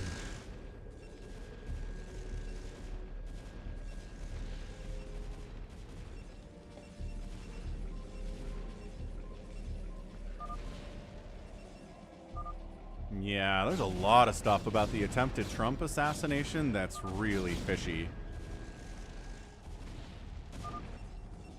Somebody in Congress, like, actually officially sent a letter to the Secret Service being like, hey guys, like, who was actually covering that Trump rally?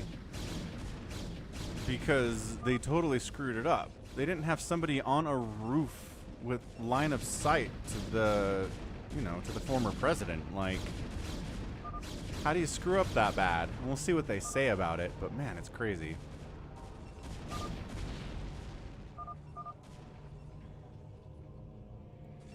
Yeah, what? These interesting times are interesting, man.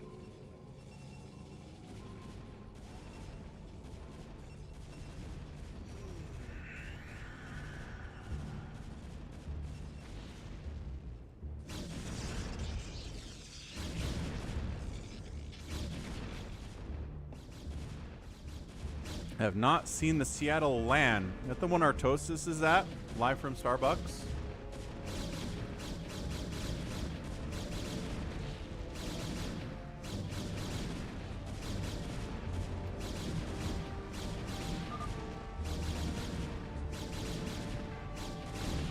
SaviorSword's dying. Nothing personal, kid.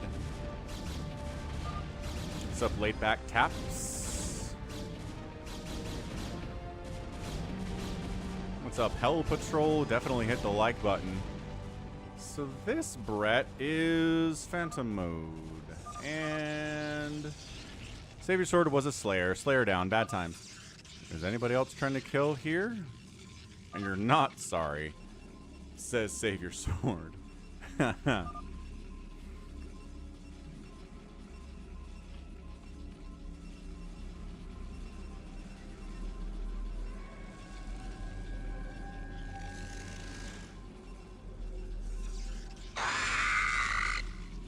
Hey, hey. Thanks for the follow, laid back tap.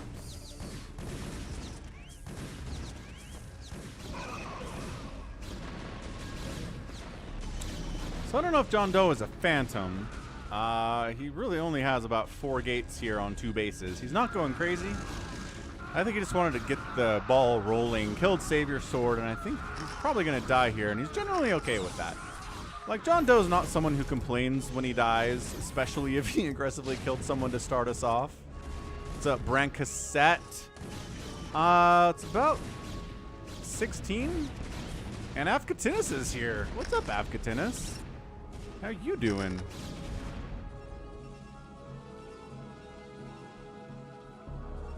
Zelda, if you scroll up in chat, we just posted an explanation for Phantom mode. I guess Dave's trying to explain it in his own way too, which is appreciated. Thank you, Dave.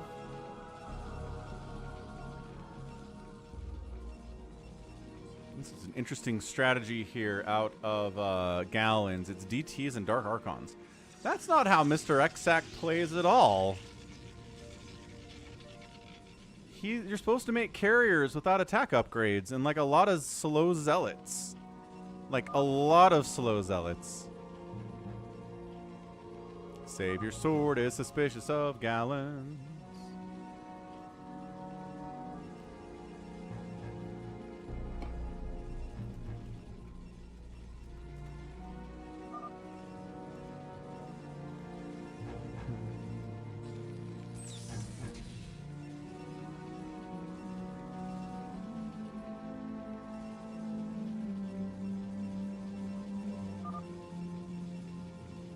Just Protoss things.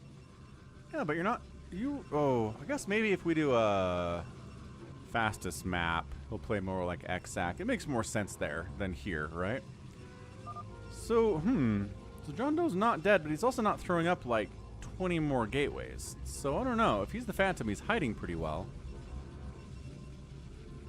The fact that he killed SaviorSword is not really good evidence that he's a Phantom, right? Just because he does this all the time anyway.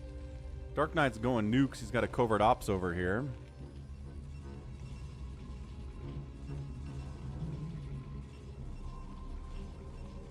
Two base and Zerg. Yimmy is hanging out. He's going for a hive. Got a few Hydras, few Lurkers.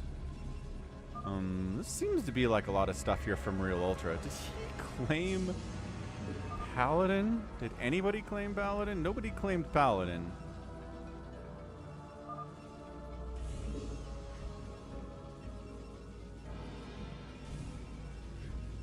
Yeah, sharing the center here. It's been pretty normal the last little bit.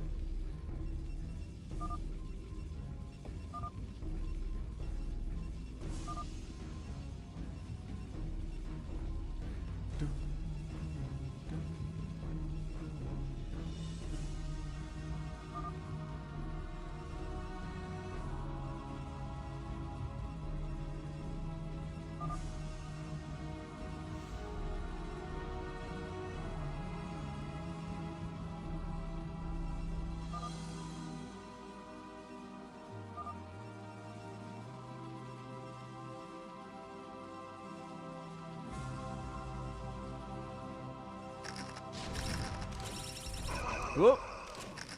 JohnDoe making a move on our guy who's going ghosts. Is he working together with Gallons? It looks like Gallons and JohnDoe are working together here. Maybe. I mean, Gallons is in position to kind of assist, but he's not really doing it.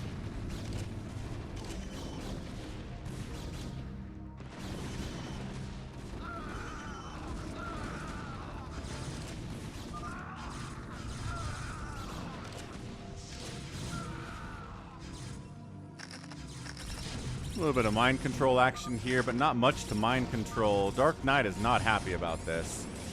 Oh no, we got an SCV. Okay, so Gallons mind controlled an SCV. SaviorSword likes to do that though. So SaviorSword can't say, nah, SaviorSword, you do that.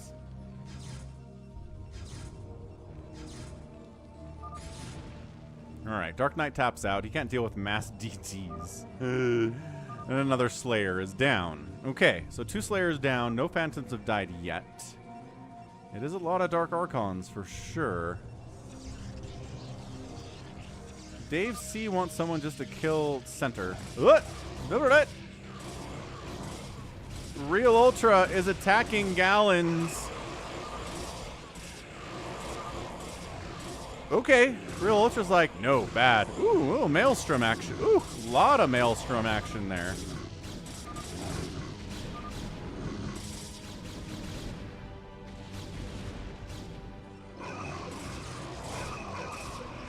The mass DT Dark Archon play here from Gallons is very interesting, I gotta say. But unfortunately, mass DT Dark Archon doesn't do great against more traditional gateway-style armies. So, Realultra is going to try to kill him. He has 50 DT, says Realultra. Must die.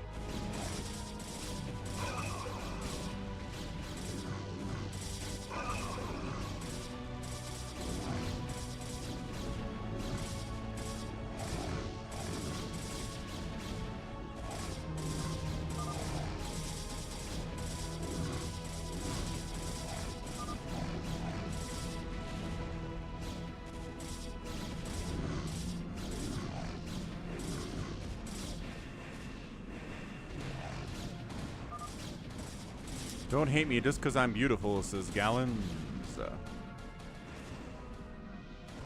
Hey, Dark Soldier. Yeah, sometimes Phantom mode, you just die. Especially if JohnDoe's around. He will just straight kill you. Nuclear launch detected. I don't know who else was making nukes. It's gotta be orange. Gotta be orange, right? Okay, so, but where? Across the bridge?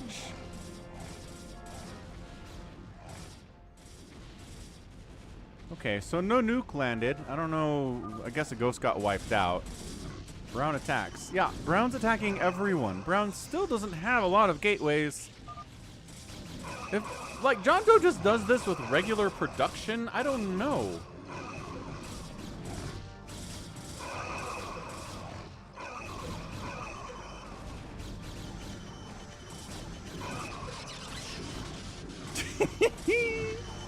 Lockdown on Dragoons. Psychonuts is having a great time here. Locking stuff down. He's trying to toss down nukes. He usually plays Zerg, but he's turning it up now, and he's greatly enjoying that.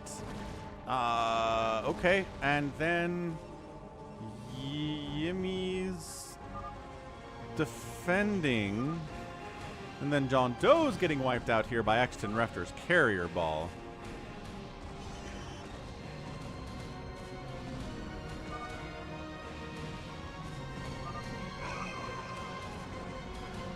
Nuclear launch detected.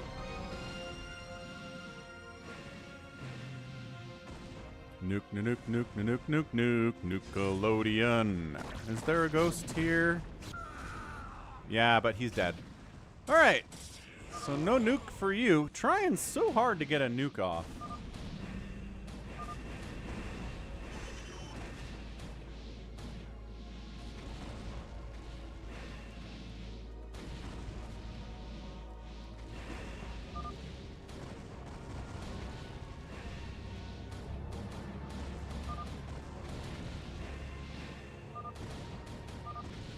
Nuke yourself, he says. Ugh.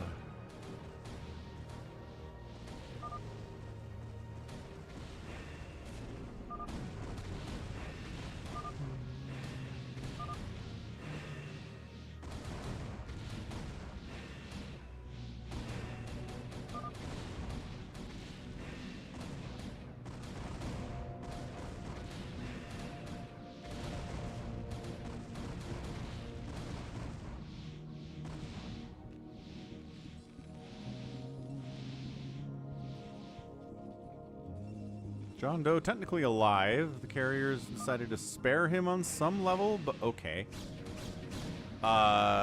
Sure. Alright, FFA just decided to go attack Gallons here. What is going on? What's up, Tiger Artist?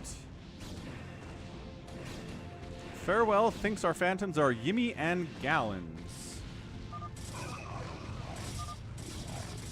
Well, Gallons is getting wiped out.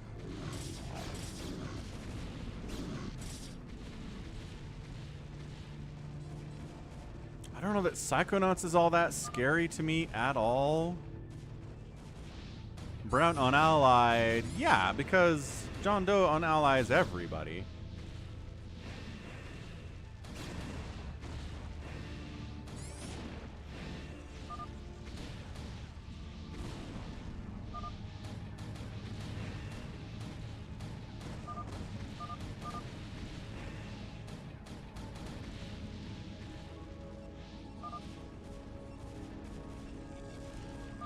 Diplomacy, War East. Ah, diplomacy.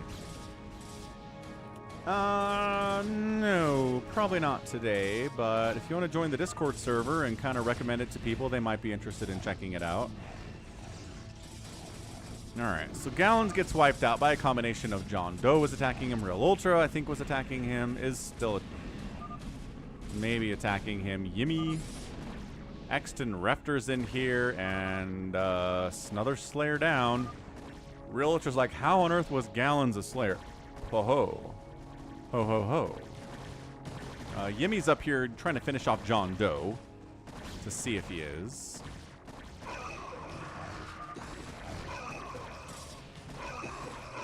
It's not gallons after all. Oh no.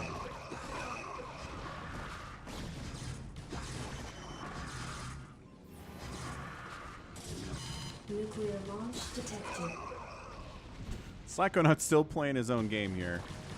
Ah, come on.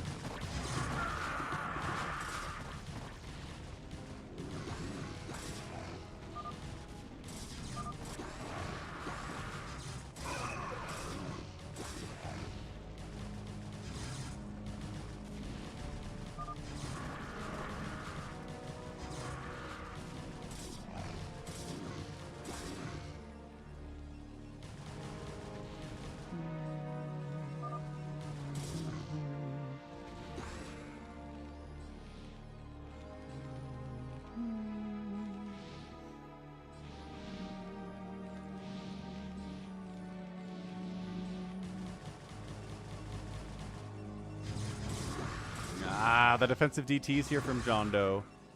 Trying to save the day against this incoming Hydra swarm out of Yimmy. Protection coming in the form of Psychonuts to help against these DTs. A little bit too late to the party. All of these guys are dead. But the carrier fleet is here from FME, and he is absolutely wrecking house right now. So JohnDoe's going to get wiped out. That'll bring us down to 4. And then we can actually do a prediction here.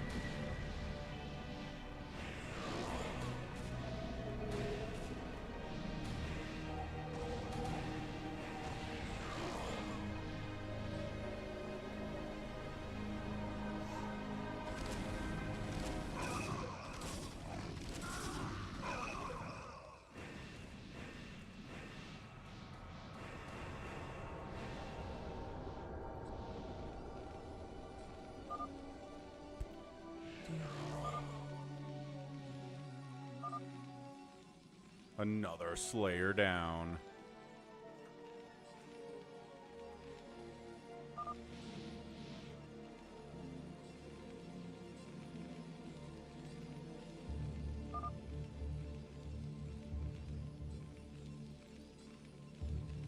All right, pulls up.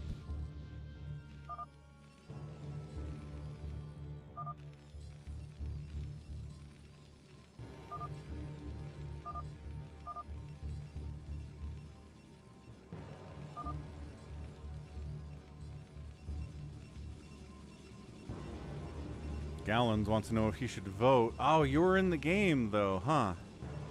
I might as well pick up some channel points. I don't see why not. All right, Brett thinks it's XTV with his carrier fleet of terrifyingness. I don't know. Everyone seems to be hiding pretty well. Nobody's got 20 gateways. Nobody's thrown up 15 starports. FME says that Zerg with Dark Swarm is scary. I can't kill him with my carriers. Probably true. If he's good with a Dark Swarm anyway. I don't think we know how many Phantoms there are. SaviorSword, do you know how many Phantoms there are? I was not paying close enough attention when it started to see that number. And sometimes we don't know.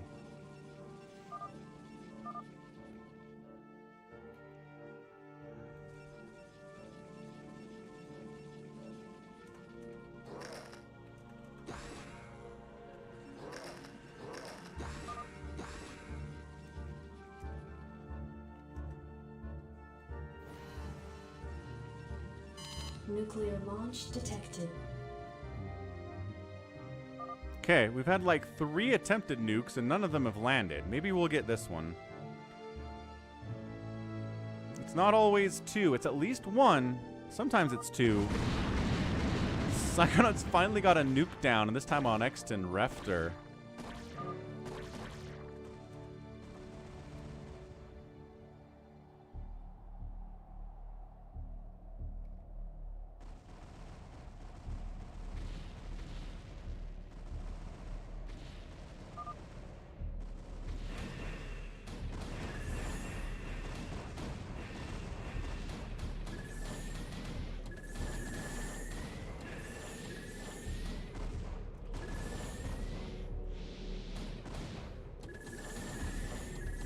So we've got Psychonuts and X and Raptor going at it. The nuke obviously started that engagement.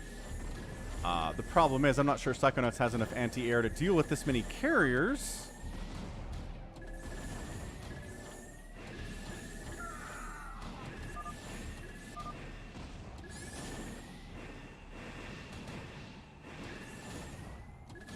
Yeah, I think Psychonuts might have just bitten off more than he can chew here.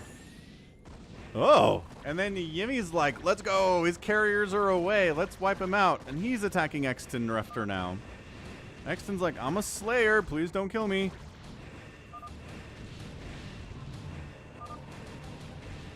Realultra just kind of hanging out, not doing anything. He's sitting in the middle. He's got some jittery dragoons in here. What's up, guys?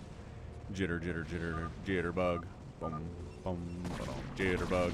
Boom, boom, boom, jitterbug.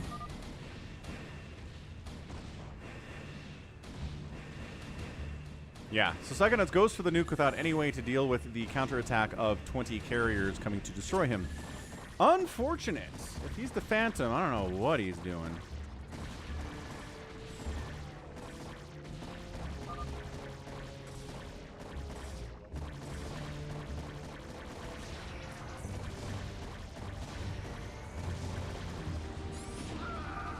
Lockdown on the Arbiters is very fun. Psychonuts is like, hey, leave me alone just because I nuked you. So Refter's gonna die. Oh!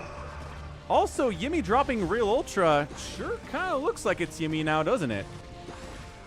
Sure looks like it.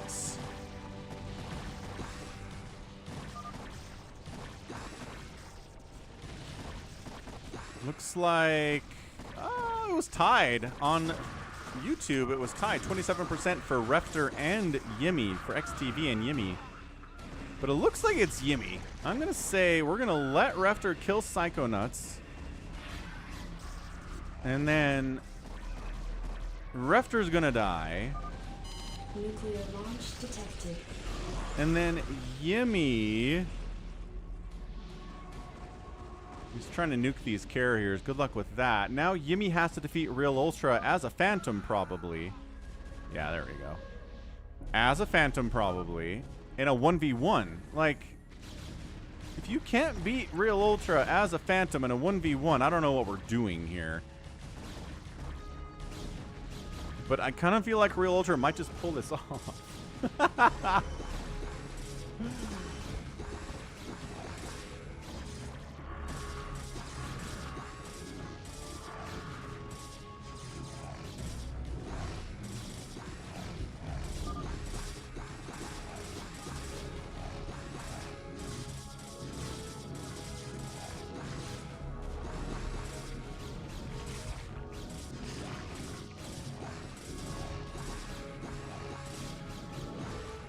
Dude, seriously, if Realultra can win this thing in a 1v1, I think Yimmy might be dead. This is weird, man. You definitely made this game interesting, JohnDoe. 100%.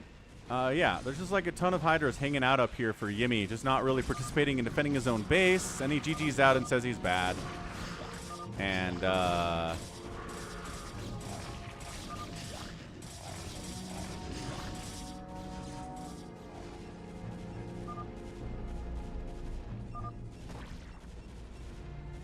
wait, what? Yimmy hasn't left yet. Okay. Yimmy's got an extractor left, a few Hydras here. Psycho left. Right. Psychonuts left.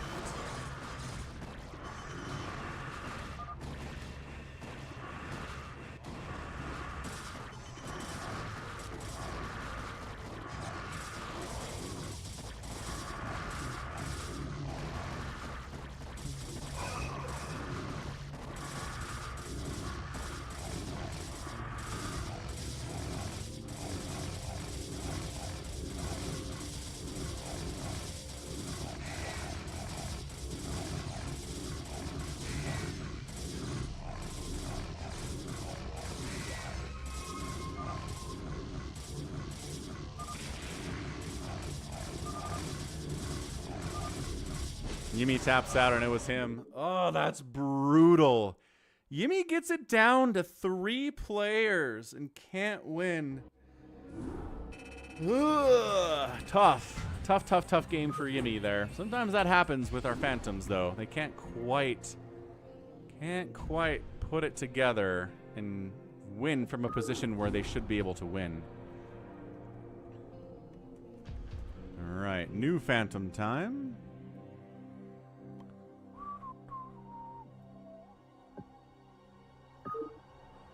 Gallons is like, I was wrong. See, Yimmy was hiding extremely well.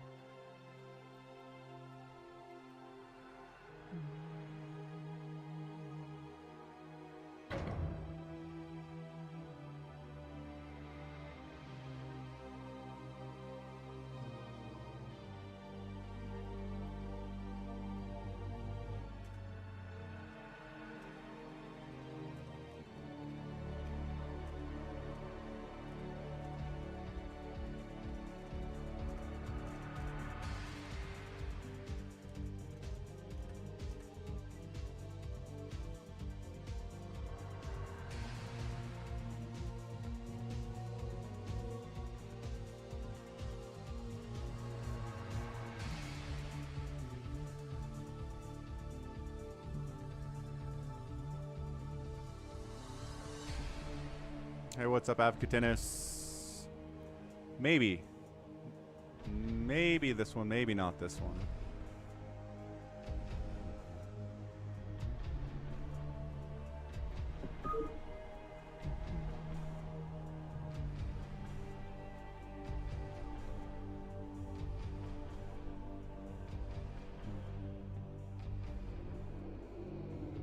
Verszivo, hamster, StayPuft, Boltzmann, striker.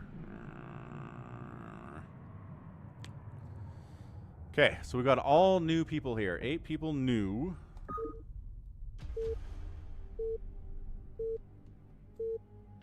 Yeah, we'll get Avca into another one. These ones are pretty short, the new Phantoms, so we'll get them in the next one.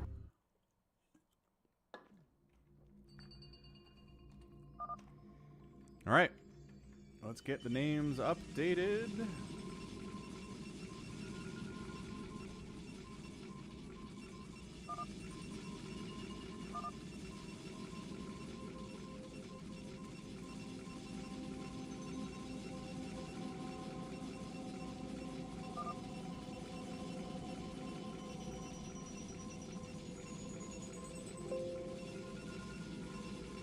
Okay, updated names in the top there. So we got ToyCop, Protoss.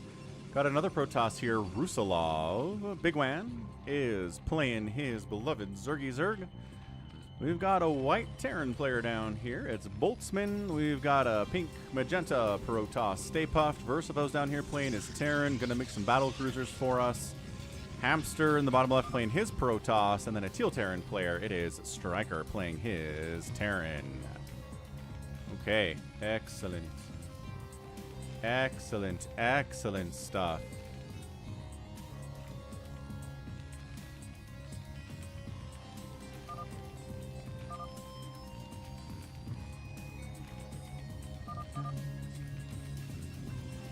Hey, Alex. Ah, I look different from the last time I saw you. You look like Triple H. Triple H. That's an interesting. No one's ever compared me to Triple H before. Intriguing. Is that good or bad?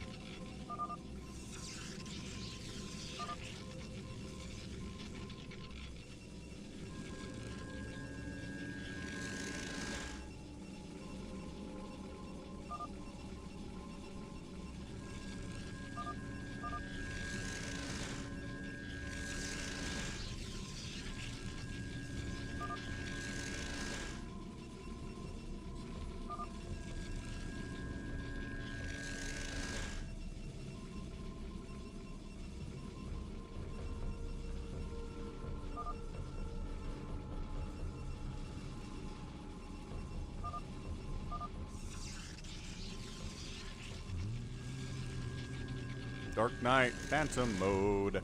So at 7 minutes in this version of Phantom mode, shared vision is removed. And at the 0 on the clock, the phantoms are revealed of who they are. But if any attacking happens, it bumps up the counter and prevents that from happening. So that's what it is. The timer is very interesting in this version for sure.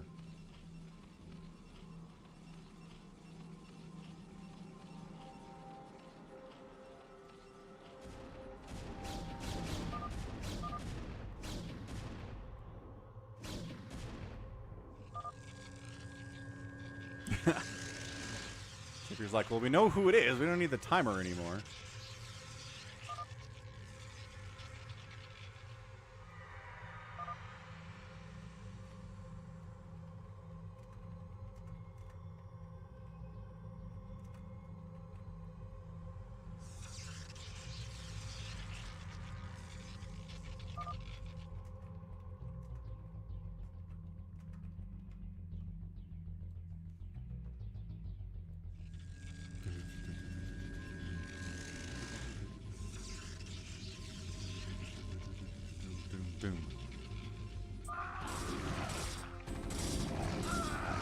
Wait, who's this? Oh. This is Boltzmann moving out. But also... Oh, okay. So, yeah. So, it looks like it's definitely Boltzmann and StayPuft here. Whether they have the capabilities to pull this off, I don't know.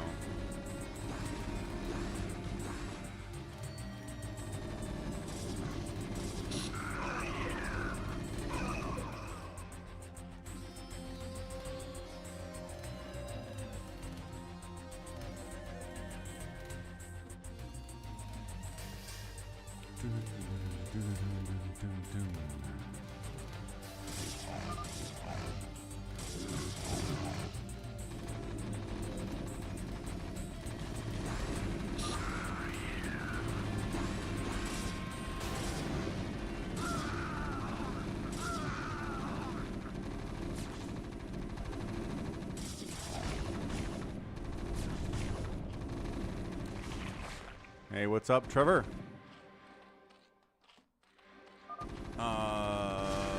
What started that fire? The North Salt Lake Mountains. I don't know. Is there a fire up in the mountains?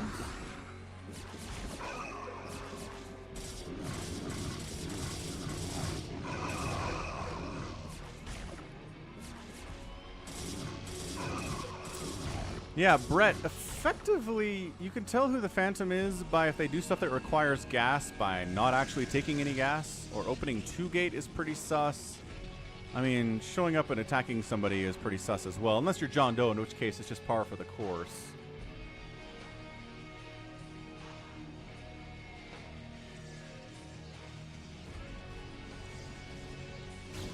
Yeah, I don't know. If you're the Phantoms, you really have to kill somebody fast and get 3 people.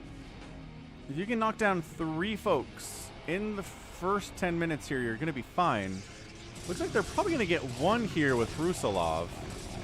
His army is somehow entirely out of position to defend against this at all. So that's not great for him.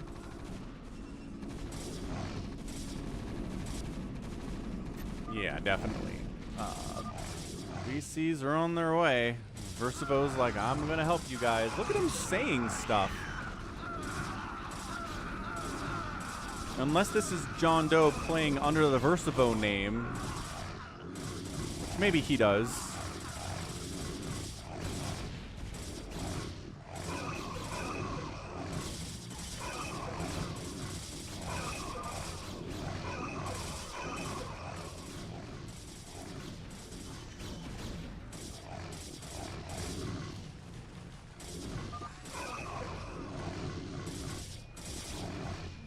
I mean, they can also take down ToyCop. That would be nice. Oh, JohnDoe is not Verzivo. All right.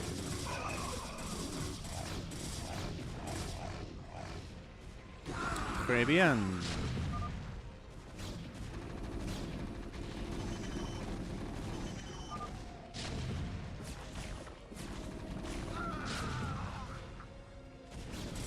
So ToyCop does manage to stay alive here against the Zealot attack. Boltzmann continuing to push here against Bigwan, but he's not dead yet. He's got the Sunkens.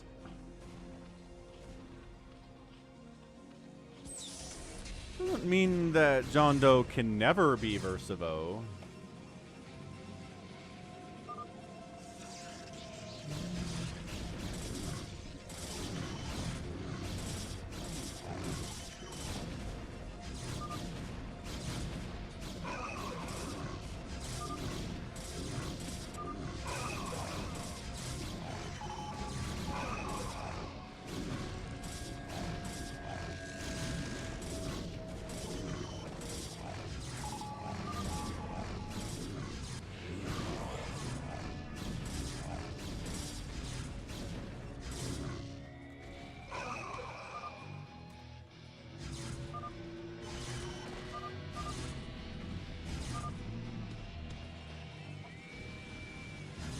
The timer keeps getting reset because people are attacking.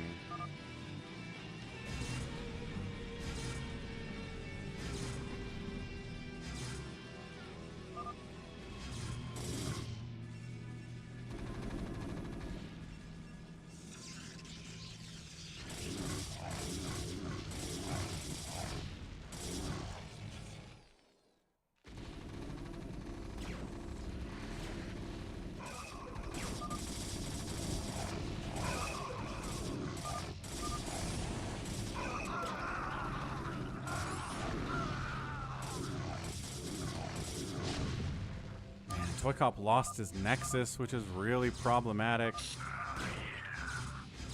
There's a DT attack in here on top of Boltzmann. Sniping the Comstat station is great.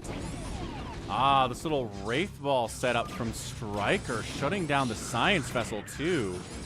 Okay, hold on, Boltzmann.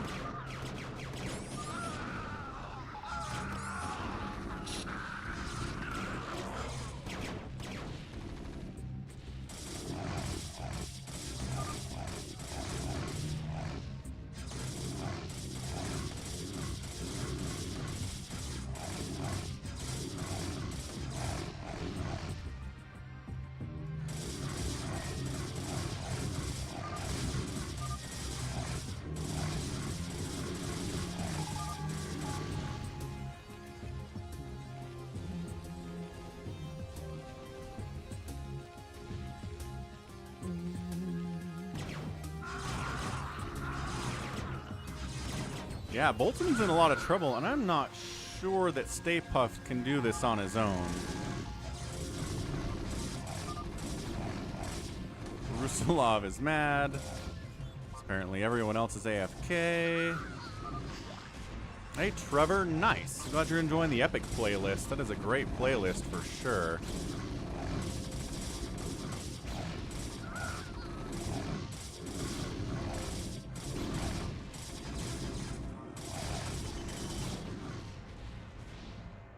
Ah, he's arrived. Verszivo is here, using his powers for good, which he does sometimes.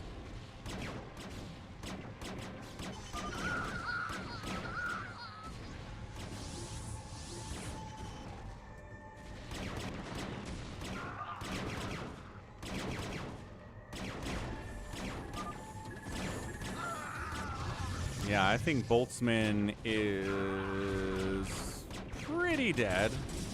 I mean, ToyCop, but who else is alive here? It's Verszivo.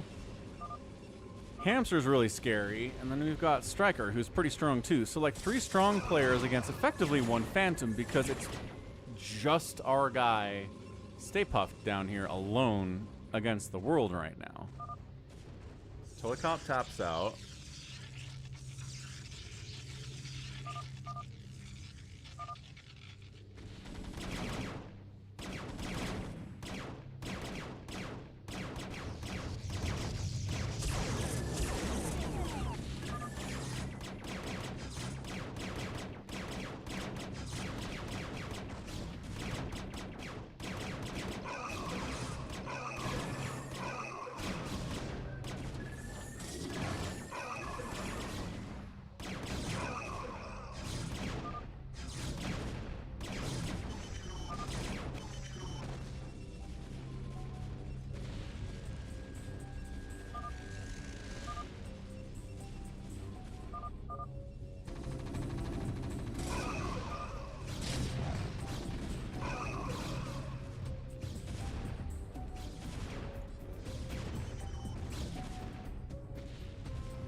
tell you what.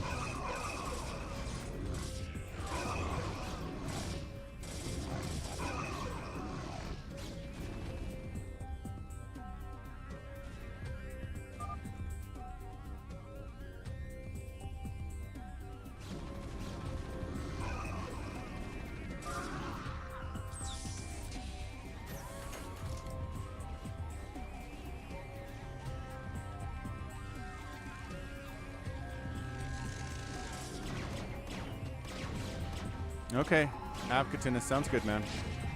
What's up, little fish boy? Sounds good, RJB.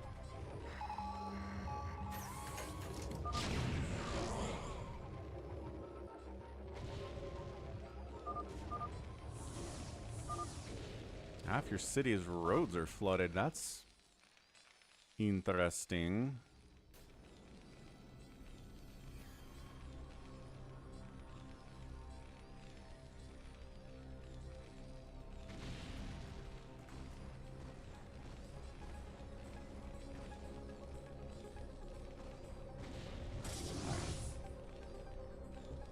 That's a good point, Dave C.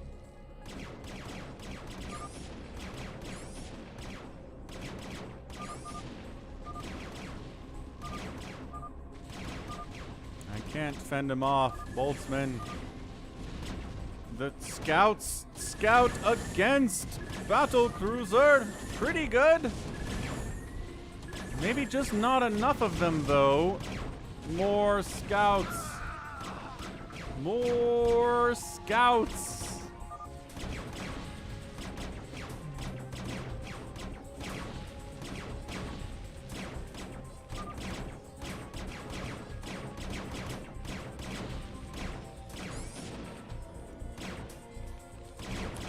More scouts. Okay, 4 gate. 5 gate is good, but your 5th gate needs to be running. This is intense.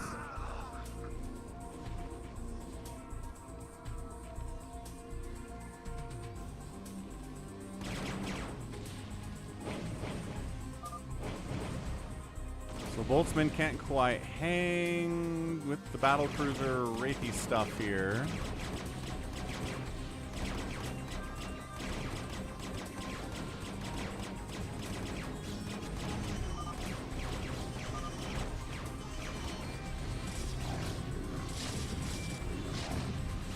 Striker is in a bit of trouble here. But he does have bunkers and tanks behind the bunkers against a largely Dragoon army, so that's pretty good. Against battle cruisers? Absolutely, Peyton. If you're in a TVP and the enemy is going battle cruisers, by all means, make scouts. Do it. It's like the only time in your entire life you're legitimately going to be able to make scouts, and it's going to be good.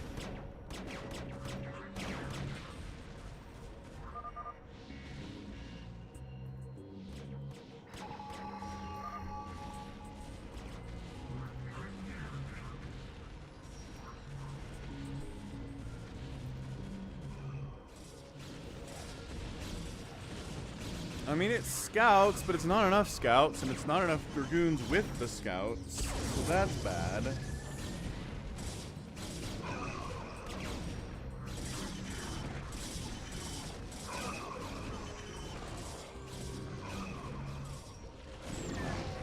And I do like all this production that's getting set up here, I really do. No, you're not wrong, Jared. If you just stasis the battle cruisers and then storm them when they come out and use Dragoons to fight, fine. But I'm just saying, scouts is really good, and scouts are good, so GG.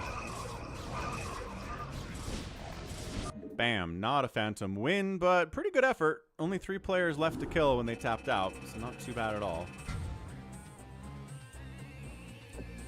GG. Phantom, new Phantom, number 2. Let's get RJB in this one. AvcaTiNuS didn't want to play in this, so we're not going to wait for him.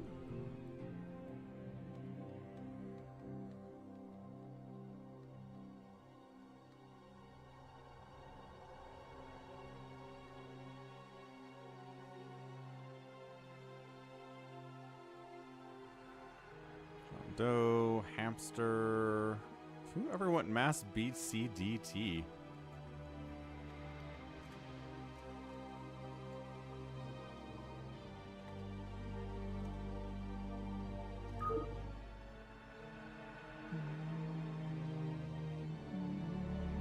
English or Spanish, says RJB. All right, so English or Spanish in. We're going to get Josh in here over Boltzmann.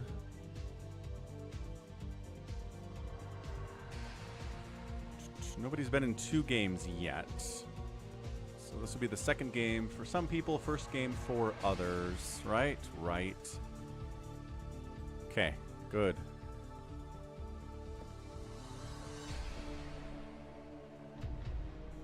Brancoset's throwing some Spanish into chat here. That's cool.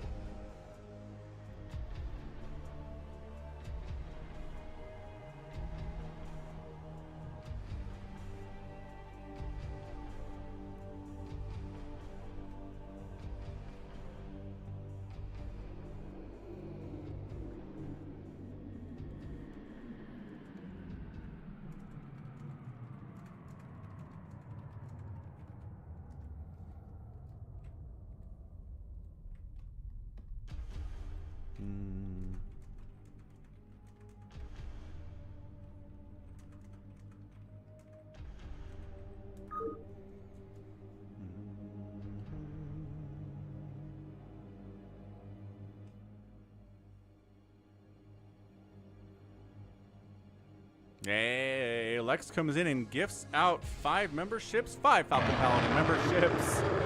Hey, hey, hey, SaviorSword, Anonymous, Jeff H, 6-Speed Jim, and Shadow Phoenix 892 get memberships from Lex. Let's go.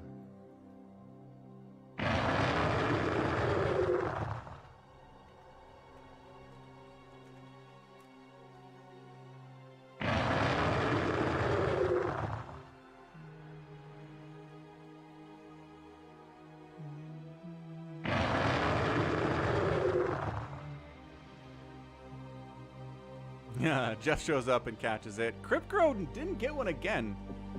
Cryptgrow's like entire object of his entire life at this point has been to get a gifted membership, and it never happens. This is Gosu23 from Germany.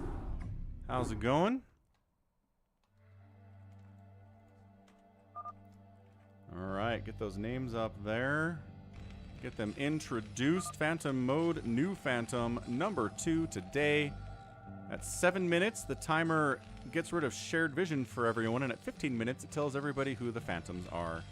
So the Phantoms are incentivized to reveal themselves before that point.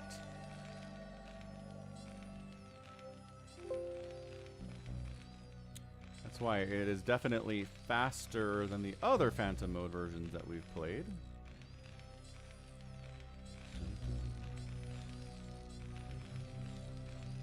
Okay, we got it. All right, so this is Josh, I think. That's what his name was. I am 8 up. We've got a yellow Zerg player here, RJB. We have a magenta Protoss StayPuft. Gallons is back playing Protoss and red. Realultra is back playing Protoss. Exton Refter playing Protoss. Another Protoss is Bigwan. Bigwan's playing Protoss. What a betrayal of his Zerg favorite. And then SaviorSword is Protoss 2. Good heavens. So we got what? We got Terran Zerg, and then everybody else in this entire Phantom mode is a toss. No Paladin, says SaviorSword. In that case, I'm a Slayer, says Gallons. My goodness. Yeah, this is Daryl and Daryl. Not wrong, Brancassette. All right, I'm going to step away for a second, get a Coke Zero refill. I'll be right back, but let's keep an eye on the center and these players specifically, but also this is happening, so we'll watch this. I'll be right back.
Alright, I'm back. And sure does look like it is Realultra, doesn't it? He hasn't moved out, though, strangely enough.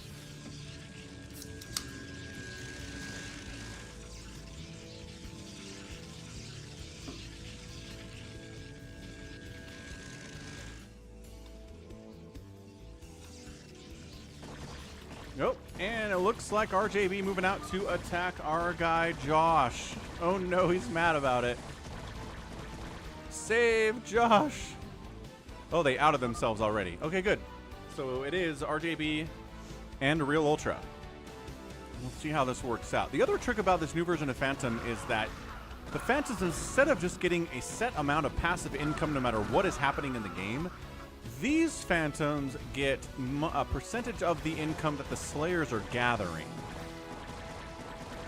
Yeah, just an evac here. No one's in a position to save him. This is like sub 5-minute Hydra bust here. No, don't fight. Just run. Just run. SCVs, no fight against Hydra. Just run.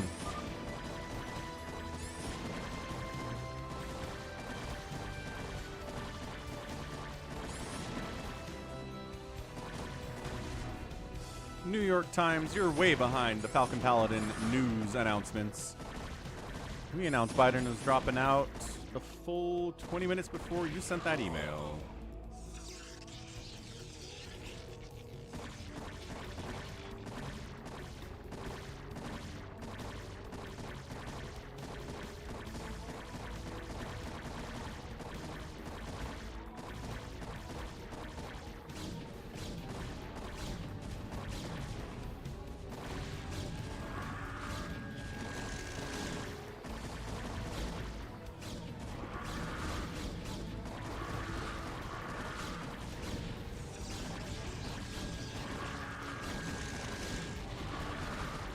Start this bet, huh?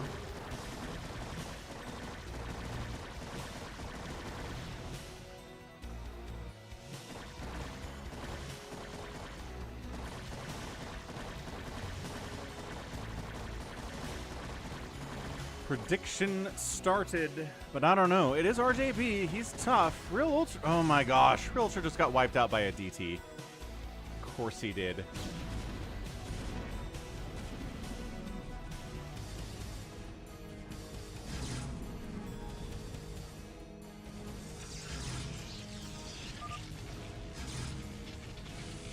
Well, technically Josh is alive, but the Hydras are back, so that's not good. Well, this certainly doesn't help. At all.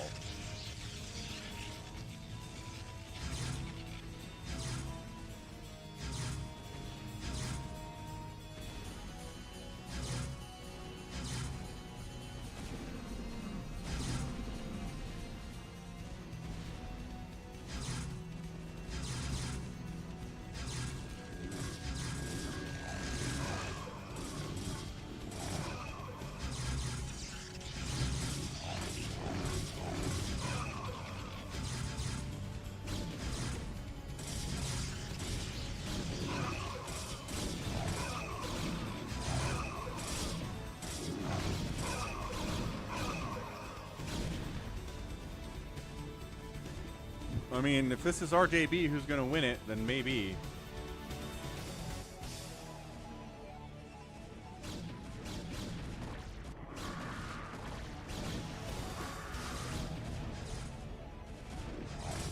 Or not making DTs at all, hamster. Okay, so it was going to be the Realultra RJB fun times, but not anymore. There's probably an observer going to pop out of this robotics facility soon. That'd be nice. But also, Bigwan's down here causing all sorts of problems with the Zealots. RJB trying to solo this thing, man. Is there enough is always the question. Is there enough?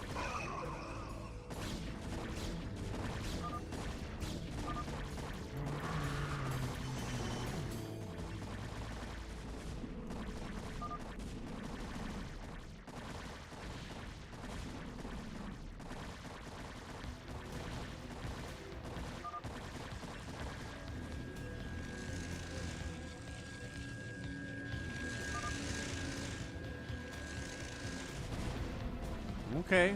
Realultra moving out. RJB, I don't know if... Not really using his larva here. He's taking a top right base while pushing deep into SaviorSword here, who has Storm, but it's a lot of Hydras.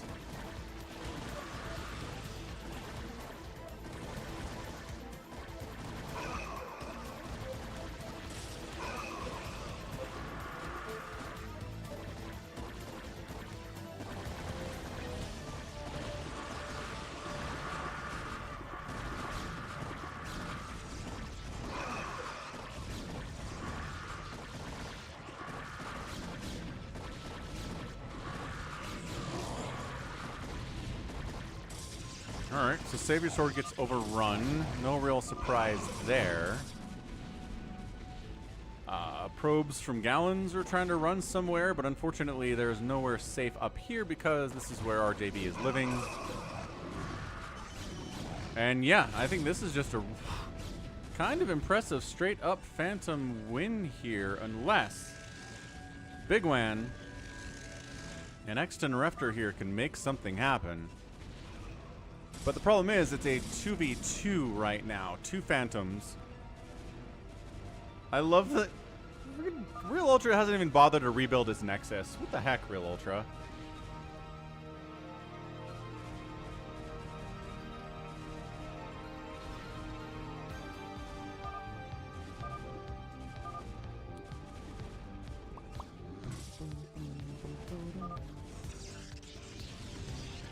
Realultra doesn't have a probe left. Oh! Never mind, Realultra. That explains it.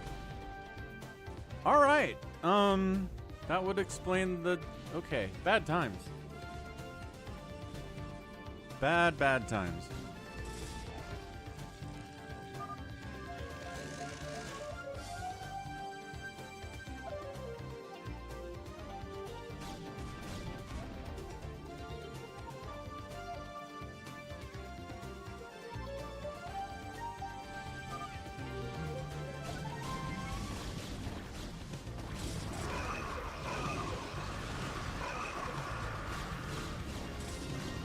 Incredible.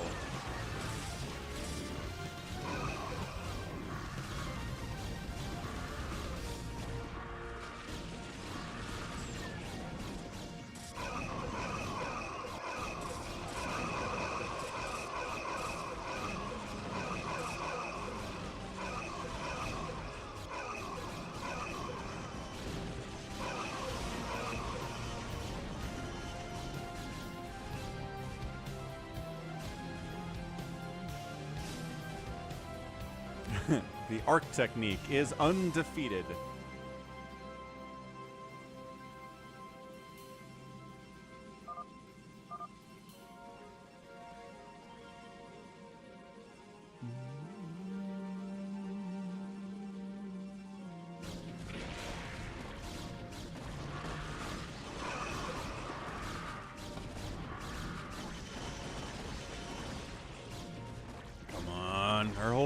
They're holding out, but RJB as a Phantom is like worst case scenario here. CanIplayplz as a Phantom here would be pretty scary too. I remember we did a Phantom mode, I think, on Big Game Hunters when we first did Phantoms. And CanIplayplz wasn't even a Phantom, and he was holding against a Phantom in Big Game Hunters. So like, yeah, crazy.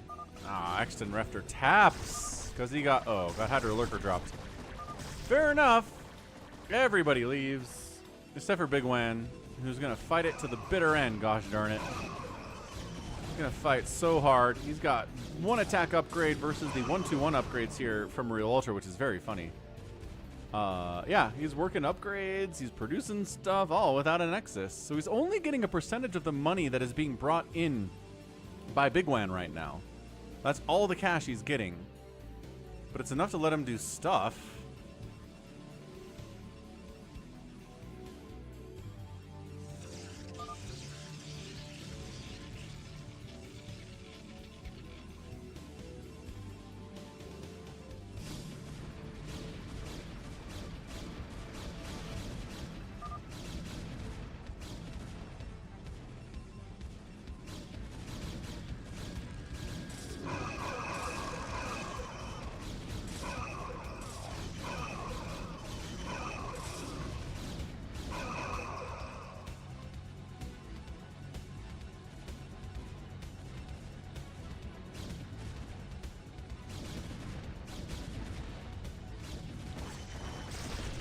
there's another Hydra drop. Second one down here, and that's it, man. GG.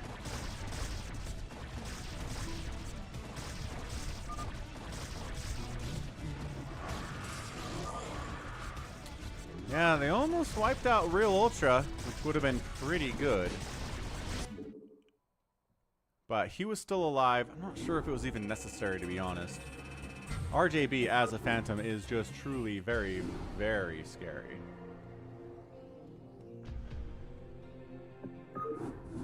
Alright, time for a fastest map on RJB TV League.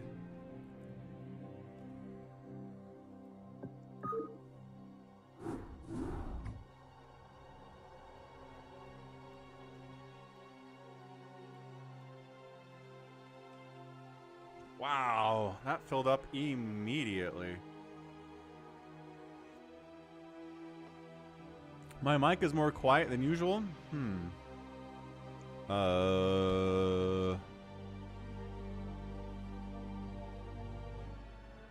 Fair enough, fair enough.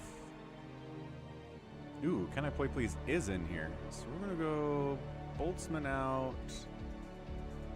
Gallons has to be in because he has to roleplay as Mr. X-Sack. Savior, Hello Friends, and Striker up there. Hamster.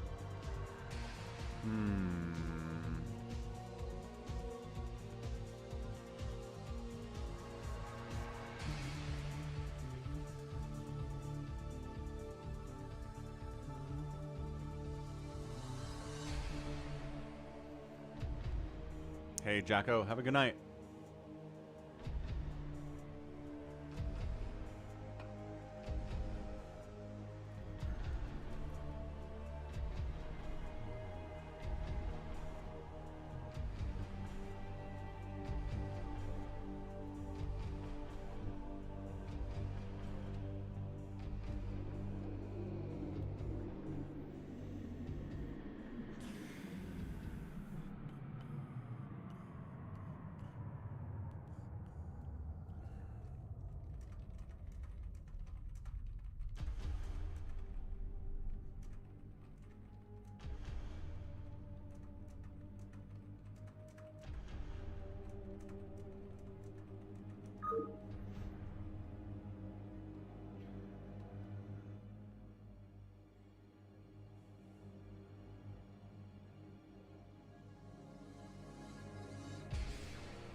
Alright. See if Cross wants to play. You have Cross's personal number, Boltzmann? That's interesting. I don't remember what Hello Friend's real name is, but he's been around for a minute.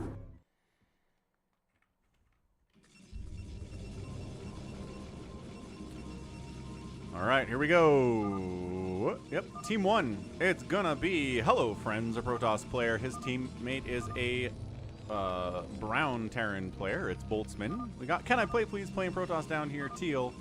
And then Striker playing a white Terran. Team 2 is Realultra zerging it up. We've got a Protoss here, RJB.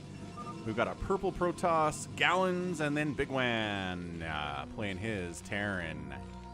Hello Friend says he's kind of garbage. Tragically.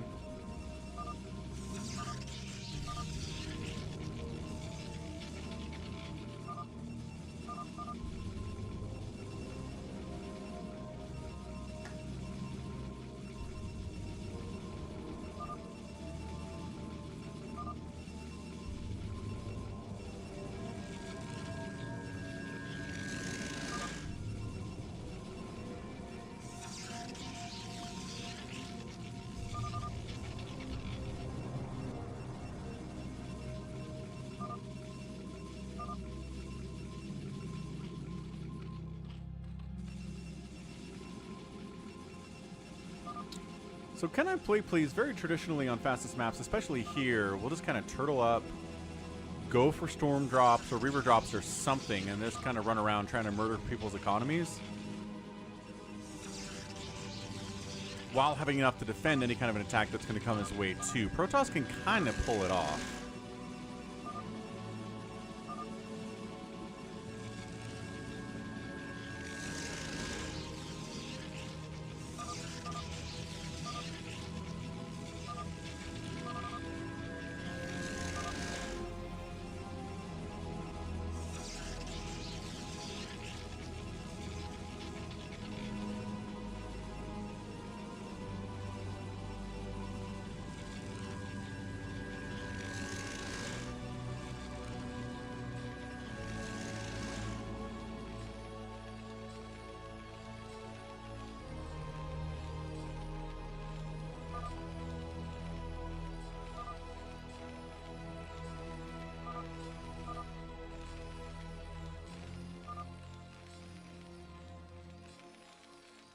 Yeah, some people do have their specific colors. Nibbler's always orange. A little bit of zealot pressure here from Hello Friends. Trying to make a push. A little bit of here into Bigwan. He's got a bunker. He's got a marine. Oh, Ferb is orange too. Truth. Hey, what's up, Buzzard?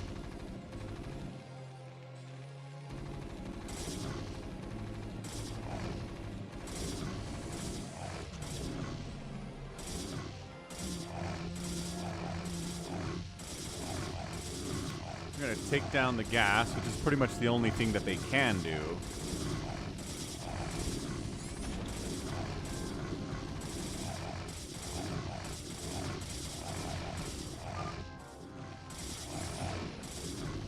Oh, and Boltzmann is here as well. Uh-oh. So Bigwan. Yeah, I think this command center might be dead. Is anybody going to come help him? It looks like. Yes. We got some Gallon stuff here to help him.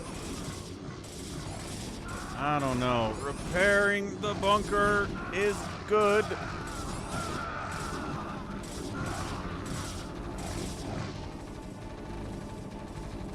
Okay. It does get saved.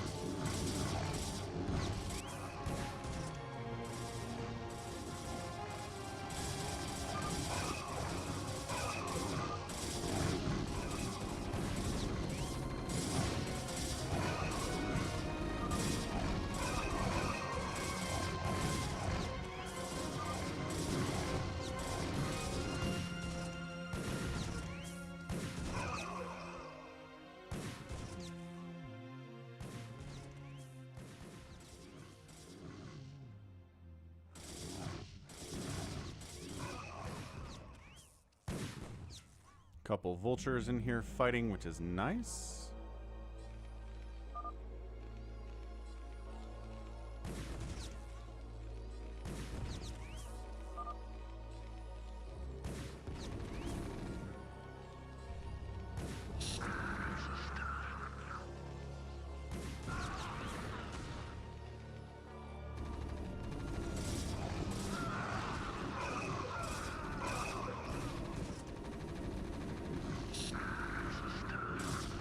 Man, this fight for Bigwan's base is pretty big news here. He's alive, but man, there are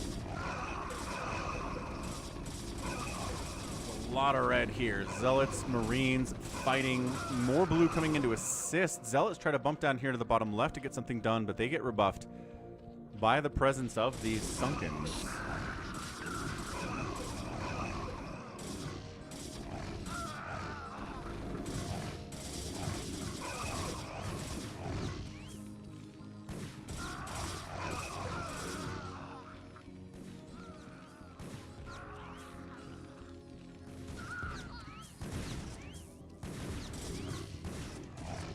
Okay, so Bigwan stays alive. It's not great, but he stays alive here with 16 total supply. He's got vultures out, which are pretty much the answer to slow zealots and marines at this stage of the game, and lings too.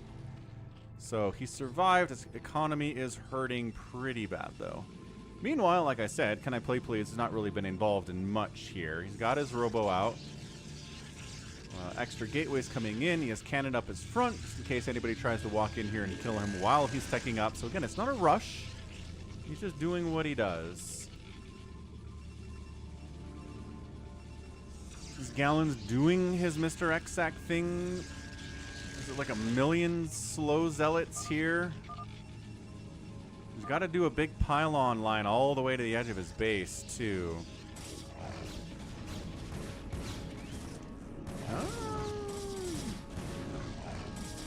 RJB getting hit a little bit here. Or rather, Hello Friends. Hello Friends is in here. Ah, the cannons got sniped, and then now there are DTs here from RJB going after that Nexus.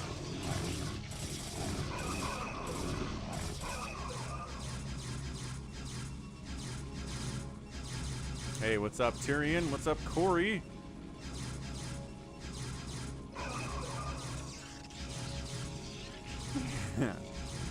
Yeah. I think a bunch of people got the news that Biden's stepping down from the Falcon Paladin Sunday stream, which is a lot of fun.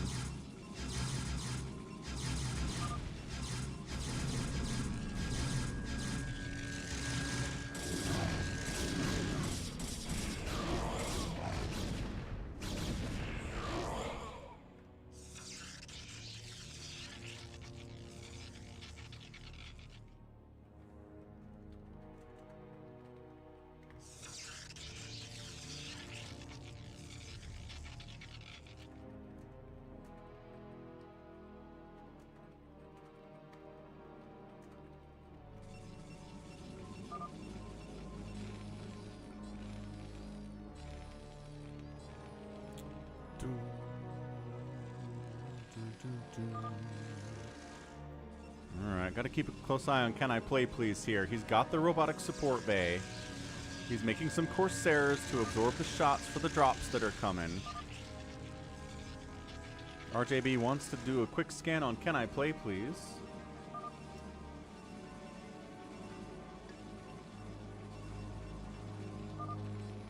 Striker kind of going nuts on turrets, which, you know, I'd do that too, honestly.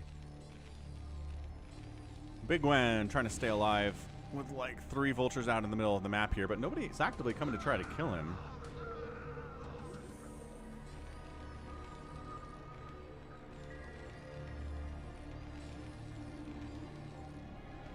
Alright, here comes CanIplayplz. He's going to try to go after... Where is he going? Maybe just try to finish off our guy Bigwan. There's not a lot defending up here. Oh, but also maybe trying to drop on Realultra. Okay, yes. A little bit late on that RJB, but yo, 50 supply remains here. Nobody on minerals, nobody on gas at all for Realultra. That was a brutal, brutal hit. He's still got a guy back here. 5 kills on that High Templar. It wasn't really him. And then what's this shuttle gonna do? Is this one empty or what? I don't know what this shuttle's trying to do.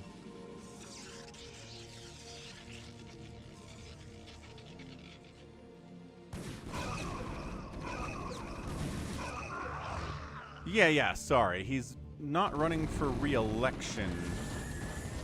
But he is going to continue to be the president until the end of his term, which is like 6 months. So, whatever. Whatever and ever. Not sure that really matters all that much. Well, we're at 10 minutes and nobody's dead yet. I mean, that's a good microcosm here.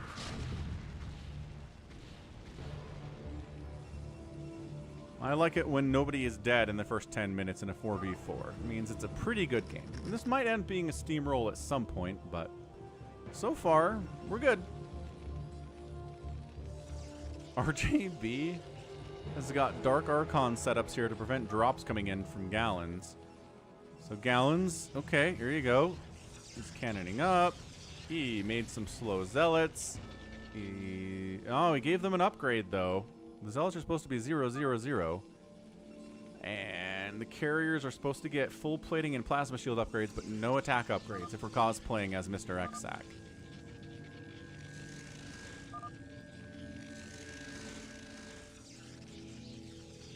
CanIplayplz says we gotta wipe out Bigwan. Yeah, I mean, you're not particularly well defended here.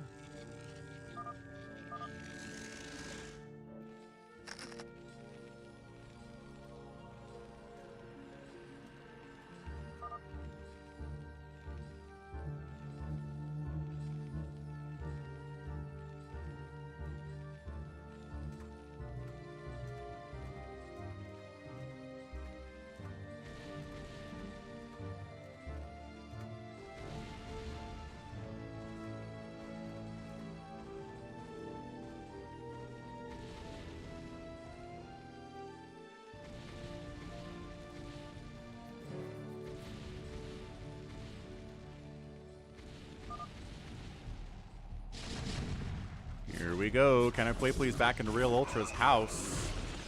Gets another massive storm off. 43 kill High Templar. Realultra really struggling here. He needs some lurkers. Really need some lurkers there. Just saying. RJB's got a shuttle wandering around this area. More coming back home more than anything else.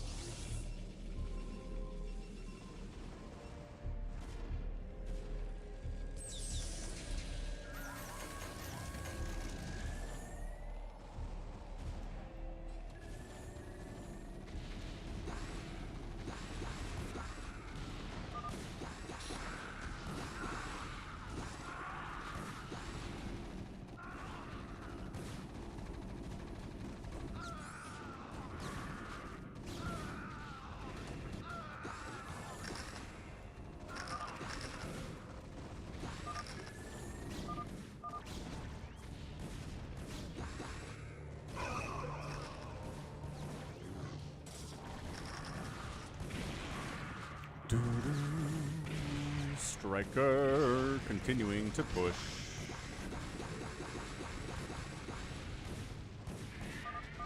Oh my gosh.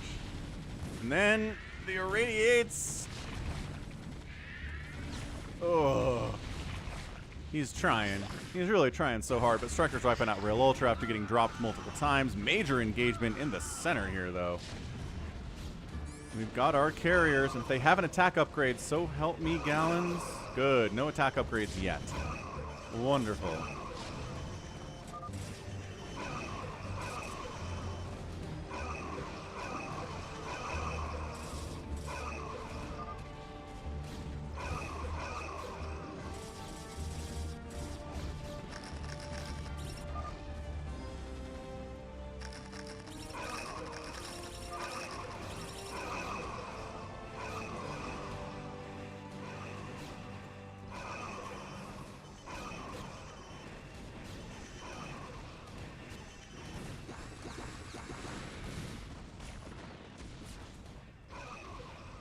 Alright, so if Bigwan's base, he's down to 38 supply, nothing super hot there. Gallons is casually maxed out with a bunch of carriers. Again, no attack upgrades, but it's working.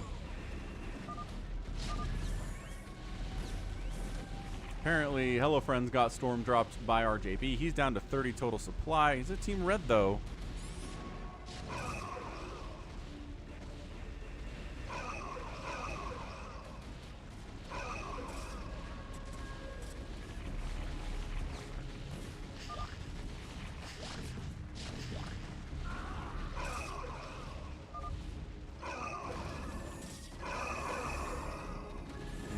Realultra taps out. A couple of things he could have done differently. There are some lurkers right in this area is amazing. And if the High Templar unloads and immediately gets vaporized by Sunkens and lurker spines, it's great.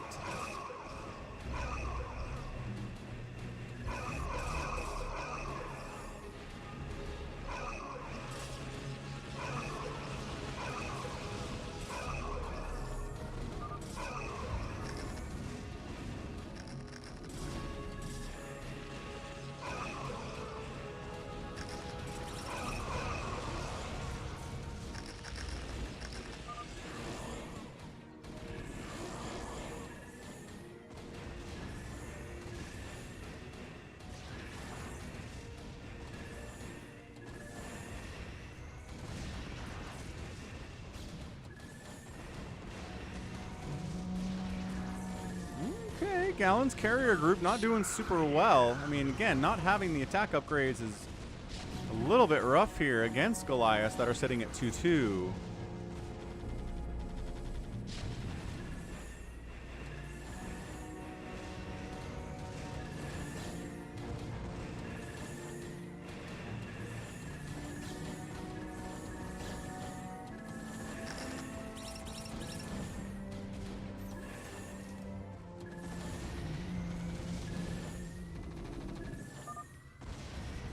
Yeah, maybe actually micro the carriers. That would probably help too, a bad SD player says. RJB's working on his Terran army, throwing up factories here. SaviorSword being the reporter on that one. Well, he's also... That's the thing. He's cosplaying Mr. Xsack. And Mr. Xsack didn't really micro his carriers all that much, so I think that's partially what's going on here. Woo! This is fun.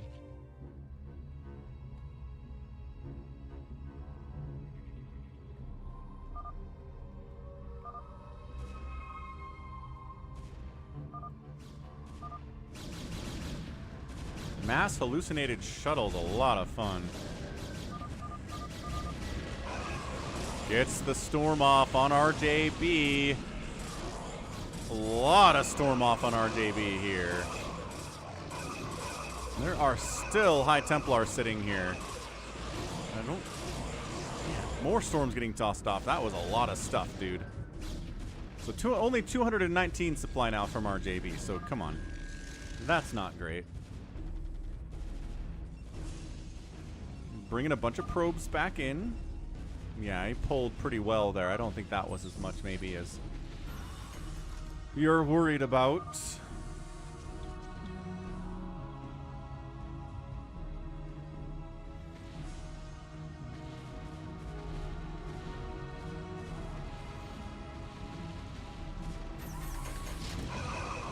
Siege tanks and Goliaths.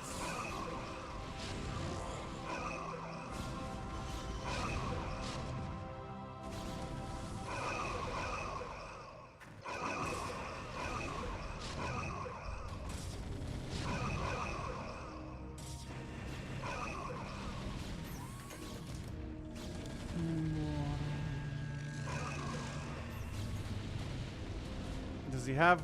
Yes, 3-2-0. This is close. This is almost Mr. X sack. Ah, I got Stasis right in the face, though. Realultra, catch you later, dude. Thanks for playing with us.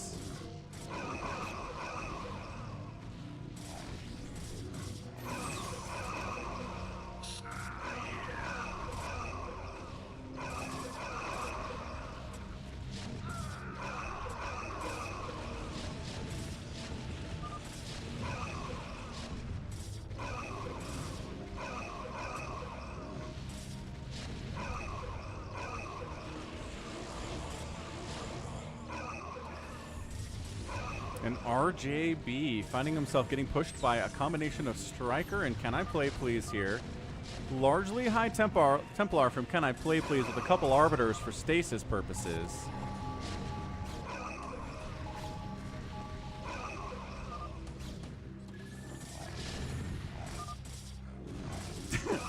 Another Stasis comes in. Absolutely brutal.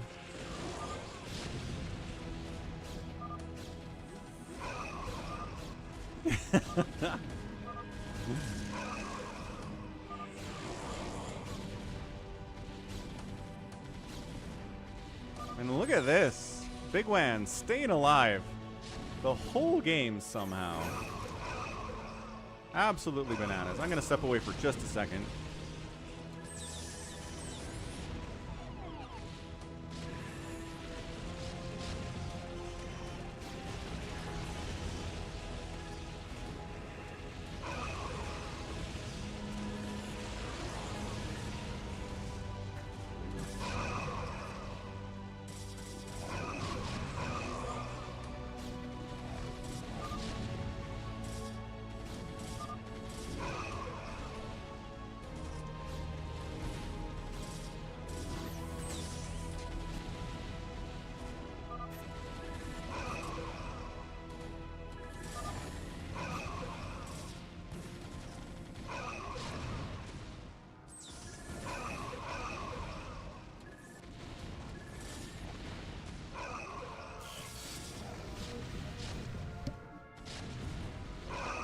RJV's got his tanks back here defending his Protoss base. He's going to be real stubborn about it. I'm not sure. Bigwan's like trying to help, but the carriers are kind of countering all of his tanks here, and plus Striker has a lot more stuff than he does, and Boltzmann's in the mix too with his siege tanks. 3-2 upgrades on those. And there's a haha RJB coming in as is tradition. We've got ourselves some nice traditions here on the Sunday stream, don't we?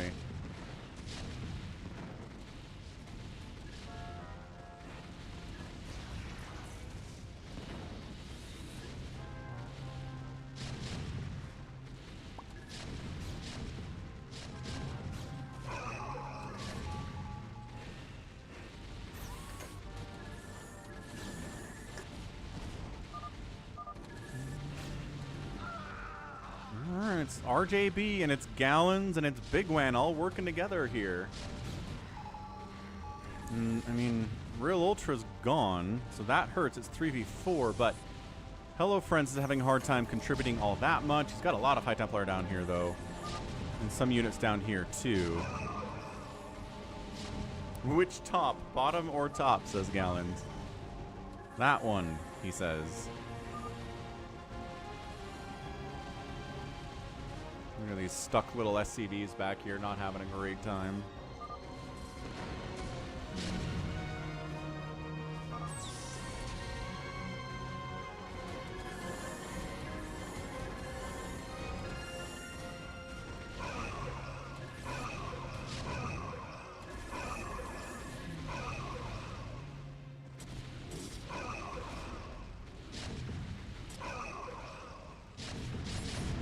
But RJB is just getting squished here, man. He is at 124 supply of 267 available.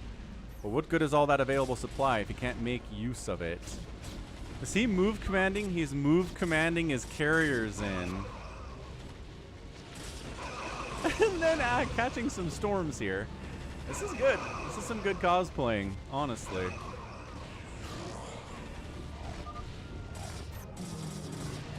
Bigwan's main command center is down.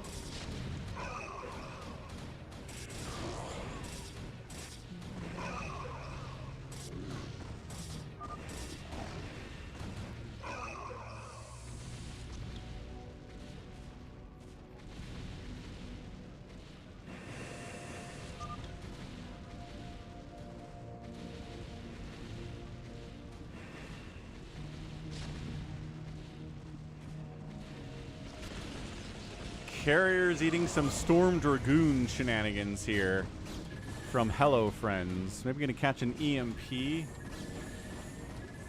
from Boltzmann as well, maybe? Nope. Okay.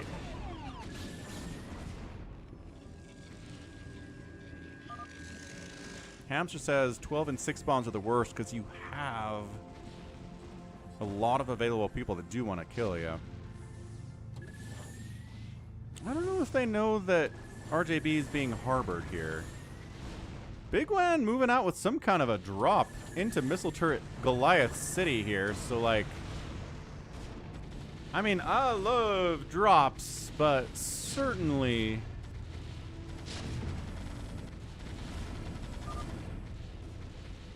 not great. Sometimes they don't work. CanIplayplz says we can take down Bigwan. Also, all these carriers here are stasis. So these tanks are kind of preventing anyone from getting up here. The High Templar are blocking that as well. But man, 25 minutes in.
Alright, so Bigwan's dead. Gallon's cosplaying. He's got it. Oh no, he gave him an attack upgrade. Gosh dang it, Gallons. Your cosplaying wasn't even perfect, and you're losing anyway.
Hey, Dizzy. Is there a queue for the next game?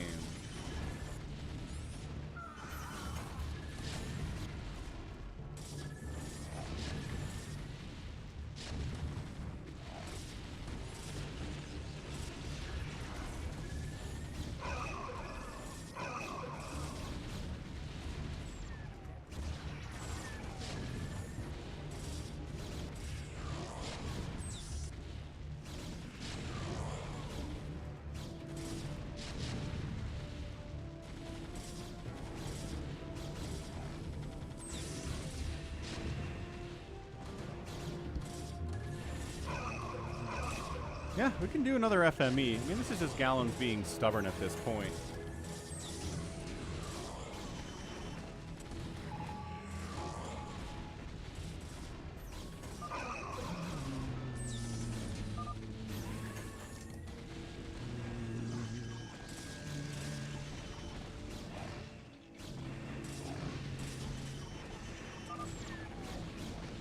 SaviorSword's like, I'm out. Good heavens.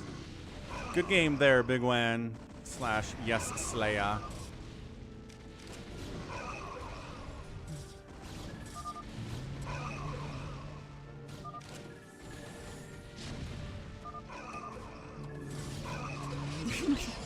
Carriers keep getting stasis. This slow push. Carriers suck, says RJB. That's why. Carriers are good against people who don't know how to deal with carriers.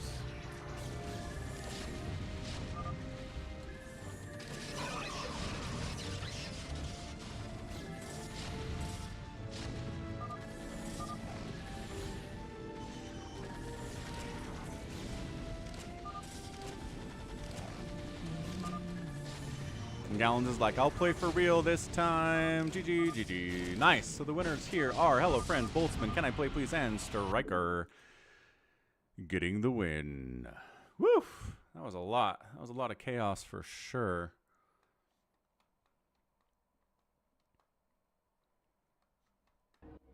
Game's lagging out because that was so epic. So winner today, Striker actually, 441,000 points. It took a while to get going, but he killed more than anybody else. He killed more buildings than anyone else. Got outspent by Gallons here, hilariously, and RJB, and Boltzmann, and Can I Play Please, but did a lot with what he had. Mech is pretty cost efficient, it turns out. All right, FME number 2.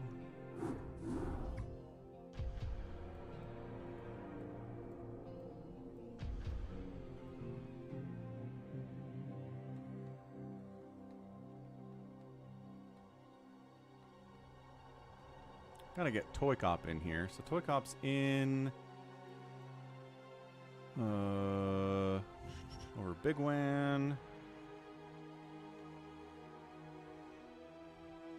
Ah, which one is it though? This one.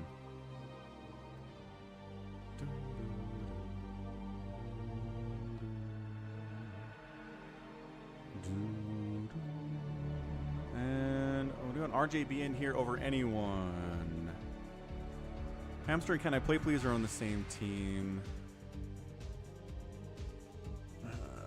ToyCop's here. Gallons is here. Who's Fortos? There, we'll put him in over Exton. XTV.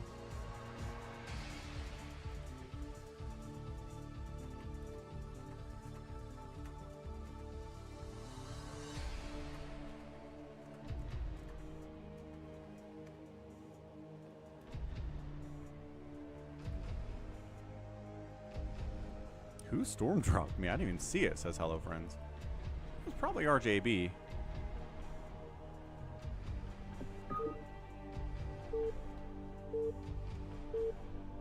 Sounds good, Jared.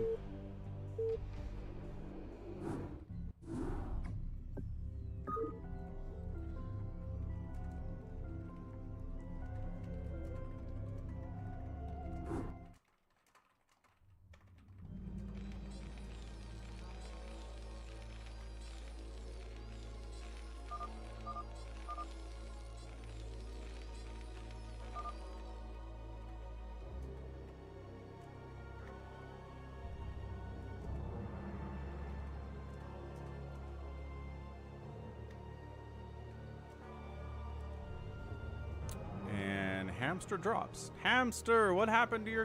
crashed on ya. Man, that's happened a couple times, huh? What's going on with your PC?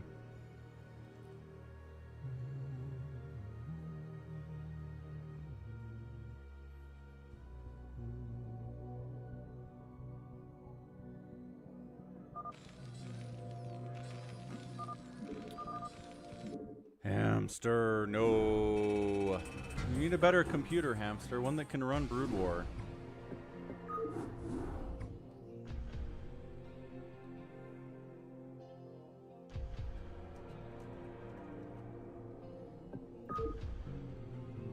Proteineers laughing. Ha ha ha ha ha. Oh, now I'm getting a bug or I can't create the game. That's not cool.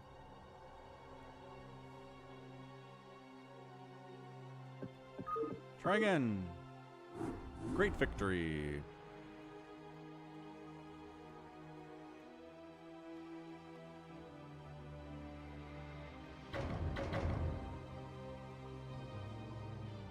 Good heavens, that filled up crazy fast. Hey Connor, FFA has not happened yet. This is not the FFA either.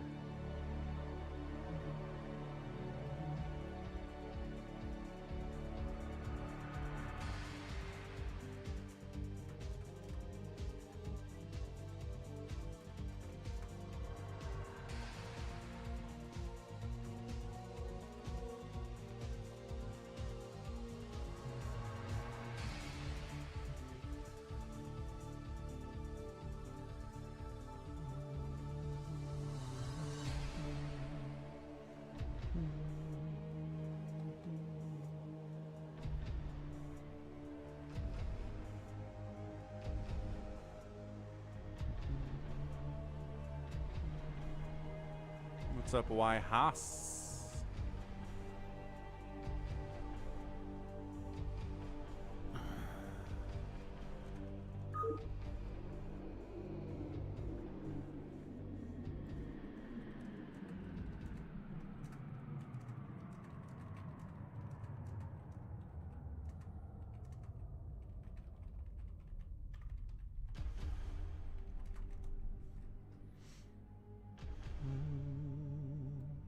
Oh. ToyCop, like, bailed. That's fun.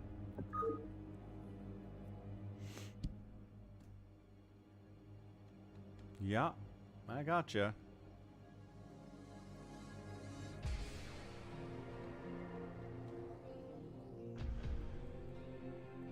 That's really funny. And then he comes in and takes the spot. That's very hilarious.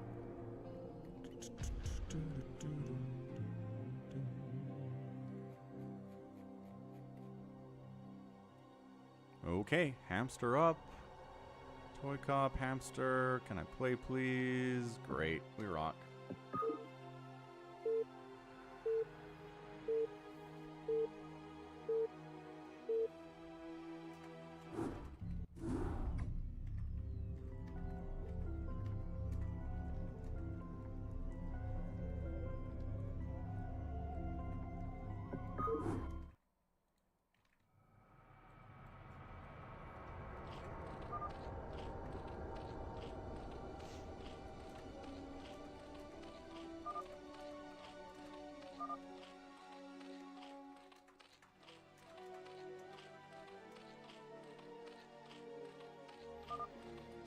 Alright, here we go. Bam. Team 1.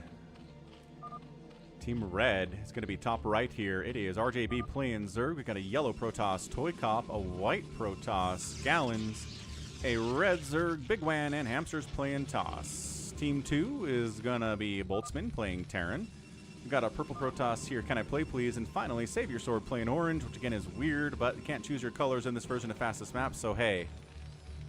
So hey, hey, hey, hey, hey.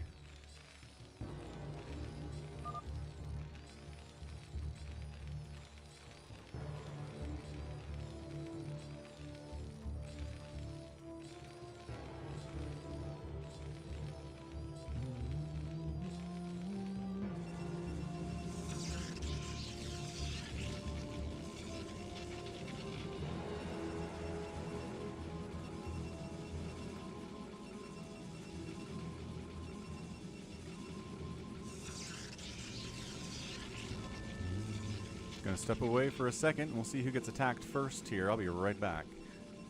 Well, F5 is a lie, Jared. Here's the thing. If you go F5, and then you compare it to actual graphics from the original, they're better. The ones in the original graphics are better. Like, let me see if I can find something to link you to here. Yeah, like this.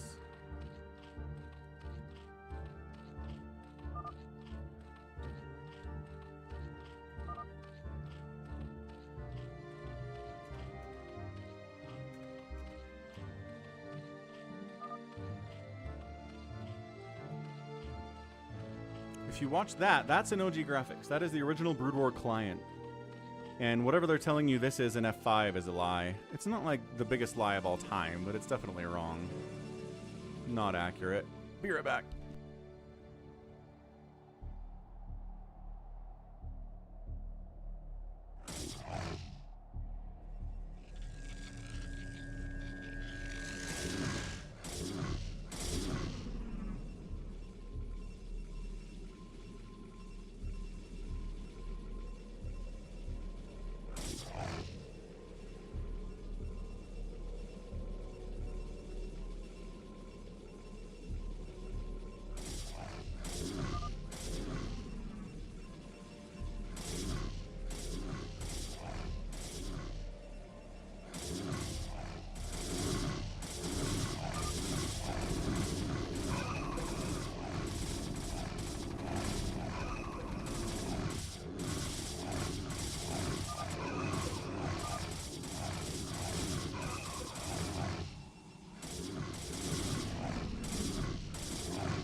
RJB says, don't go 3-gate, and bam.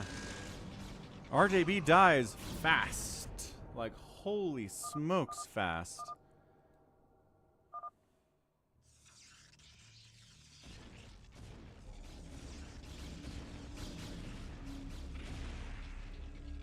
Alright, let's see if Bigwan can hold this here.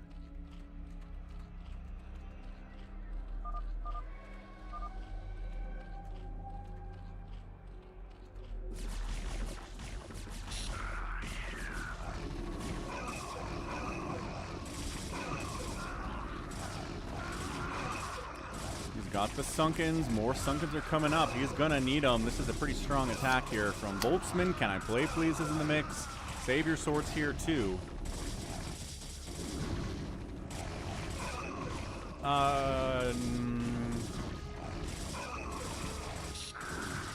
Yeah, what are you asking, Tyrion? What is it? Is it 1.16.1 Brood War? This is definitely the remaster.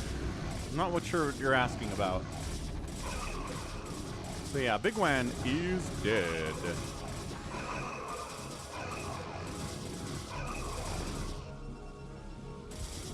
Alright, so not looking good for Team Red. This is what I mean. If someone dies in the first 10 minutes, the game's going to be kind of not close and kind of meh.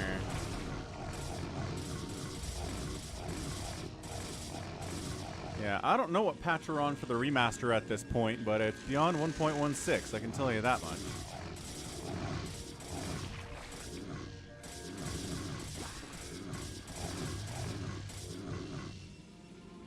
Trying to move on in here to Gallons' base, but he has appropriately cannoned his front in a way that's going to be hard to break.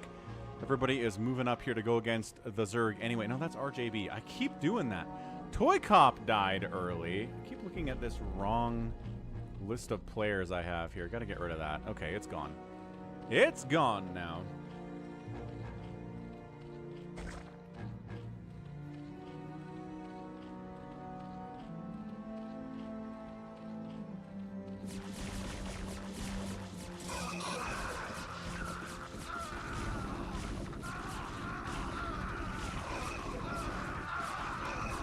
We're going for it anyway. I mean, RJB is sunken up to high heaven, which he definitely should be in this situation.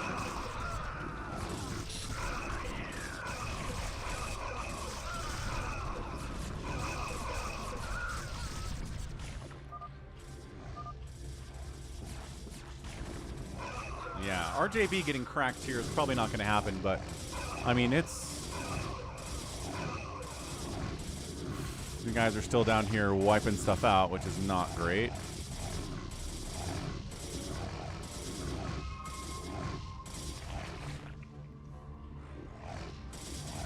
Free medics are free from Boltzmann.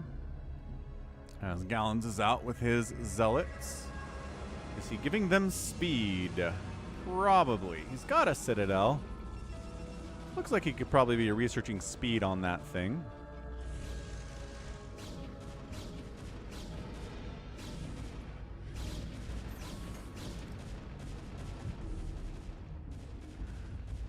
Ah, lurker drop. RJB, lurker dropping back here against SaviorSword. Ugh, down to 56 total supply. Not real much of a probe pull there would be my guess. Not quite ready for it, but it will get cleared out. I don't even know what Zoom Zoom does. What does Zoom Zoom do, John?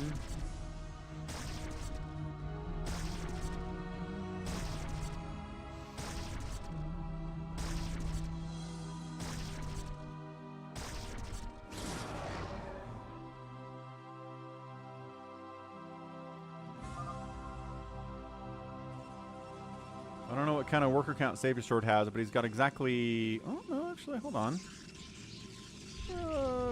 Yeah, something like 12 workers on minerals right now. Not ideal, but it's all good. Boltzmann going to set up some anti-drop marines there to try to shut down any attempt from RJB to wipe out SaviorSword again, and building some engineering bays, I guess for turret purposes. We got Gallons fighting against Hamster. Zealots against Dragoons is usually pretty good for the Zealots.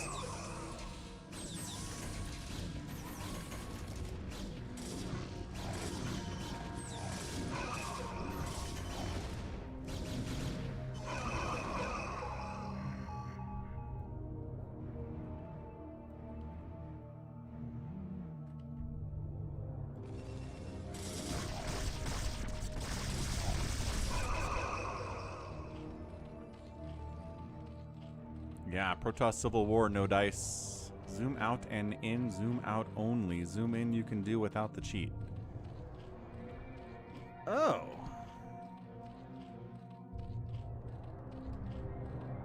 Interesting. I did not know that was a thing. All right, so RJB has it's an RJB Gallons team up again. Ah, this is a lie. Dang it. Yeah. So at this point, it's just blue and white versus everybody else.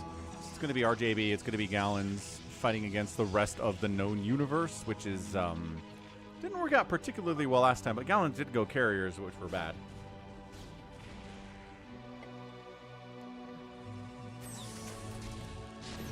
Siege tanks. Oh, engineering bay is used to spot over the wall, too. That's pretty good. Firing on these spores. All right, all right. I like the play here from Boltzmann quite a bit. If you don't lose your engineering bay to spores, but, you know, otherwise good. Totally good. Oh, there's a little anti-drop cavalcade here. But, He calls out the drop coming in down to Hamster's base, but I'm not sure he needs to because there are cannons here. And unload. He gets the unload, but the probe pull is really good, and like 6 probes died. Good call out.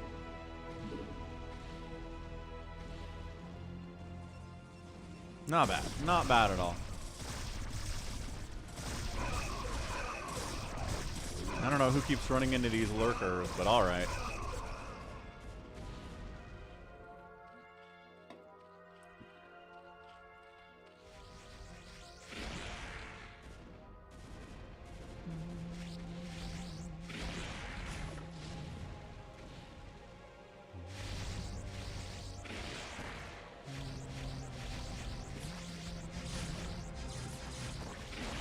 Little Corsair DT play coming in is a lot of fun. CanIplayplz just obliterating this. Mutacounty's de-webbing stuff too. The problem is the spores are still providing detection, and the DTs are not going to do very well because there's a ton of spores here. Somehow not supply blocked RJB. Okay, now supply. Okay, now further supply blocked RJB. That's not good.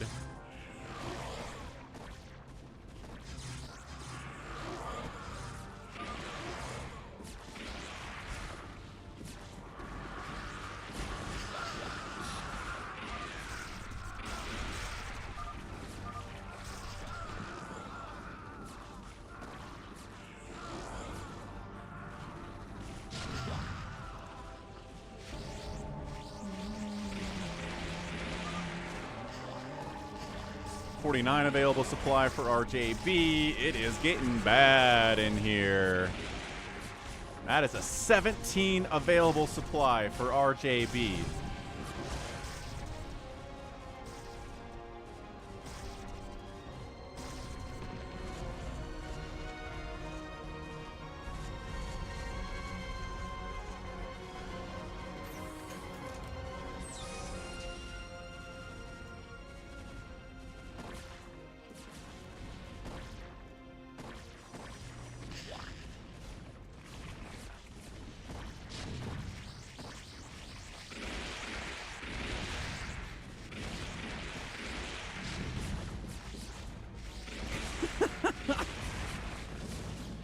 This is so brutal. This is so brutal. Supply block. Run, Overlords, run!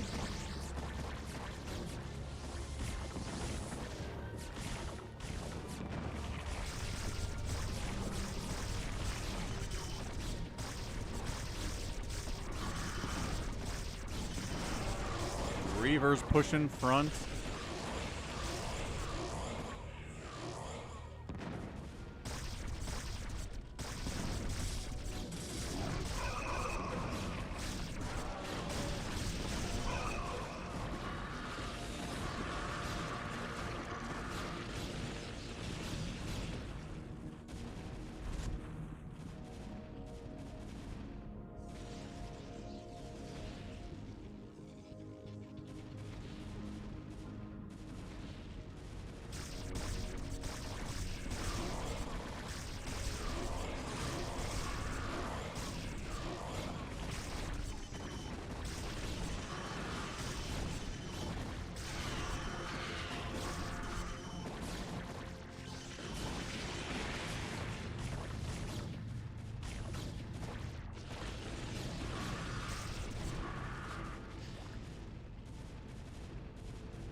Gallon's getting wiped out down here by Hamster. Gallon's trying to rebuild over here with a Nexus, but that's hilarious. That's not happening.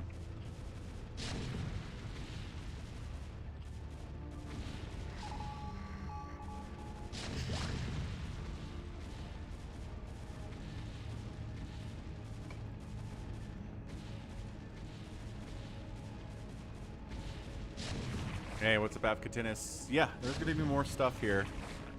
Whoop. What do we want to toss up?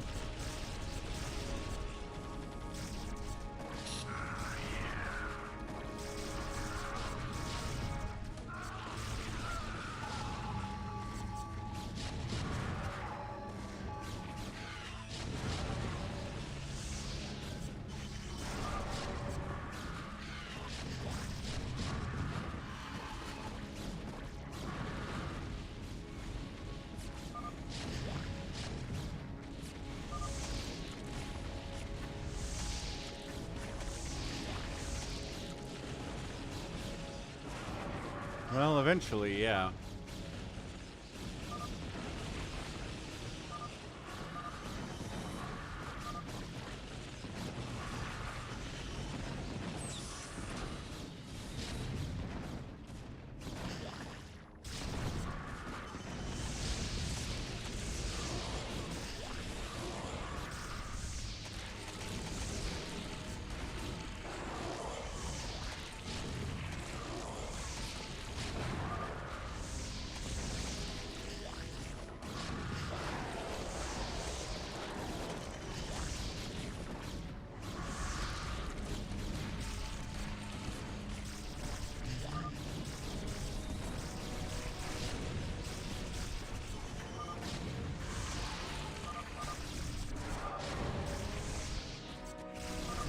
What's the lore?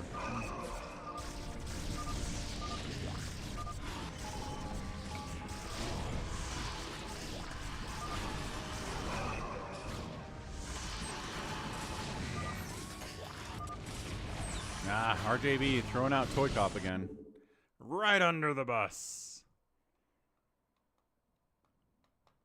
Haha, RJB indeed. Alright, what do we gotta do here? We need to do some UMS map that we haven't done in a while. I don't know what that is, but I do want to mix it up a little bit today. So let's get into download. Let's just scroll through here. For some reason, there's a polypoid in here. I don't know why. But that's fun. Oh. Oh, I guess I haven't... Oh, no. No, no, no, yes, no, no, yes, yes, no, yes, no, yes, no, yes, yes, no, no, yes, no, yes. We have like a million Phantom versions in here. Micro Tournament! I like the idea of doing Micro Tournament. I think we haven't touched this in years. Years, I say.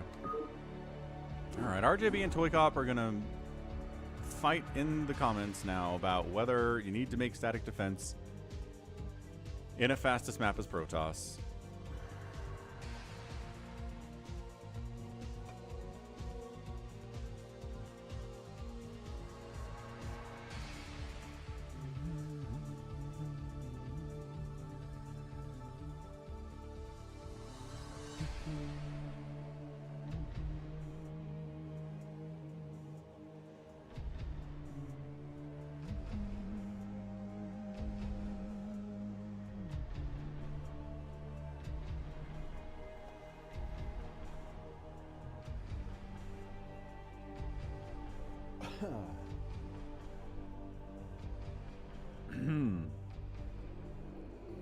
Sure.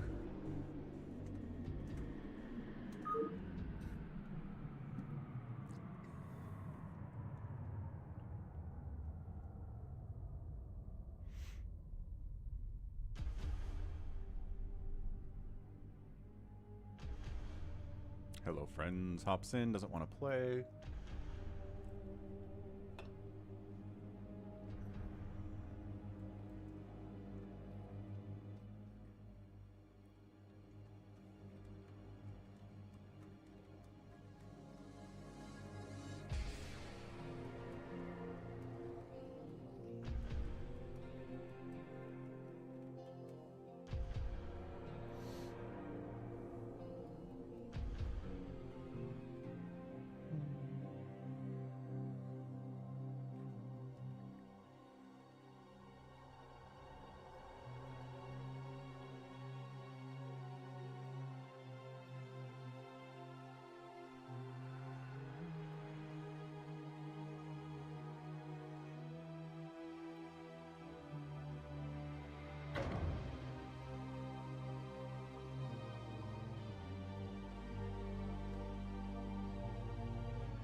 Bigwan.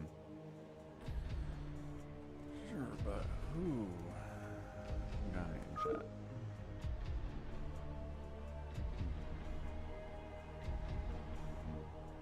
Okay. Welcome. Okay, cool. SaviorSword, can I play please? Exton, Refter, Canadian Kaiser, Gallons, I shall return, Bigwan, and AvcaTiNuS. Let's go. Micro tournament for micro tournamenting.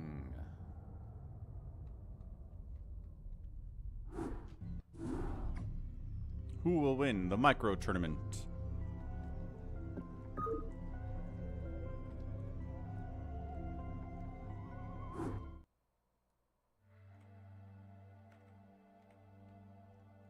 Alright, so everyone's in here. You're gonna get matched up against someone. Gallons drops. Gallons! Buddy! No, he's back. He faked us out. So we're gonna have little tiny micro tournaments here where you get some units, the enemy gets some units, and you fight. And whoever wins gets the point. And you get 150 points, you win.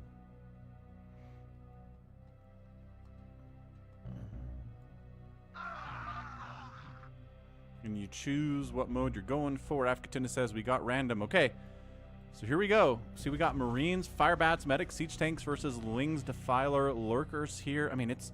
Oh, these all happen at the same time? Okay, so it's all the same battle, just 4 times here. Trying to jump in here, gets a nice Dark Swarm up. We need names, don't we? SaviorSword, kind of holding here. Exton Refter gets a Dark Swarm up. Tanks are sieged, and it looks like AvcaTiNuS is pushing here on Bigwan a little bit. The tanks look like they're going to die, but the Marines are still alive. That's big. Oh, gets a nice plague down on everybody. Got to keep them moving. Oh, the Medic's going to drain all of the energy here. Connor says, I hate Defilers. They're good. Hey, Dan. Thanks for identifying in Twitch.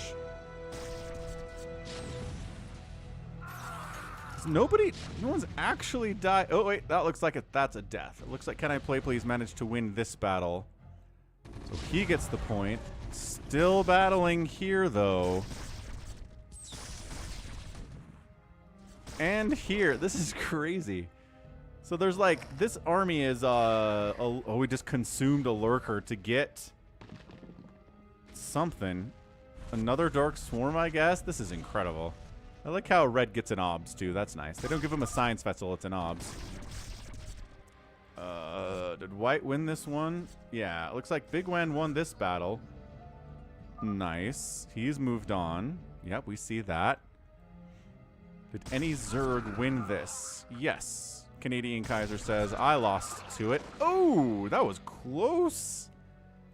That was close. Final Marine dies, and it's a move on for I Shall Return. Now we're just waiting for Exton Refter to finish his battle here against Gallons, who has a Marine against 2 Lurkers and a Defiler. Not ideal. Not great. He's trying to stim dodge his way into victory.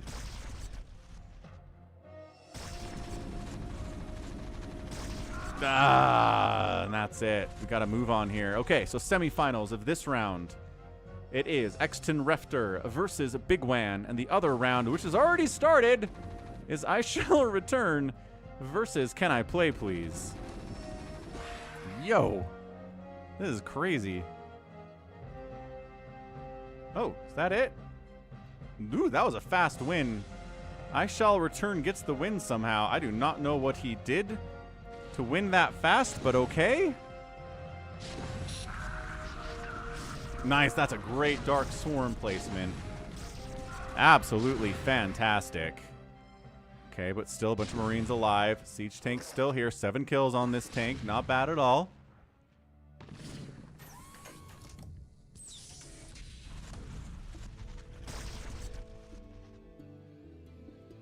Siege Tank hiding outside of the Dark Swarm. It's kind of weird to say that.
here it is, the finals.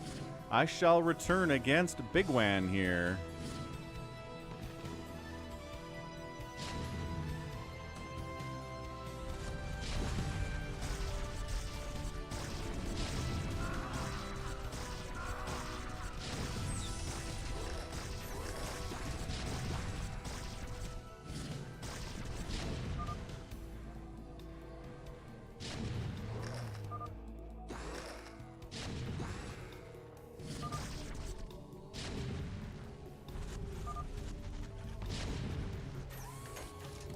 AvcaTiNuS calling it out here. Ling, get inside that Dark Swarm. Go.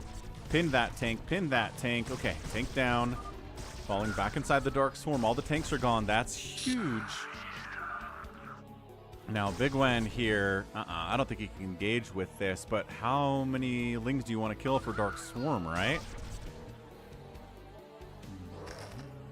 This might be a long map. Yeah, hamster. I'm looking at it, trying to figure it out. Seems like it probably is gonna be. I might have to call it a little bit early so we have time for the free-for-all. Did you want to play in the free-for-all, hamster? Is that why you're asking?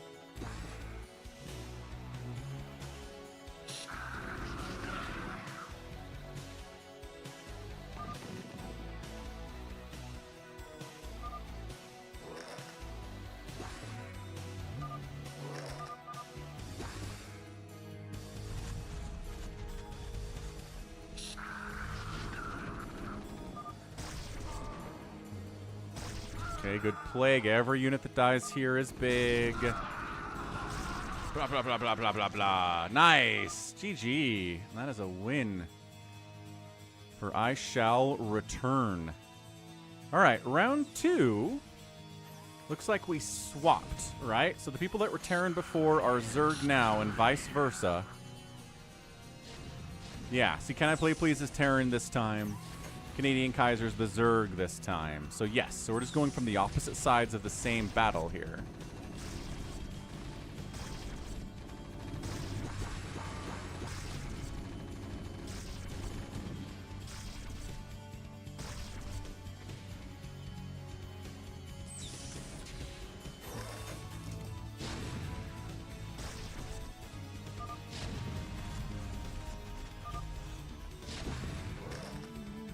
Hamster doesn't want to play free-for-all. Okay, fair enough.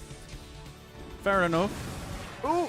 Oh! SaviorSword loses one of his Defilers. His second Defiler is also gonna die, and that's probably it. And his Lurker's down, and that's it. That's a win for I Shall Return. He's the first one to get through. He won the last round, looking pretty good. SaviorSword struggles with Zerg. Canadian Kaiser taps out. CanIplayplz has moved on.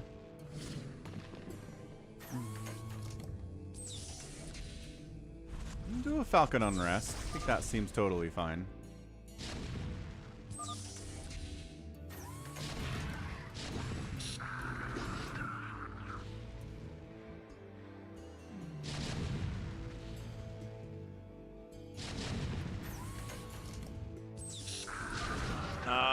Tough. Tough play. Ooh, flawless gives 2 extra points. Holy smokes. Who gets a flawless victory? All right. Oh, we're battling up here.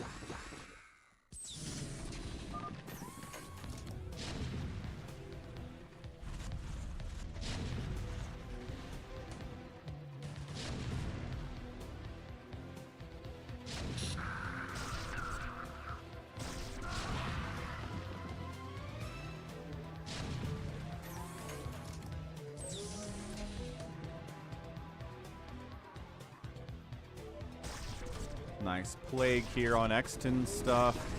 Yeah, I don't know. There's a version of Micro Tournament in StarCraft 2 I think I like better, where it's just Micro Tournaments, but it's different scenarios every time. And it's 1 by 1. So you just have 2 players in the group face off, and it's completely different unit sets, and they fight, and once that's over, bam, you get another fight with completely different unit sets. You're not doing the same thing for an entire round, and then kind of the same thing for 2 rounds, you know? But this one, I guess, is more fair. Right. This one's more fair because... Nice Dark Swarm. Ooh, Restoration on that tank. Nice.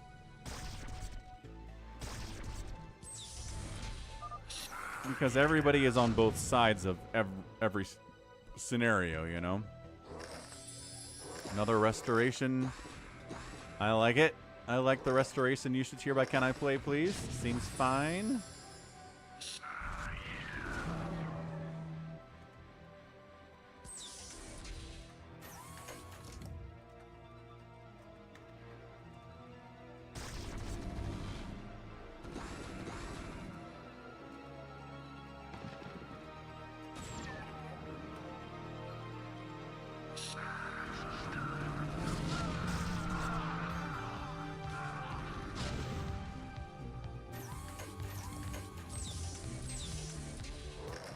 Farewell doesn't like the FFAs where people are doing diplomacy.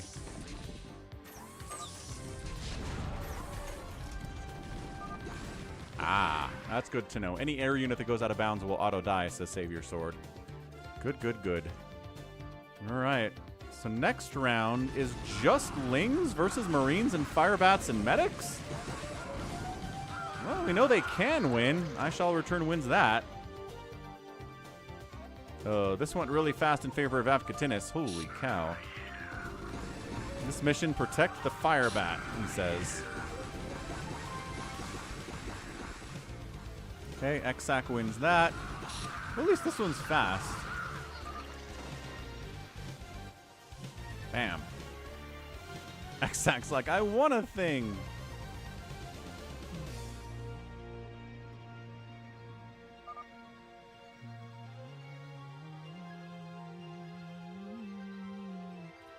Look at this Firebat all bunched up in the back there. Exac Slings trying to get in. Ooh, got it. What the heck? I don't think he killed everything. Well, either way, finals! You die if you camp? Says I Shall Return. Is that what that was? Because he still had units alive. I don't know what that was at all.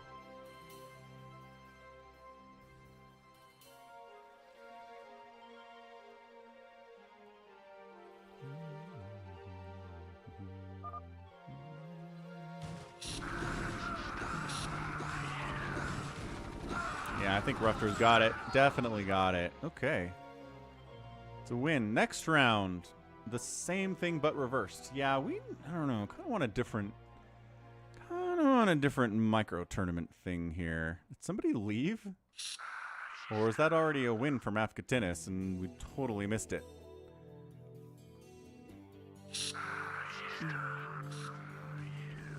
Connor. Oh, did Connor rage quit? Is that why there's basically a buy here from AvcaTiNuS? Alright, well, this will be fast.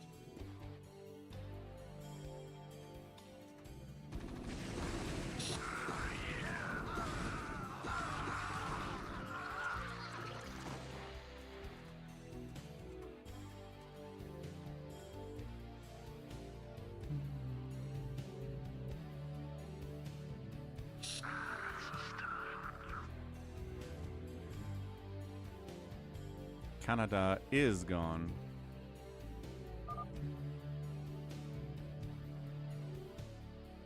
Nice. Nice getting free buys like that quite a bit.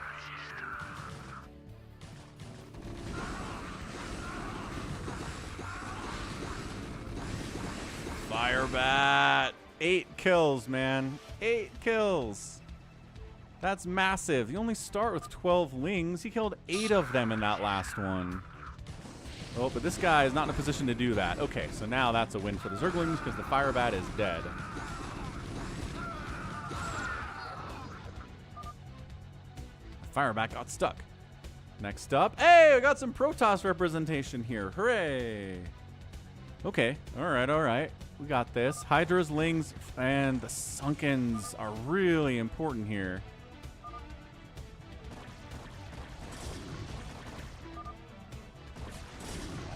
Yeah, anytime you're getting sunken hits off, that's worth its weight in gold.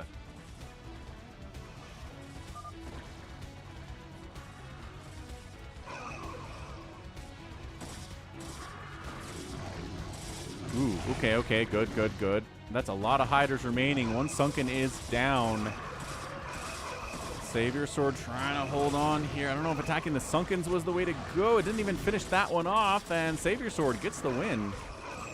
Against I Shall Return. Nicely done. So Zerg win. Zerg win. This looks like another Zerg win, but it's taking a minute between AvcaTiNuS and Bigwan. How's it going, Michigan Mandan, by the way? Welcome to the stream. What's up, Suleiman? How's it going? Yeah, it's 150 to win, but I think we might just do 50 to win because this is a little bit slower. Plus, it repeats the same matchup. Not a big fan of.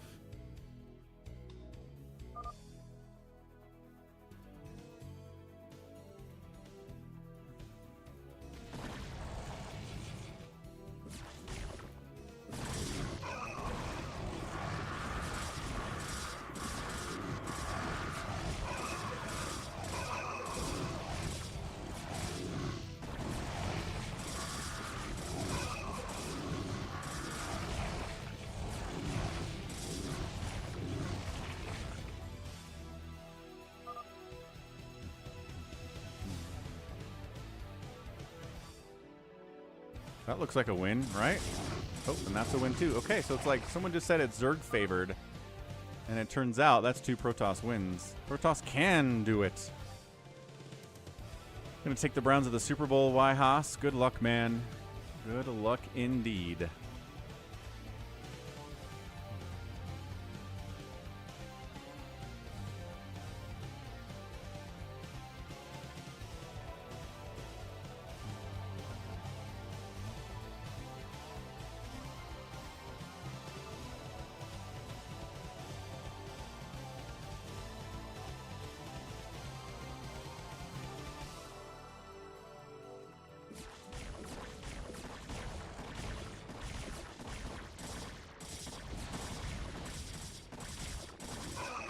Good SimCity there. Exton Refter handled that pretty well. Hey, Gallons. Yhaas did. That's a euphemism for taking a dump.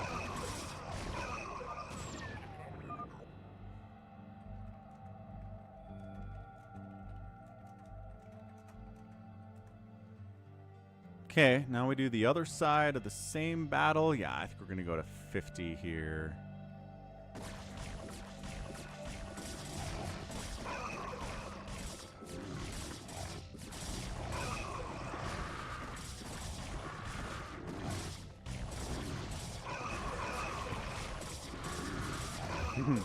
It's a good word, Mr. Haas.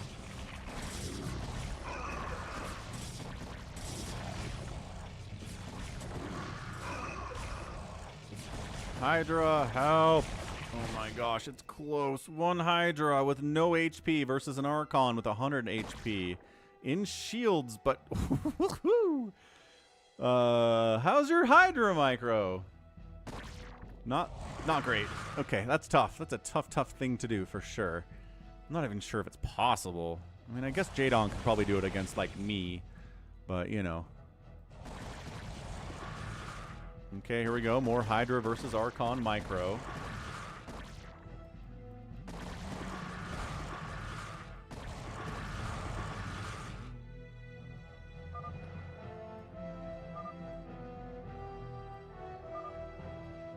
They don't have range? No Hydra range? Rough.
That's a win.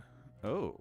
Oh, okay. Just generic news in Turkey. Ooh, this one's fun. We got Hydras. We got Defilers against Carriers. What the crap? We should not even be close. So you plague the Carriers. You throw up a Dark Swarm. The Carriers can't do anything. Like, I guess he could stasis some of the Hydras. That's good.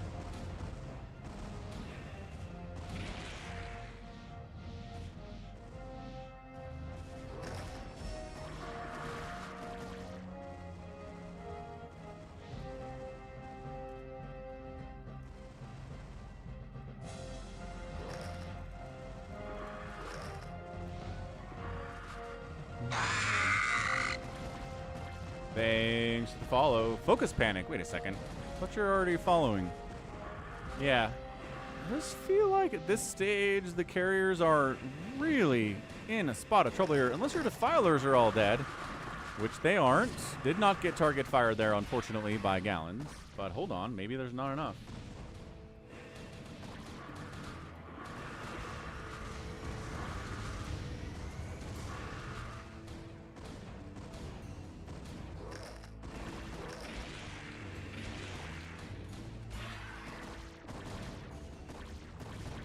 Hold on, maybe this is kind of working out.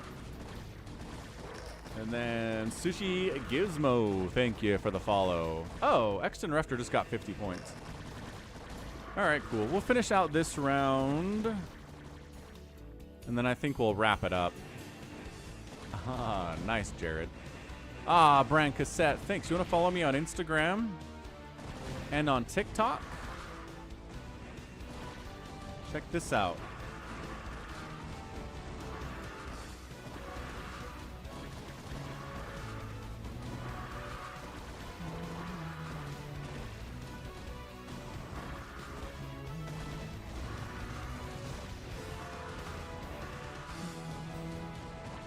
Look at all these cool places and platforms I'm on. Hey, Sushi. Glad you made it over to the Twitch side of things. Welcome aboard. Yeah, this is surprisingly harder for the Zerg than I thought. I mean, the Arbiter helps a lot, yes.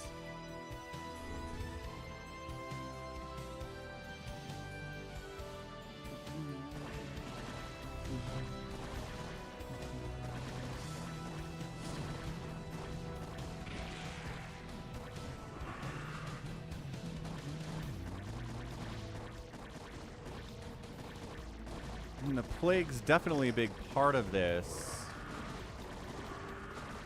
No upgrades for anything, I guess. Brancassette, thanks for the $2. Ah, you said you'd follow me anywhere, Brancassette. I'd follow you anywhere, glorious leader, he said. And then he's like, nah, I'm not going to follow you on TikTok. I see, there's exceptions to your love. Conditional love from Brancassette. How disappointing. Works for me, SaviorSword.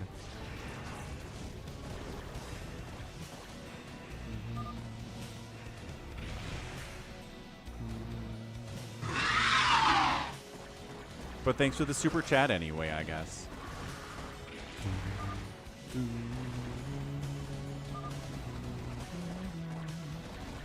Ever since the accident.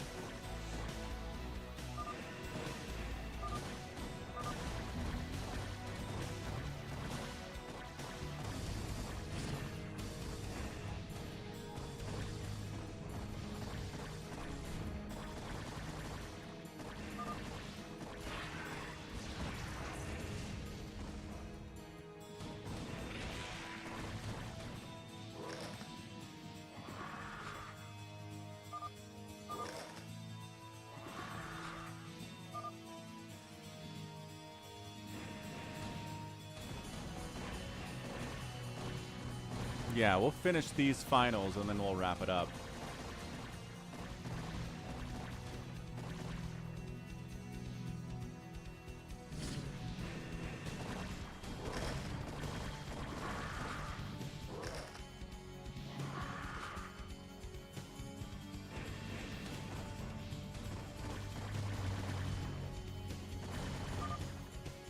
Hey, Dan. Nope, we're going to do a free-for-all next.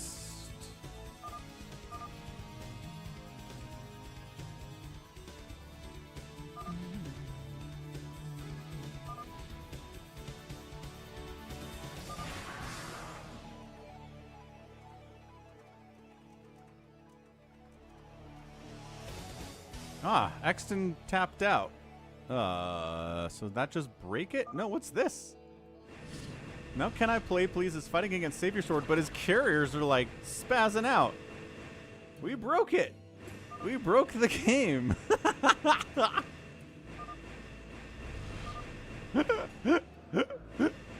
The carriers can't be attacked or killed. CanIplayplz can sort of attack, but also not really.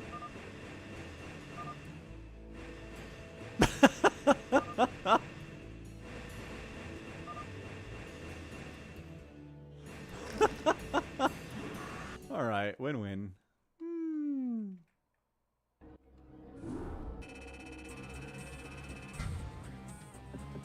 All right, GG Exton Refter getting the win. That was amazing. Whew, so that's Micro Tournament, Tyrion. All right, time for a gosh darn free-for-all to wrap this thing up. Falcon Unrest time. And this time, we're going to do not melee. Okay, okay, sounds great. We're going to do a free-for-all. If you want to ally, good luck. It's harder now.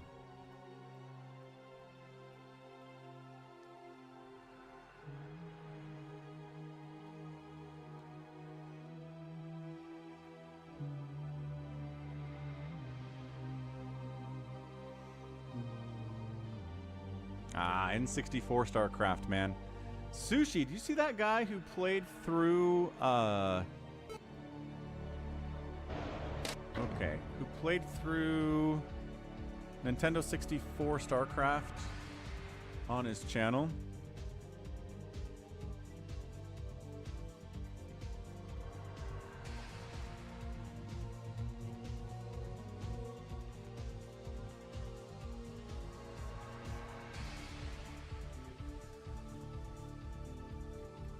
Gosh dang it, where'd it go?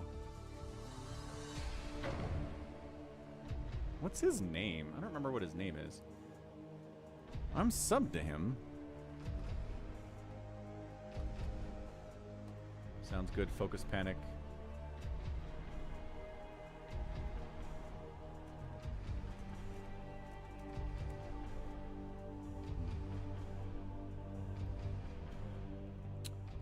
Yeah, agreed.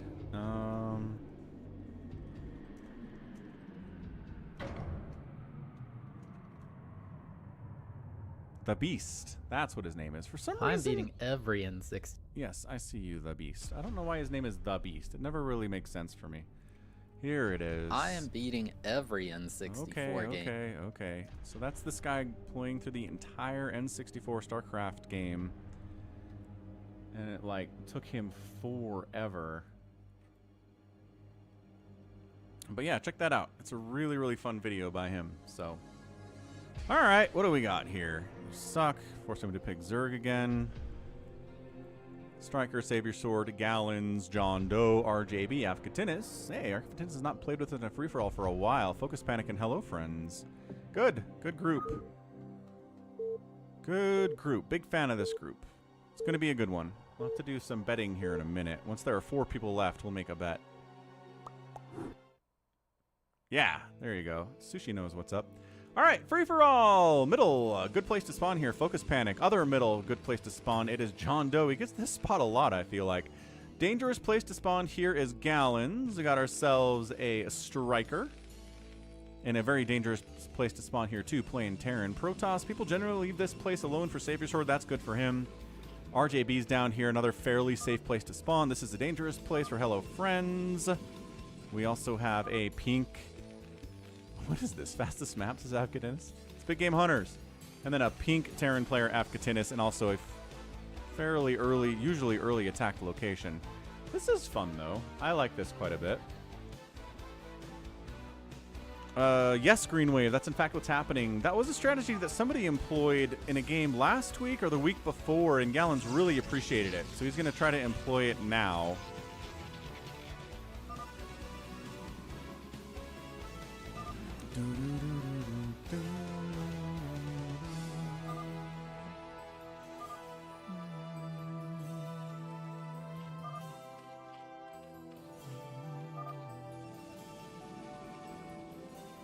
Wubby, says Gallons. Wubby indeed.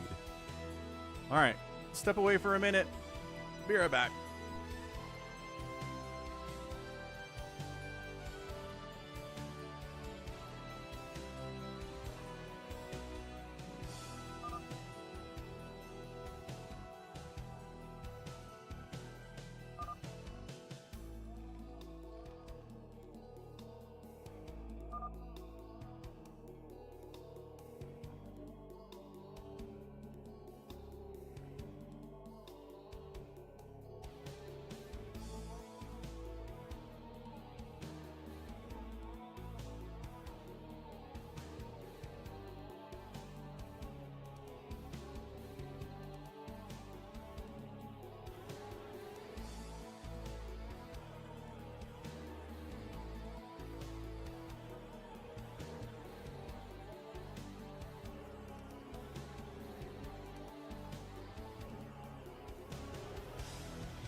Yeah, Sushi, there you go. The cardboard block is a good one.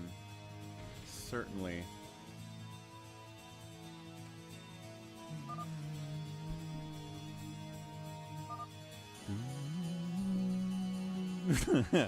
Striker's like, there should be a base here.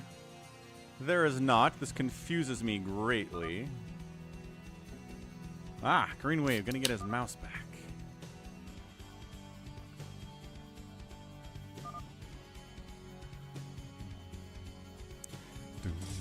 Oh, what did I say about this position? A little bit dangerous.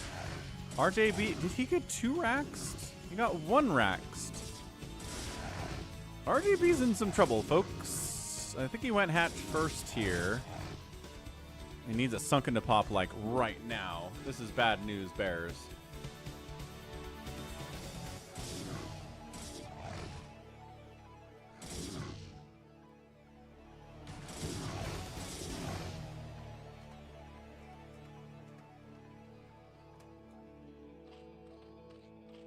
Well, they got a couple Sunkens up and some Lings, so he's alive for now. That's definitely a major benefit from him. Overlord perching spot here from RJB, keeping an eye on what's happening here in Team Hello Friends base.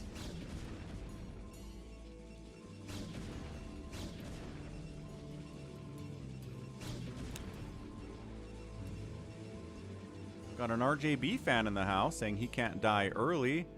Is he our only Zerg representation today? I feel like he totally is.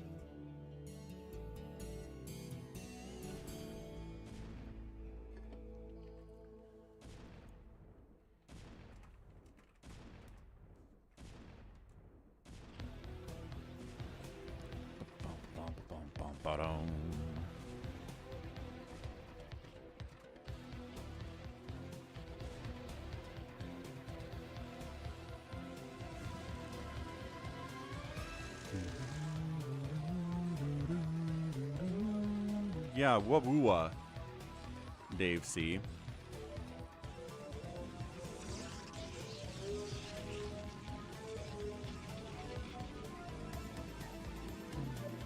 Maybe it was 2 Sundays ago. Yeah, possible.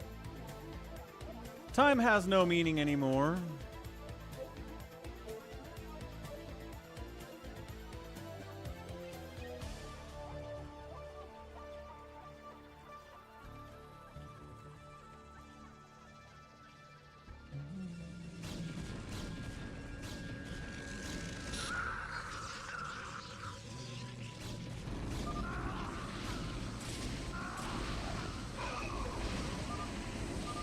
Bit of a counterattack here on SaviorSword. More stream sniping accusations. Is this it's going to work here. Striker. Fire bats. Oh, fire bats are gone. Zealot's hard to kill, even if you've got stim marines. Oh, boy. All right. Okay, SaviorSword doesn't die, which is nice. But, oh, a bunch of siege tanks arrived and are completely taking out Hello Friends. So, AvcaTiNuS with the aggression here. Hello Friends, GG's out. Siege tanks showed up to his base, ruined his day. Engineering Bay has scouted Gallons and says, hello, Gallons.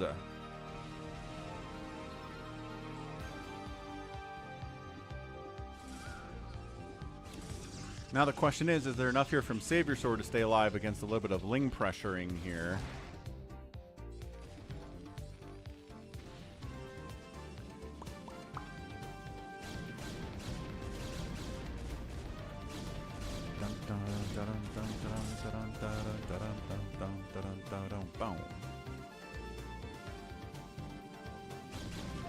There's a game mode on N64 that only lets you use Archons and Ultralisks to destroy the enemy base. What the heck? That is a weird game mode to add into StarCraft, but I guess if you're trying to make StarCraft work on a console, then, like, alright, might as well add in some weird stuff, you know? And fOcUsPanic is here too? Man, this is a bad place to spawn. I take it back. SaviorSword's like dealing with 3 people at once right now. What's up, Too Evil, Too Hope? No, you're just Evil, Too Hope now. What made you change your name, by the way? Remember for the longest time you were Too Evil, Too Hope, but now you're just Evil, Too Hope.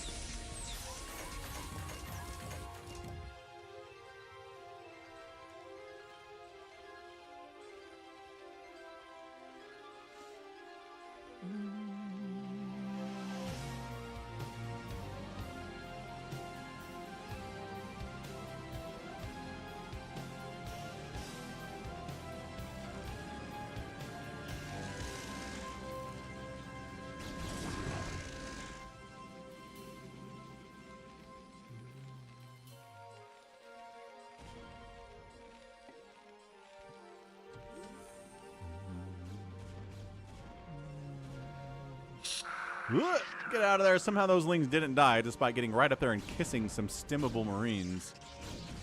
These Lings are like, well, might as well get a kill of some kind.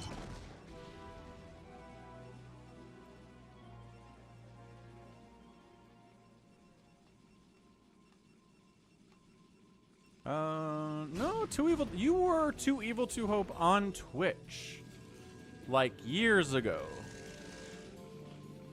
Like when I was streaming more often on Twitch, a bunch of games like Final Fantasy VII and Halo, and man, what was I doing out there when you were around most often? Warcraft 2, maybe? Maybe some Warcraft 3? Evil 2 Hope is the original name. Interesting. Huh.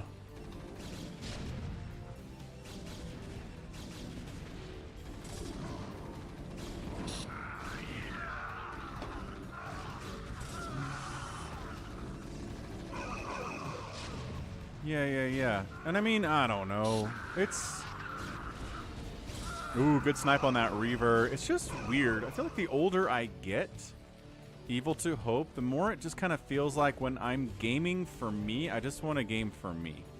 Like, I don't want to have to worry about reading chat. I don't want to have to stress about anything. I just want to play and not worry about it and just be like in my own little world, you know? Like, I've beat Elden Ring, and I didn't stream a second of it. Played through the entirety of Rogue Trader in the Warhammer universe. Didn't stream a second of it. I don't know. I don't know what it is.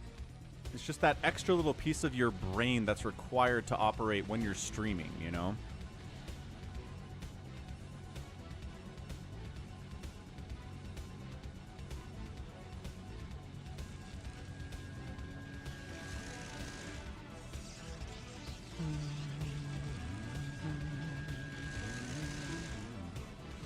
Like, I don't know. I'm not sure if I could have beat Elden Ring when I was worrying about chat and doing it in front of people, you know?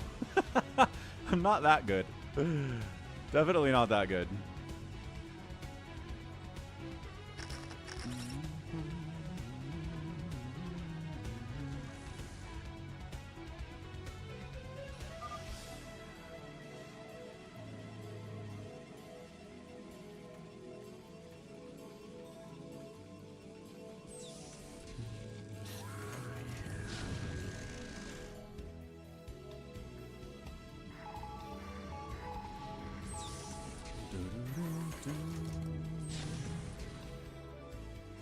SaviorSword trying to deal with siege tanks here. Reaver is not going to be as good as you hope they are, I suppose.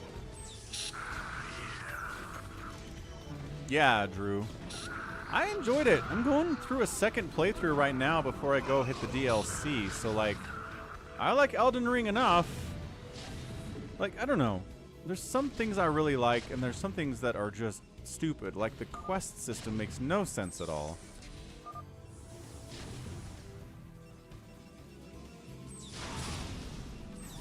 Like, there are so many quests where you talk to someone and they're like, all right, cool, bye. And they don't give you any hints about where they're supposed to be, and you have to go to a freaking wiki to be like, ah, yes, the next step of this quest, this guy is 400 miles away in a different region of the world, standing under a tree. It's like, so the game just wanted me to, like, run around and hope I ran across this dude later? Yes, apparently. Yes, it is. Anyway, Elden Ring, like, Souls quests are bad and dumb.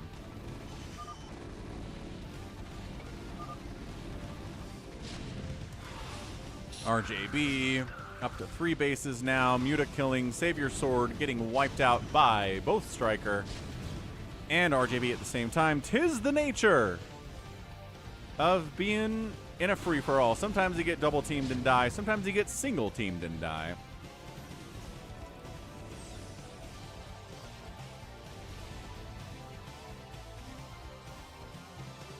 And some of the quests are like, you have to do this thing 4 times. Like, there's this specific thing where I was reading a thread of people complaining about this on Reddit the other day. It's like, if you drink this very specific, like, quest drink, I don't even know what it is. I don't think I ran across it in my playthrough. You die. Right? So most people are like, oh, okay, that kills me. Let's not do that again. But if you do it 4 times, then it, like, gives you this super cool quest you can do. Like, who's gonna do something that kills you 4 times in a row? No one's gonna do that. But nope, the quest makers were like, yes, that's a great idea. Should totally do that.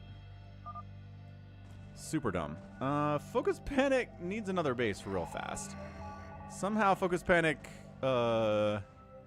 has 62 minerals, has mined out of their main, has not expanded to any of the places you could probably expand. Maybe he doesn't know the map super well.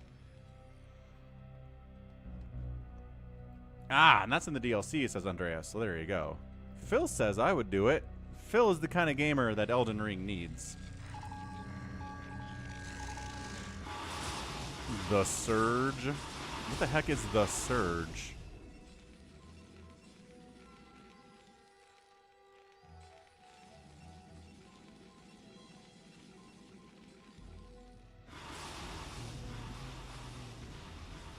Yeah, I mean, I guess so, Farewell, but, like, that's the same kind of player that attacks every wall they see in the game forever because there might be a secret passage behind it. But most gamers don't have the kind of patience to do that. Like, if that's how Elden Ring wants you to play their game, then screw them, man. That's stupid. The Surge is Fallout-themed Dark Souls. I was thinking Surge, yeah, the, like, citrus super caffeinated soda from the 90s that I used to really like. And then it disappeared.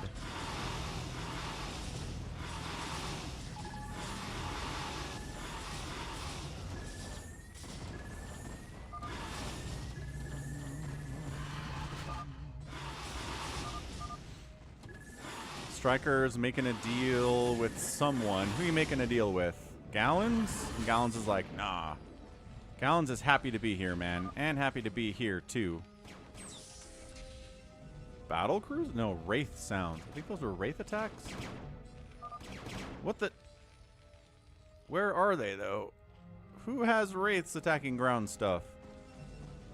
I don't know. SaviorSword not dead somehow. Has not left the game. fOcUsPanic, long distance mining to get enough money for a Nexus. Working on it. Is going to get there eventually. I do remember Jolt, but I don't think I ever drank that one. Oh, it is Battle Cruisers from AvcaTiNuS.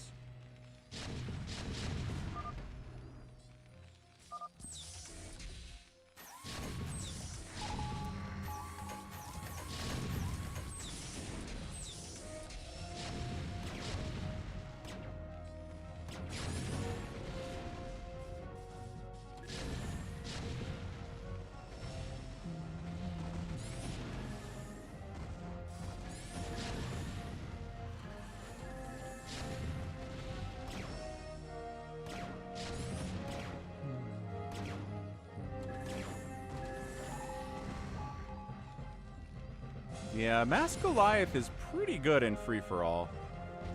Unless, of course, you want to go somebody going like Mass Siege Tank or Mass Reaver, it'd be hard to deal with if all he had is Goliaths. But most of the time, Mass Goliath is pretty rad, especially if you know someone's going to go carriers or battle cruisers or something, right? Attempted drop by Striker onto our guy. Oh, how many kills on the tank? 2.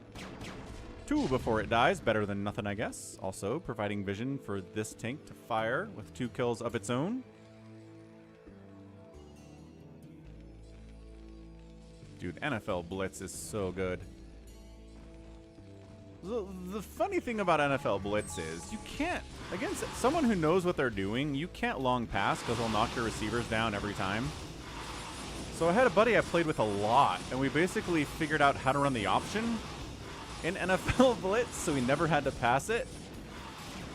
Anyway, AvcaTiNuS is in trouble with this mass mutalist stuff. Enough mutas to take down a battle cruiser. How do you like them apples?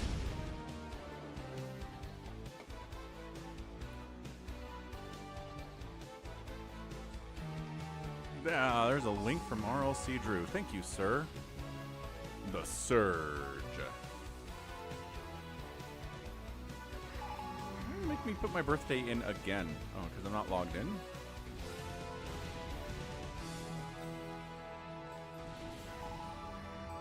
Huh. Well, check it out. We'll watch some gameplay and stuff. Sounds good. Meanwhile, what is Siege Tank firing? Oh, RJB thought about making some connections there, but oh gosh. Valkyrie Muta.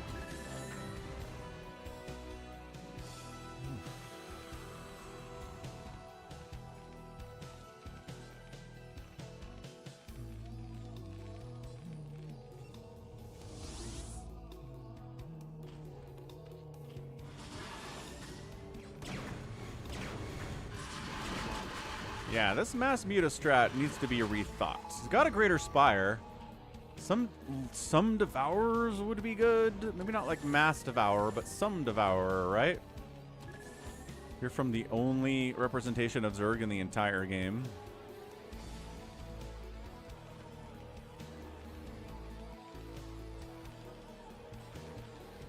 Ooh, Sushi thinking about getting a Terry the Overlord shirt. Nice.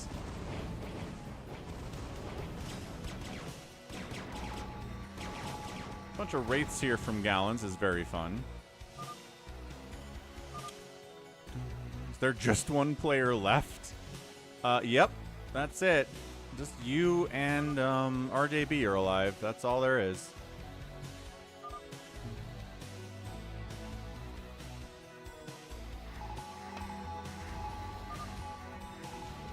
JohnDoe reports he's dying. We're all dying, to be fair. Ooh, and a secret lab gaming chair. Nice, Drew. Big fan. I probably would have maybe bought a gaming chair by now, except I was allowed to take my, like, $600 office chair from the office when we left during COVID. So I've got a pretty expensive, really nice chair I work with anyway. Not really worried about anything else. Ah, Gallons finally gets dropped and his home dies, but he's got his summer home. He's trying to cockroach in. This is one of the better games where people are taking outer bases early. We might mine the map out a little bit earlier than we usually do. Welcome back, Haas.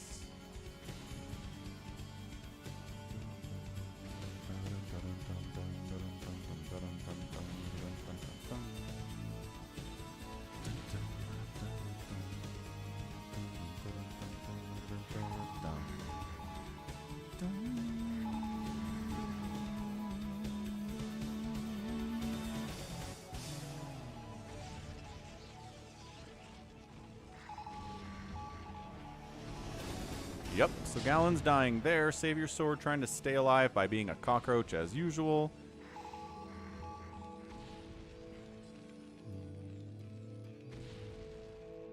And some calm has fallen over the group here at least, as we're into the 7-hour mark of the game. Mutas with +1 attack versus 2 attack battle cruisers. Mutas are dying, but they are taking these BCs with them, boys. Oh, a Valkyrie showed up. It's Jover repairing the Valkyrie. Oh my gosh, the repair on the Valkyrie was huge. Got it. Got the Valkyrie, but at what cost? Your mutas are all very injured now. That's horrible. Super horrible stuff. Cloaked Raid here of Gallons running around being super annoying. Went for some kind of a drop up here. I feel like any kind of a drop would have killed this, but maybe just a dropship was scouting, and he's gonna go back later.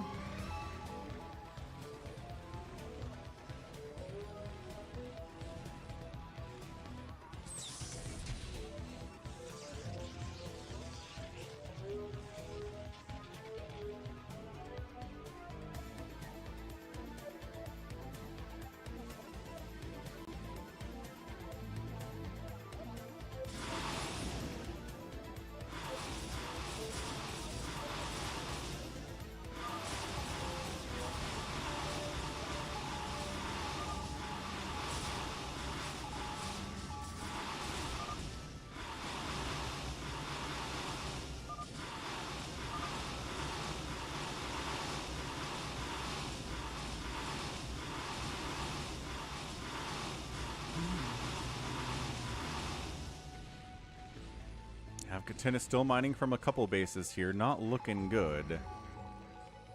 Any promotions on my, promotional art on my Coke can? Nope. It is 100% a regular cherry Coke can.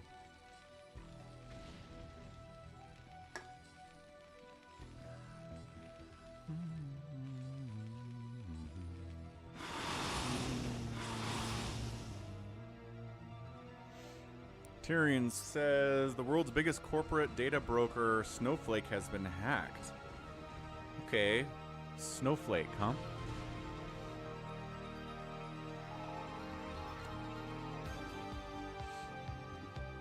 Snowflake AI Data Cloud. The Bozeman-based technology company at the center of a massive data breach. 3 days ago, though.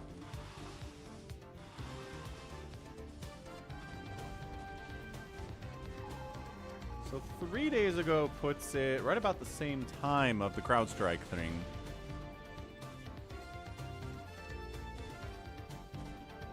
Oh, Coke made Surge, huh?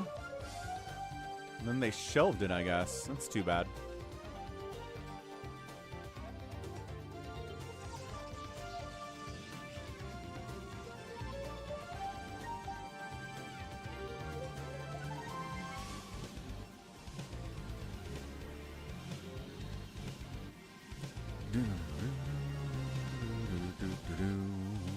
Yeah, no, Mr. Pibb's definitely a real.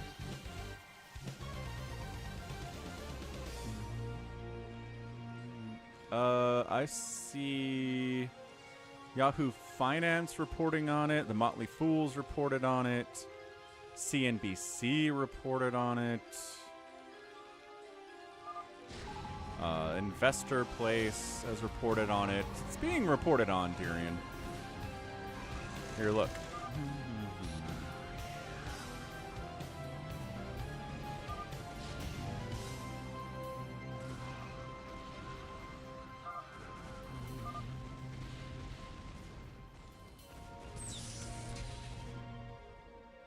This is chaos, though, isn't it? Goodness gracious. fOcUsPanic making a big push here on Striker. Intriguingly enough. Striker falling back, letting it to die. Letting it die.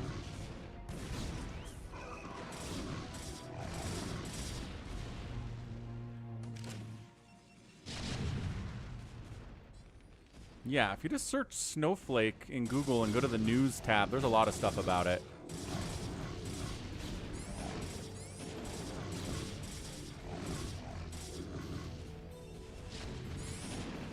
Love the one battle cruiser move here from AvcaTiNuS here at 26 minutes.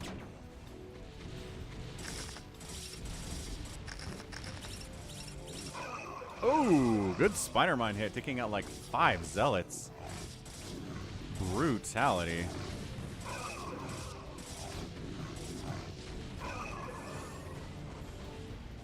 A little bit of a mech wraith play here from JohnDoe, and RJB is trying to do this Mutalisk thing. So this is where he goes mutas and then complains about the lag.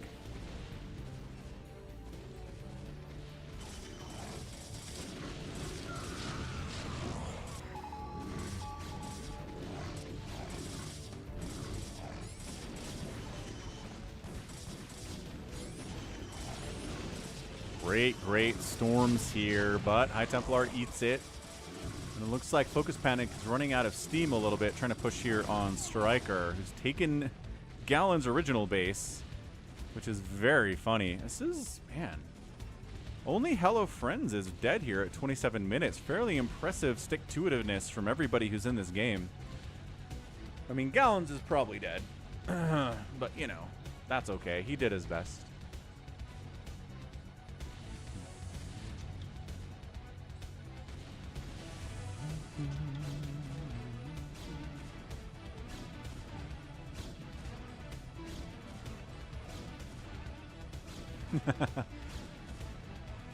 Halo cross promotional materials and not using the points? Yeah. Remember back in the 90s, Sprite had this thing where like 1 in 10 sprites, you got like free Sprite out of it. Or something ludicrous like that. And I went through this streak where I think I got like 6 in a row once, just at like the local Shopco or something. And they keep the caps when you turn them in to get a new free Sprite. So, like, I had all this soda without caps. I had to, like, I think I chugged, like, 3 of them right there and took the other ones home.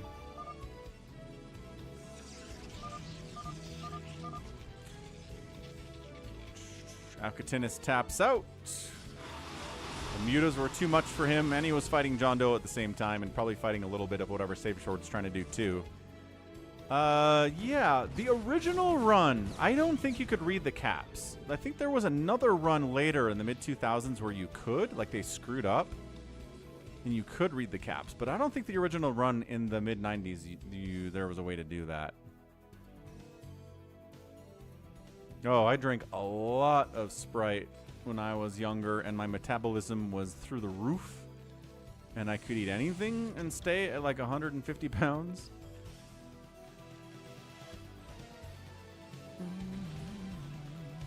Those days are long gone.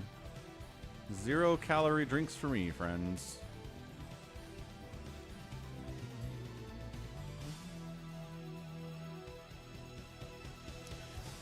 Boom, boom, boom, boom, boom.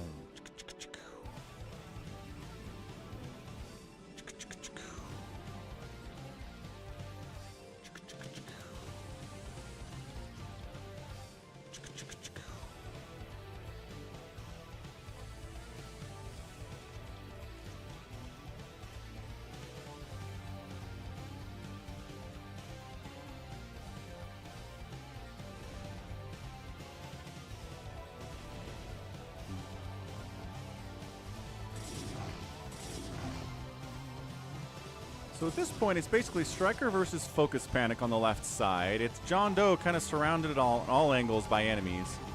RJB's kind of got this bottom right corner. He's taking bases as he can and going after SaviorSword again, as he will do with no apology.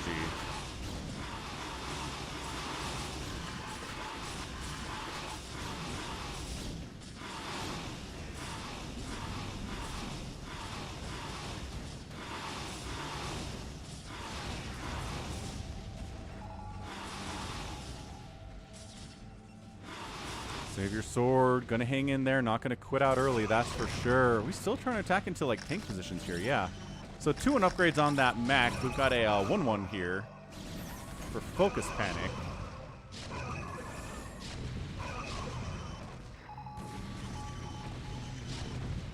But still, too many tanks to attack. Maybe some zealot bombing would be good.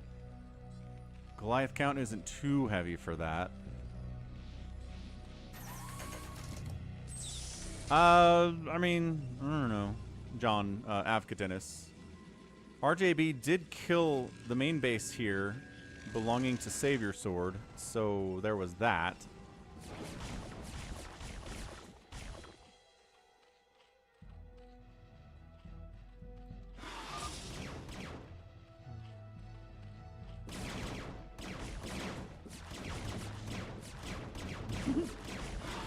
I know. Stream snipe accusations are a meme at this point. JohnDoe is going to lose all of his wraiths? Okay. JohnDoe just lost like 20. Well, not all of them. I guess he's got a bunch over here, too. Going to town. That's not. Are we still doing this? I guess he's got Valkyries to try to. Ooh, good snipe on that Arbiter. Did he even get a. I'm not sure he even got a Stasis off.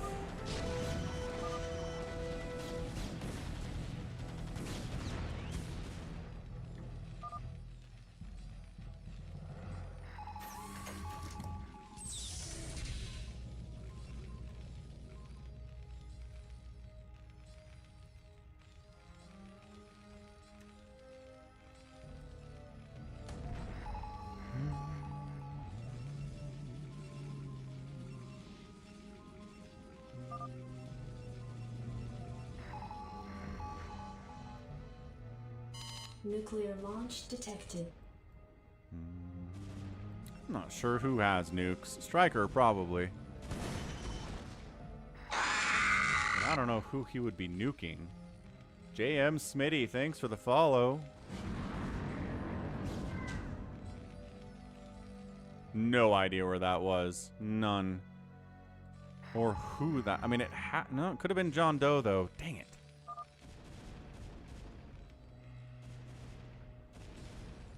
Ah, it was here. Gosh dang it, it was JohnDoe nuking. There are nuke silos for both of the Terran players remaining, though. Looks like fOcUsPanic just got kind of overrun just by a more cost-efficient, more economy Terran player, which makes a lot of sense.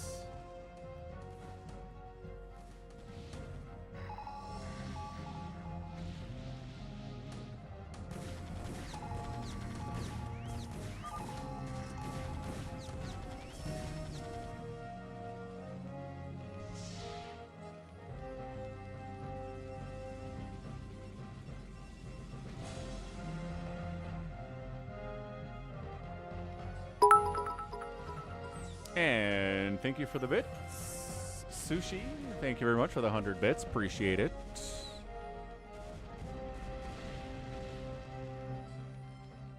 What is in Thousand Island dressing? No idea, but it is delicious. I like it. Yeah, fOcUsPanic here. What's he at? 63 supply to Striker's 190. Probably over for him. That's okay. He's still got this mining base, but I'm not sure for how much longer.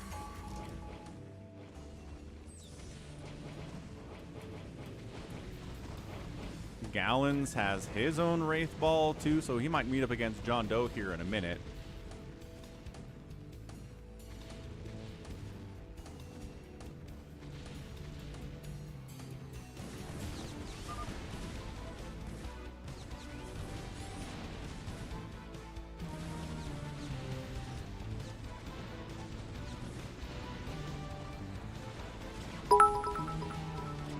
Thanks to the next 100 bits, Sushi. Appreciate it.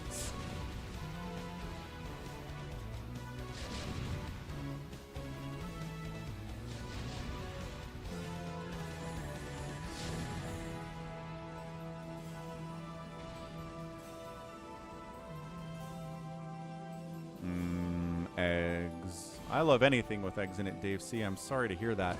It's like when I talk to people who are lactose intolerant. Like, how? Okay, man. Imagine eating cheese and having it murder you. So sad.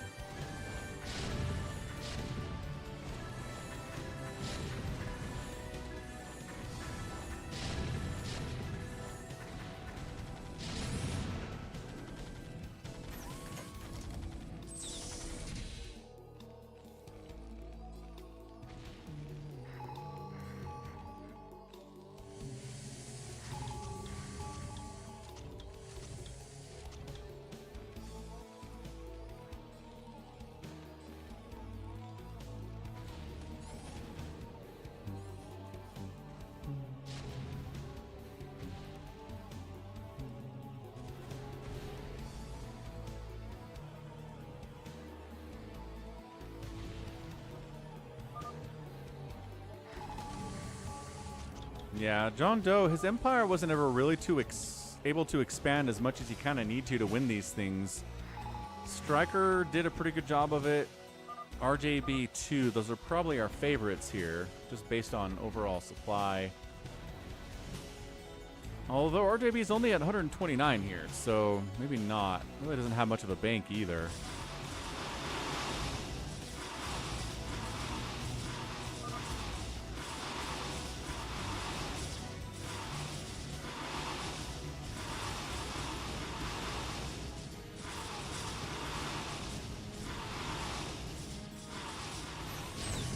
The slow death of fOcUsPanic is occurring now.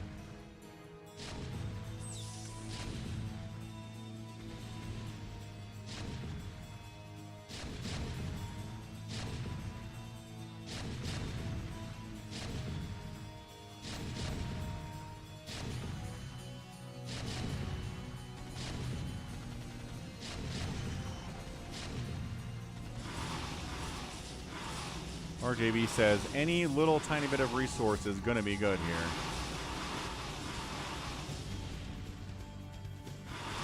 All right, sushi. You're going to go get some sushi?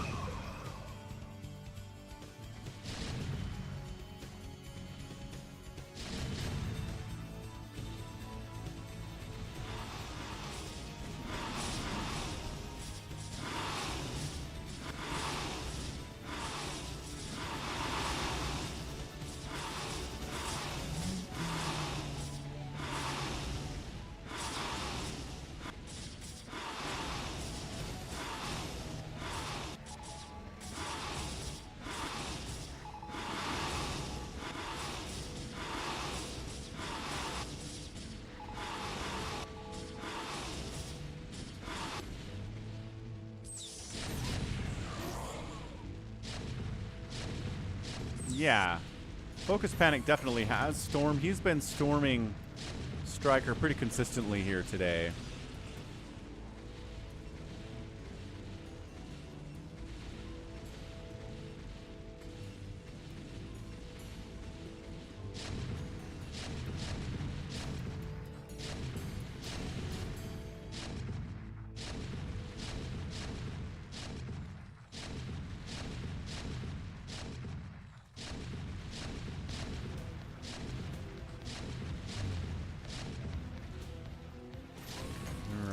So looks like Gallon's trying to hang out here while everybody else is busy killing each other.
Nuclear launch detected.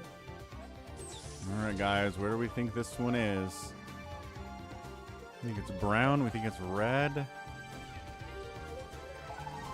Scan, scan, scan, scan, scan. None. No idea where that was at all. Landed somewhere, though.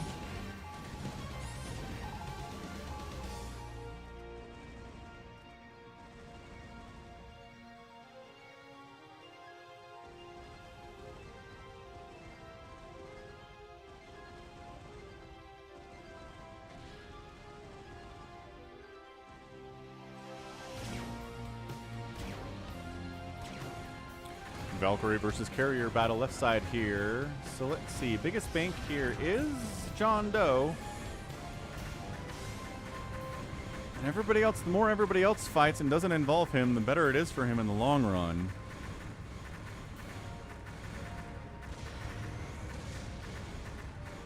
Oh, I've definitely talked about the cars that I drive on stream before, so somebody here probably knows.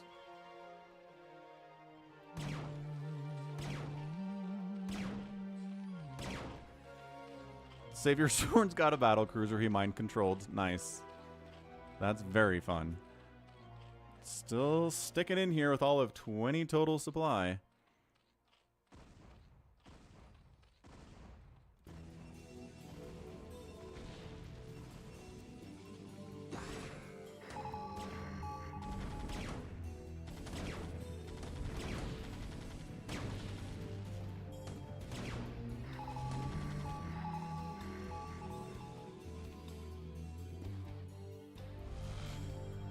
Plague. Ooh, run, Defiler, run. This mass mutalisk strategy of RJB is hilarious, man. He's got 3/3 mutas, just a ton of them. Here comes JohnDoe pushing into RJB territory, though. Is he going to defend it? He needs to. This is one of the few bases that's still running.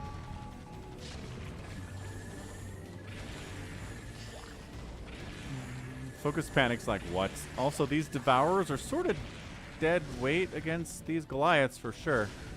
So he plagues some of the Goliaths. He's able to wipe out pretty much most of them. That's really good. And then Yo, Nelly. That's a lot of mutas against Goliaths here. Not that many Goliaths really, though. Apparently Goliaths are attacking some of these Devourers, which seems like a waste of time. But yeah, I've got a 2006 Toyota Corolla manual transmission. Then I also have a 2012 Camry that's an automatic. Those are the cars.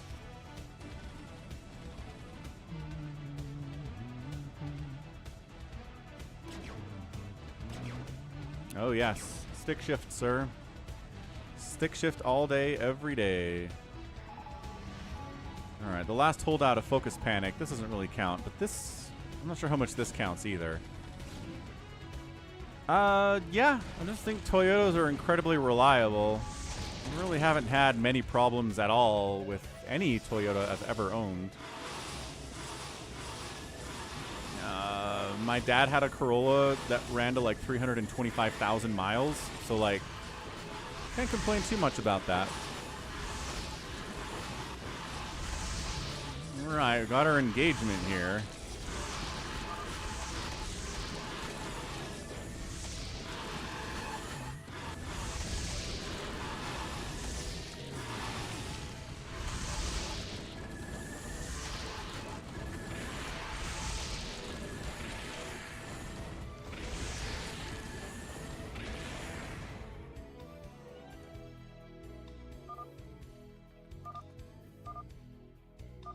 How many bases did Brown get? 10, he says, after all of his stuff is dead.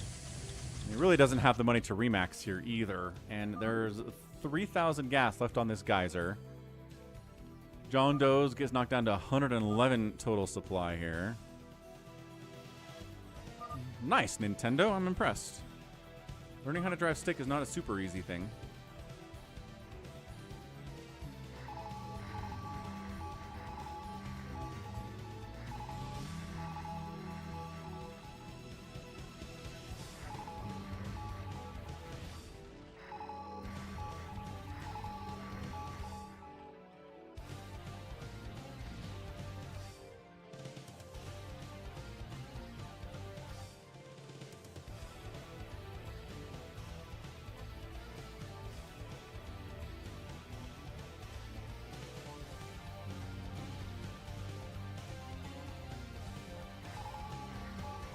Stick is definitely annoying in traffic. Concur. Stop and go, like bumper to bumper traffic. Having a stick is the worst for that. Gallons going for the drop here on Striker, though. Might be tough to deal with.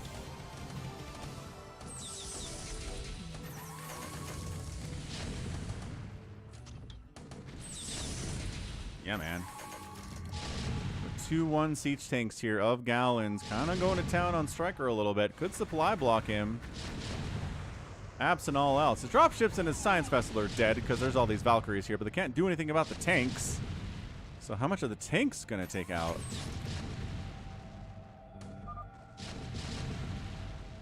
I like how it's siege tanks against science vessels and Valkyries here as the rest of the army tries to walk up this way and deal with it.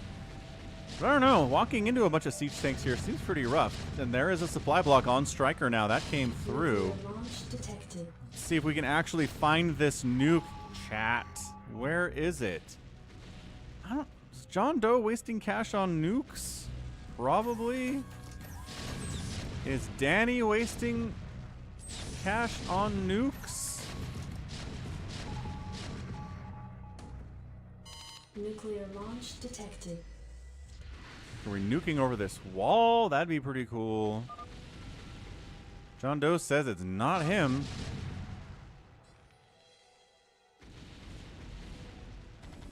Ah.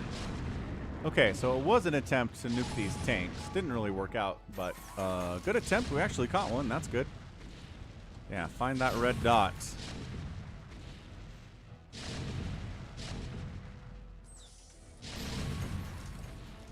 Yeah, or an 80s kid, or a 70s kid, or a 60s kid, or a 50s kid.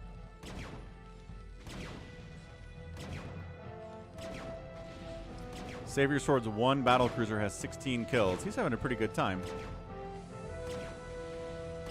Using a command center he has built to long-distance mine here. 3,000 mineral or gas left in that, which is very cool.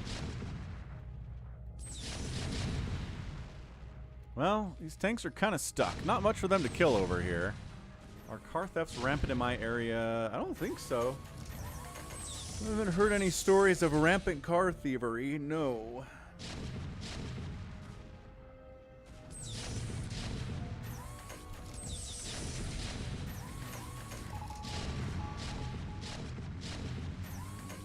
There was that whole time last year or 2 years ago where Hyundai's had this super easy method to basically start up a Hyundai without the key, right?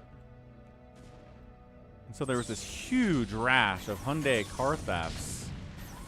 But I think they fixed it, and that hasn't been a problem for a while now.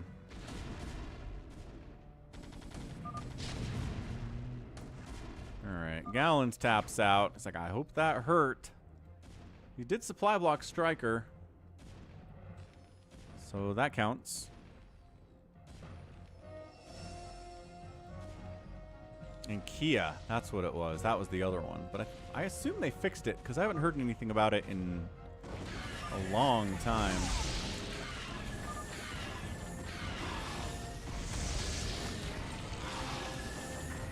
Yeah, I don't know. RJB's Muta play is not going to work here.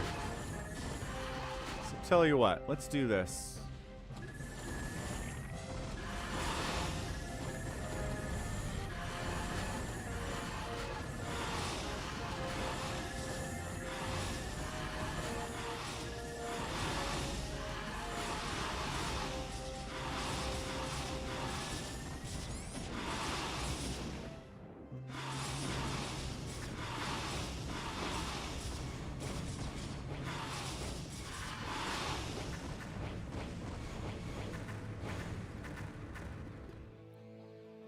Valkyrie Cloaked Wraith stuff against RJB's Muta is not looking good.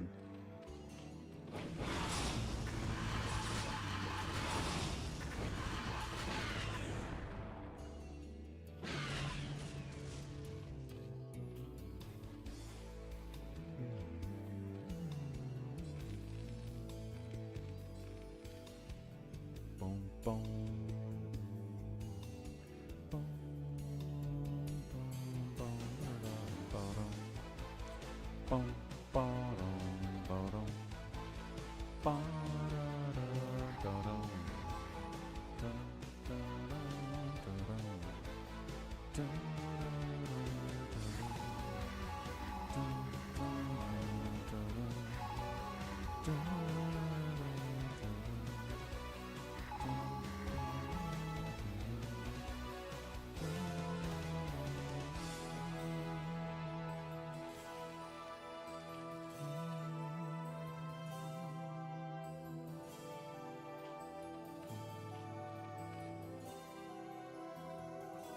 I like that fOcUsPanic is still here. I don't know what he has by way of army, if anything. I don't think there's anything at all.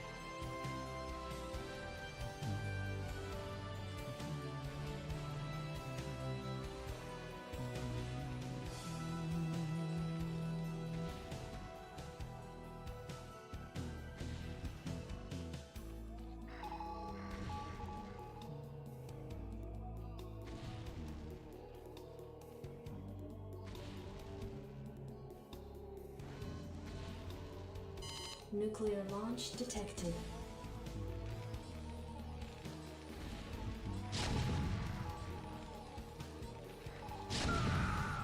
Assuming it was this guy.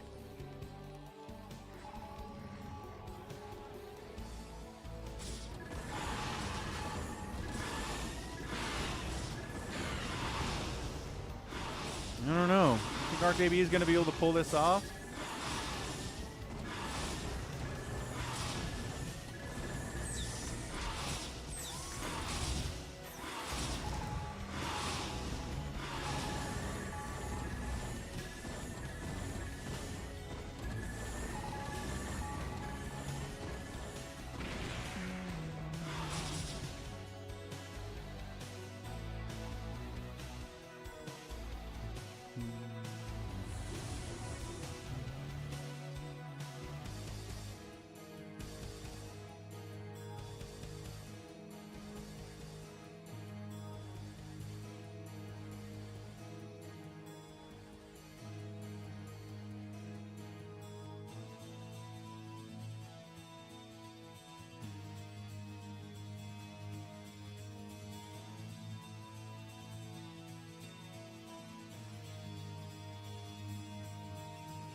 Root beer floats are delicious. I don't know. English or Spanish? RJB. I don't know. Maybe he's just saying that he can speak both. Yeah, RJB is out of cash. Out of minerals. He's got access to... He could do a little bit of gas harvesting there, but I think from the race would show up and kill him. He's trying to run with his drones. I'm not sure where he's going with them. Not that there's anywhere to go.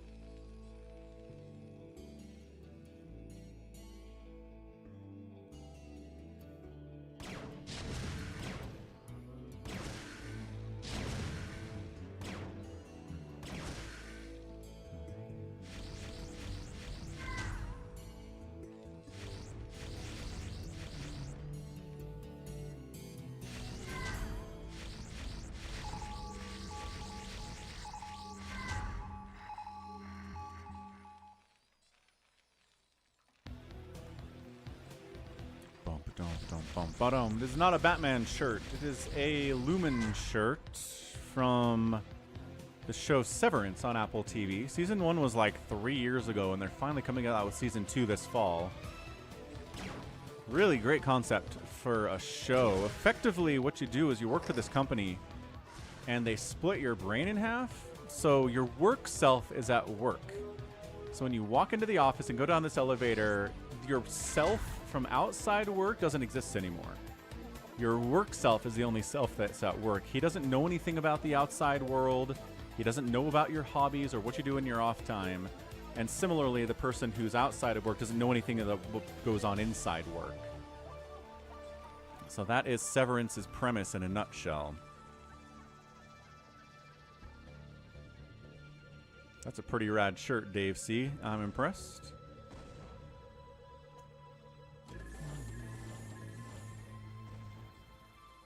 What's Landon Wyhaus?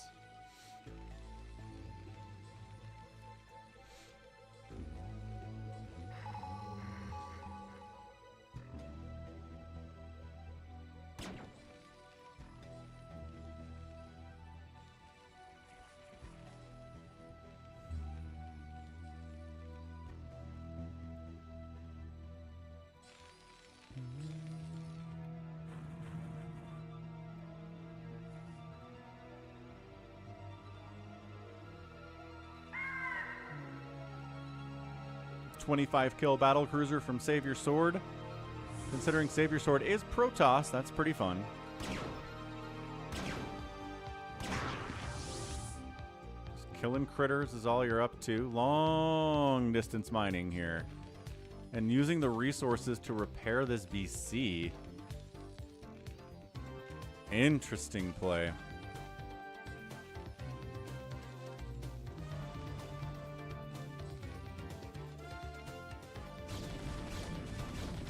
Striker back maxed out, 6,000 minerals, 7,000 gas. Yeah, I'd say Striker is the prohibitive favorite at this point. I don't think there's anyone who can super challenge him. Yeah, you're not wrong, Wyhaus, but I just want a second season from Severance to see how it is. And then from there, I don't know, we'll decide if we need a third season or not. I think we definitely need a second season of this show, though.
fOcUsPanic says it's finally time to go.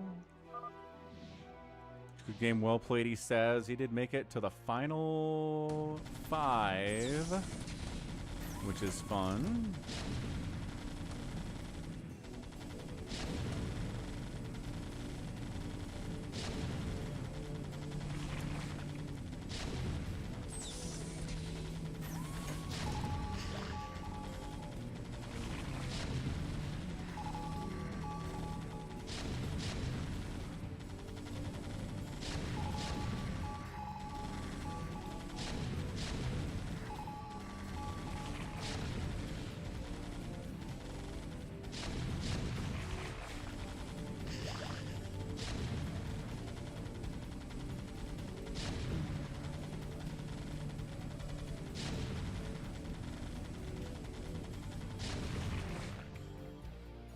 RJB just kind of turtling up here. Got some defilers, got a muta, got gas income, got 9 minerals, and a dream here.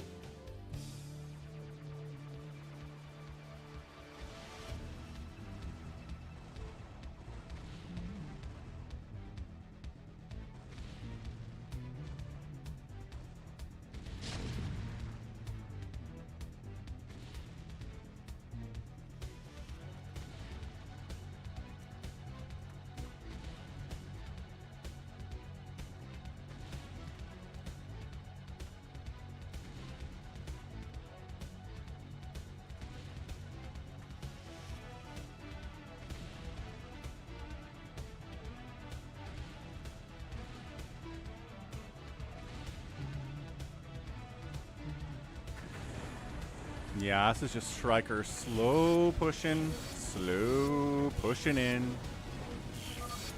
Got a Sky battle here. JohnDoe fighting against some Valkyries with D-Matrix on them. I think there's just too much here. 171 to 88 supply. The battle cruisers of JohnDoe getting absolutely murked by fully upgraded Goliaths. I think that's gonna be it. Are the players gonna make Striker find them and kill them is the question I have.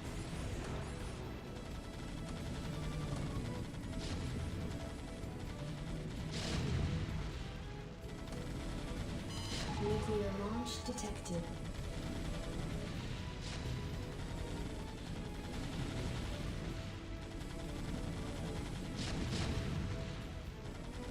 An attempt to get rid of this army with a nuke, but I do not know where on. Oh, right here. Okay, that was probably a Striker nuke then, based on the location. Not bad at all.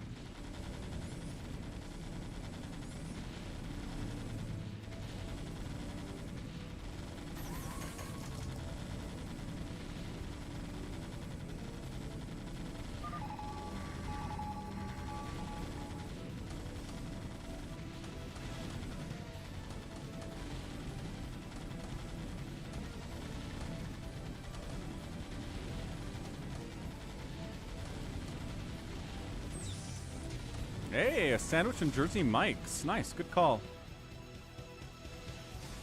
Jersey Mike's is pretty good. What'd you end up getting?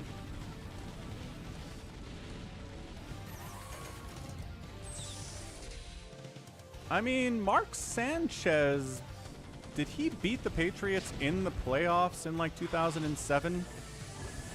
I want to say Sanchez beat the Patriots in the playoffs in 07. Am I right about that? I do love Firehouse. Hey, thanks for the follow, Michigan Man Dan. You had in chat for a while. Good to see you here, though. 2011 is when it was, says Y Husks. Yeah, so Mark Sanchez, not a bad career, honestly. Like, I don't know how many quarterbacks on earth can say they beat the Pats in the playoffs when Brady was there, but it's not that many. There you go, consecutive AFC title games. Nuclear launch detected. You know what? Time is a horrible construct. He was still at USC in 07. My bad. Club Supreme Sandwich. Nice. The nukes. The nukes.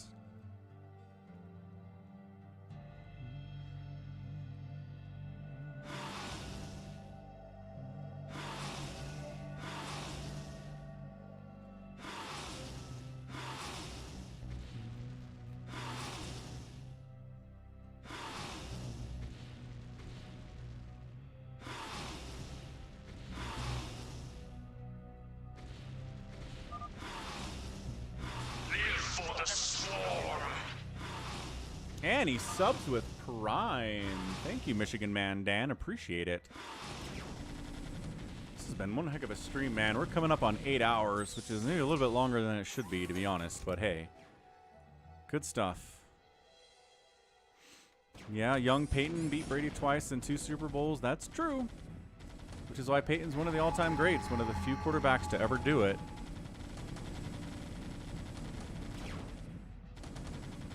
Yeah, so at this stage, it's just a matter of how are we going to force Striker to kill us? I'm pretty sure RJB is AFK at this point. Oh, his APM is still around 250. So that's fun. Oh, Eli? I mean, Peyton... Oh, you're right, in Super Bowls. Peyton did beat the Pats a couple times in the playoffs, though, for sure. Ooh, the Dark Swarm. Dark Swarm defended Goliaths are fun.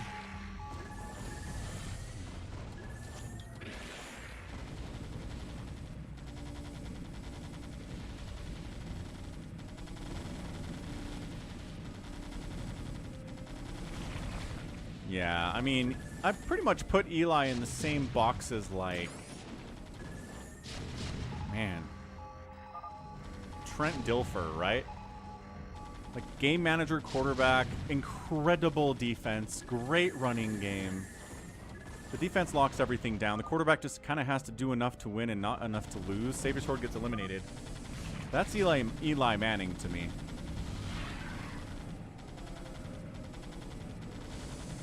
But he's got his Super Bowls, so hey, whatever. Glad you love the StarCraft Michigan man, Dan. A random tourney. No, I have not, Jared. Troy Aikman was a much better quarterback than Eli. Are you kidding?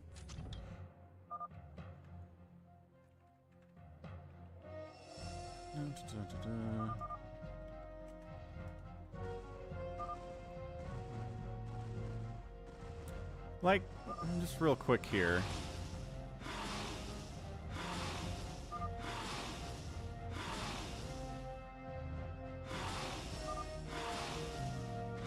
I don't know. Like, Aikman had seasons with 3,500 yards passing, 20 touchdowns. I don't know. What does Eli look like? What are his best passing years all about? Maybe he did better than I thought he did. I don't know. He had a couple he threw for 5,000 yards in 2011 and 29 touchdowns. Okay, fine. Eli had some better seasons than I thought he did. Fair enough. Good heavens. And Striker gets the win. Yeah, I mean, we have to, like, GG to Striker there for sure. But at the end of the day, Striker benefited a lot, I think, from Gallons abandoning his main to go float to the corners like Wabwua. And kind of gave that whole top left corner to Striker to build his empire from. And if you can get that done early, it really helps in the long run. Plus, great cost efficiency with the mech helps a ton, too. So, GG. Well done, Striker, getting that win. No one can take it away from him. And let's raid somebody. And I'm going to go get some food because we're 7 hours and 54 minutes on the stream today. That's a lot. That is a lot of hours on the stream. But thanks, everyone, for sending replays. I appreciate it. I love you all. Let's go ahead and give somebody a raid. Appreciate the support to the sub on Prime from Michigan Man. The bits from Sushi Gizmo. 200 bits from him. A super chat from Bran Cassette. We got a $5 super chat from Snaps. 4,700 bits from Stoner Boner. As per usual, a $5 super chat from Murdoch. Our Prime sub from Arcanice. A bunch of gifted subs from Yes Slayer and Lex. And Bjorn Buttinger did some of those. Extra Dumbed subbed at Tier 1 a couple days ago. I think maybe that... When was I actually streaming then? I don't know.